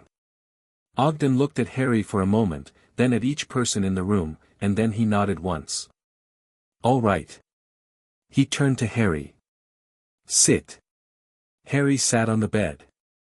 He felt the room around him, everyone in it, everyone's specific weight and presence and the complicated web of feeling between them.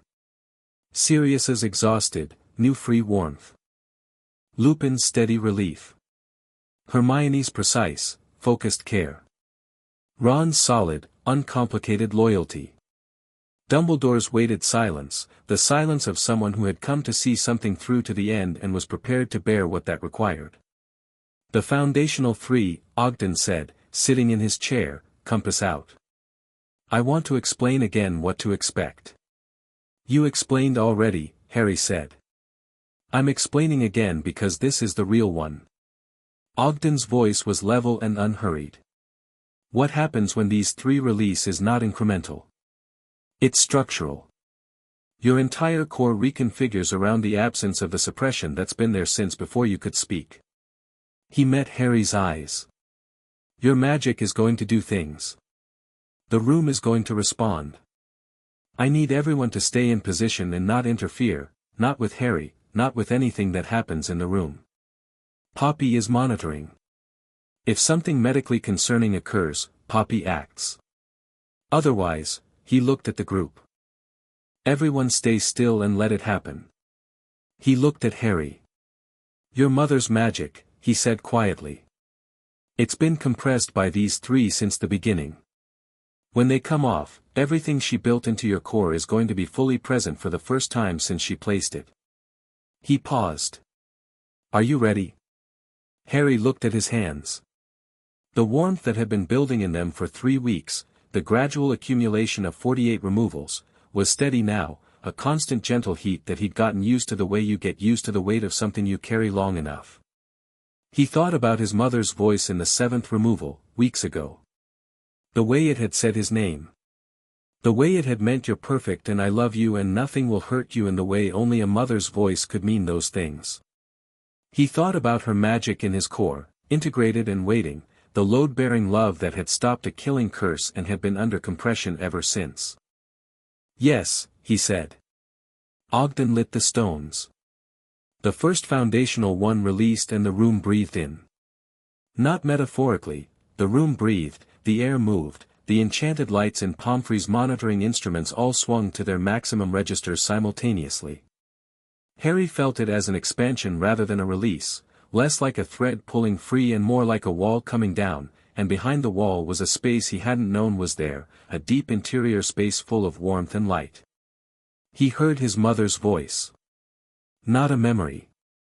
Not a flash. A presence, warm, completely certain of itself, the kind of presence that doesn't need to say anything to make itself known. It was in his magic, had always been in his magic, was the architecture under everything, and the removal of the suppression on it was like turning up the light in a room that had always been dimly lit and discovering the room was much larger than you'd thought.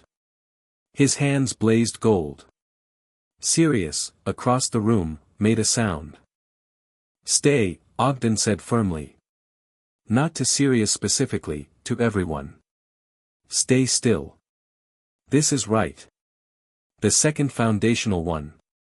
Harry's magic moved without his intention, not wildly, not randomly, but with the specific precision of something that knew exactly what it was doing.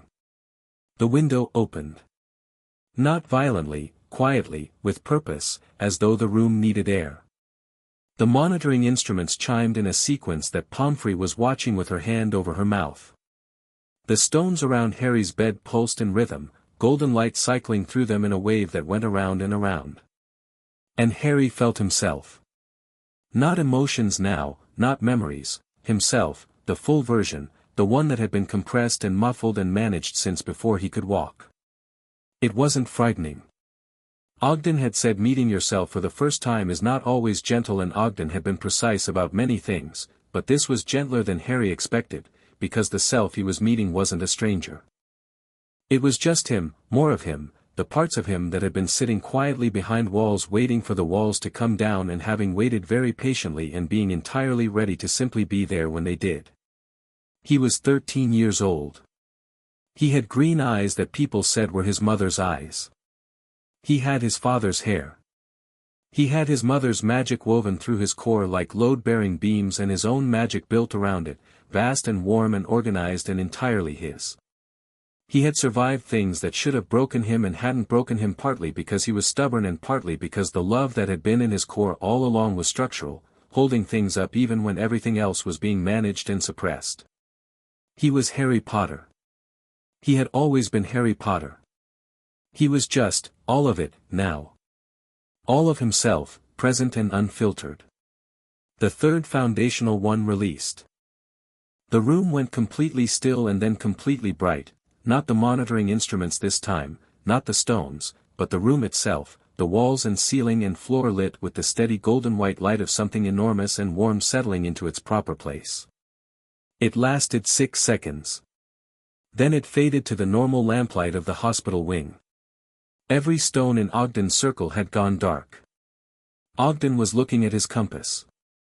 The crystal, cracked, battered, usually ranging from white to gold, was blazing a deep and steady amber that Harry had not seen it do before in any session.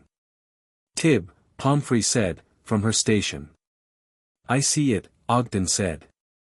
He was very still. I see it. He looked at Harry with the expression Harry recognized from the session 3 weeks ago when the lights had blazed on after the November cluster.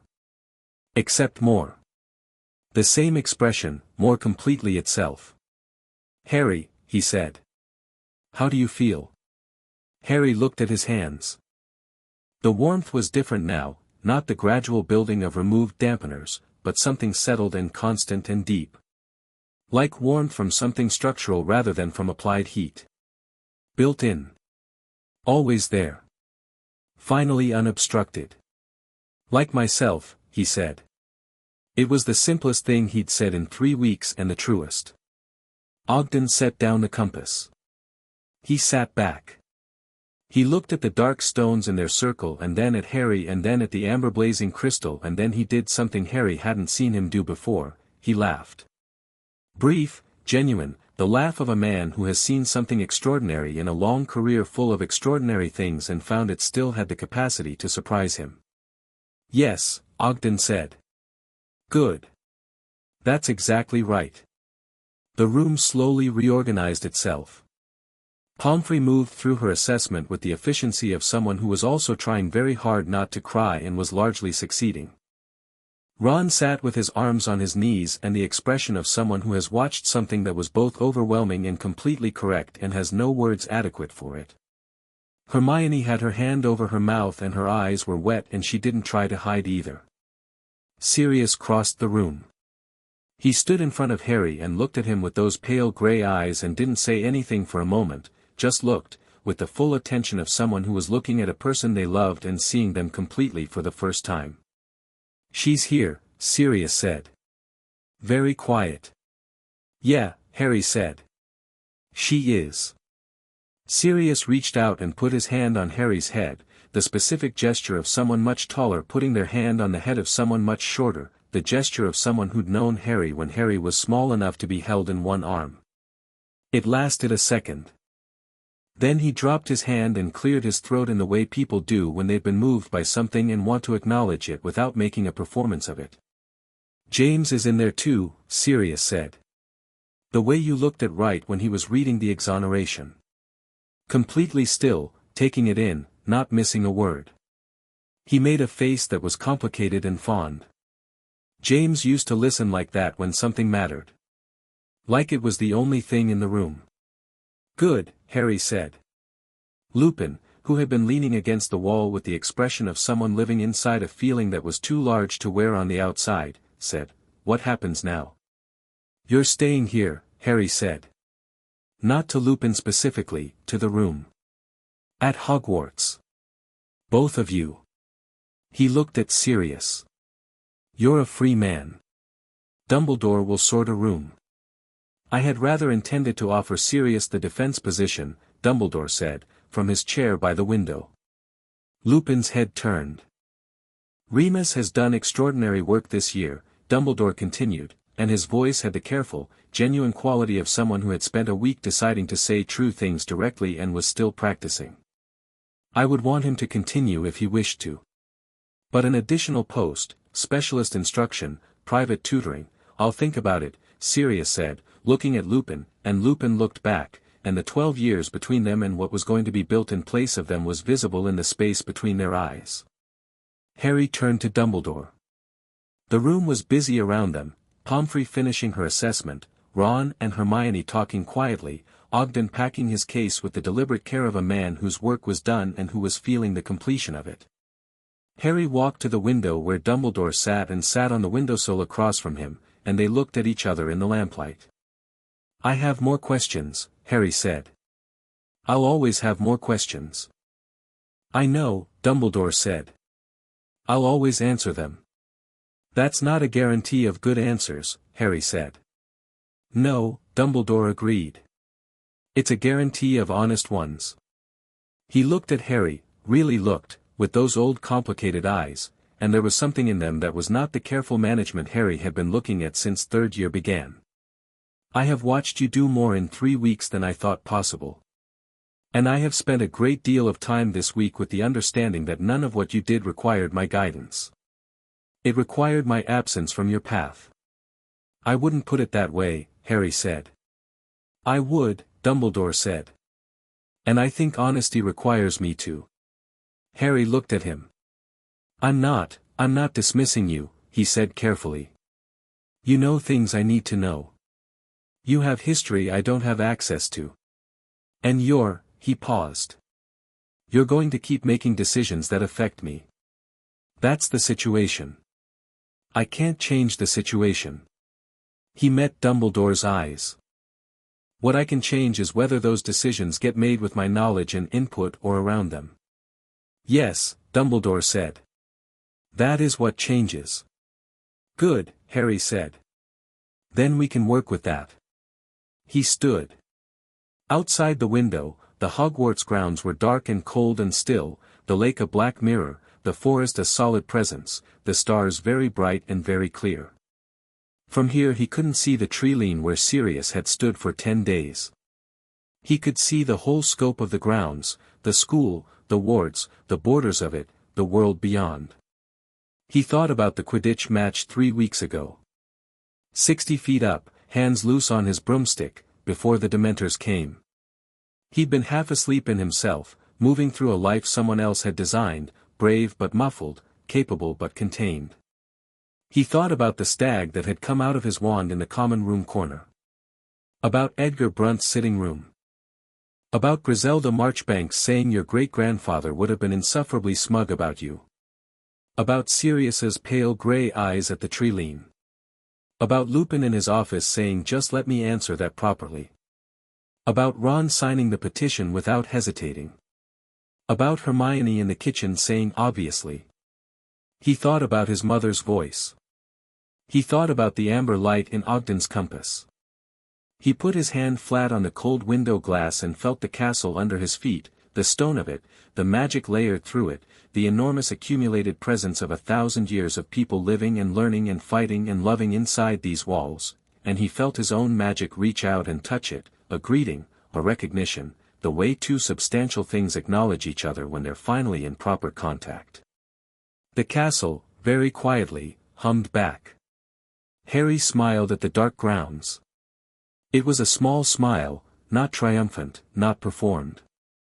The smile of someone who is exactly where they are and exactly who they are and finds both of those things, for the first time, uncomplicated. Harry. Hermione's voice, from across the room. He turned. She was standing with Ron, who had his arm around her shoulders in the easy way of people who are comfortable with each other, and they were both looking at him with expressions that he could read now with the full precision of someone whose emotional intelligence had finally been allowed to develop. Pride was in there. Relief. Something that was just, love, the particular love of people who had chosen each other without being asked to and were choosing to keep doing it. Are you all right? Hermione asked. He thought about the question. He'd been asked it so many times in the last 3 weeks, by so many different people, with so many different layers in the asking. He thought about it honestly, the way he thought about everything honestly now, with the full weight of himself present in the thinking, nothing dulled, nothing behind glass, nothing managed or muffled or compressed. Yes, he said. He meant it completely. He crossed the room to his friends, past Sirius and Lupin who were talking in the quiet, sustained way of people who have years to cover and are making a start, past Ogden who nodded at him once with the specific satisfaction of a professional whose work has been everything it should have been, past Pomfrey who was suddenly very busy with something on her workbench and not at all in danger of crying. He reached Ron and Hermione and they made room for him in the easy, natural way of people who always made room for each other, and the three of them stood in the lamplight of the hospital wing and the room around them was full of people and warmth and the specific particular atmosphere of things having come right. Outside, the stars were very clear. Inside, everything that had been compressed and managed and dampened and caged for 13 years was present and unfiltered and free. Harry Potter stood in it and breathed it in and let it be true. 3 days later, he was back on a broomstick. 60 feet up. Cold air. No rain this time, clear December sky, sharp blue, the grounds frostwhite below him and the black lake dark at the edge of his vision, and Sirius standing on the pitch with his hands in his pockets watching with an expression Harry was beginning to recognize as his godfather's version of contentment. Lupin was there too, sitting on the stands with a thermos of something hot. McGonagall, who had come to watch on the pretext of evaluating the postponed match against Hufflepuff, and was clearly also just watching. Ron and Hermione on the Gryffindor bench, close enough that Ron was probably talking and Hermione was probably reading, and both of them were present. Harry circled the pitch once at a measured pace, getting the feel of the height and the cold and the broomstick under his hands, and then he went up, straight up, a vertical climb, fast enough that his hair went horizontal and the ground fell away to a small patchwork below. At 200 feet he stopped. He hovered, perfectly still, in the cold clear air. The whole school was visible from here, every tower and courtyard and rooftop, the grounds in their winter geometry, the forest at the edges, the lake catching the December light. He could see figures on the grounds, tiny, moving with purpose, alive. He reached inside himself for the steadiness that was there now, fully available, as reliable as breathing. He thought, up. He went up. 300 feet. The castle shrank. The ground spread. He could see Hogsmeade from here, the rooftops, the little cluster of it, smoke from chimneys curling straight up in the cold still air. He could see the road that ran south toward London. He could see, very far to the west, the smudge of something that might have been Dartmoor. He hung in the cold blue air at 300 feet and the world lay below him like a map of everything that was possible, and he felt his own magic steady and enormous in his chest, and his mother's love integrated through it like load-bearing beams, and his father's stubbornness in every decision he'd made in the last 3 weeks, and his godfather's warmth at the tree-lean, and his friend's loyalty, and all of it present, all of it his, all of it real. He pulled the nimbus into a dive. 200 feet. 100. 50. The ground coming up fast and the wind screaming past him and his hands completely steady on the broomstick and the cold bright air everywhere. He pulled out at 20 feet, smooth, controlled, absolute, and leveled off so low that his feet nearly skimmed the frost on the pitch grass, and then curved upward again in a long, easy arc. From the stands, he heard Ron say something with enough volume to carry. He couldn't hear the words, but the tone was sufficient. From the pitch below, Sirius was laughing, that warm real laugh that changed his face, and he had his head thrown back and both hands still in his pockets, and he looked, in this moment, like the man from the wedding photo. Fully. Harry curved back toward the pitch, came in at a controlled speed, and stepped off the broomstick onto the frozen grass. Sirius crossed the pitch toward him. "Show off," Sirius said. "Yeah," Harry agreed. They walked off the pitch together, into the cold December morning, under the clear blue sky of a world that was ordinary and difficult and full of things still to be resolved, Voldemort still out there, dormant but not gone, the Ministry recalibrating around the hearing's implications, Dumbledore learning, genuinely, what it meant to be answerable, the wizarding world moving through the usual turbulence of itself. None of it was finished. Most of it was just beginning. But Harry walked into the morning with his godfather beside him and the castle warm behind him and his magic steady in his chest, and he walked with the even, unhurried confidence of someone who is entirely present in themselves and entirely prepared for whatever the world brought next. Not because he'd been made invulnerable. Not because the difficult things had been resolved. But because he was, finally, completely, unambiguously himself, and himself was, it turned out, more than enough. The frost crunched under their feet. The morning opened ahead of them. Harry Potter walked into it.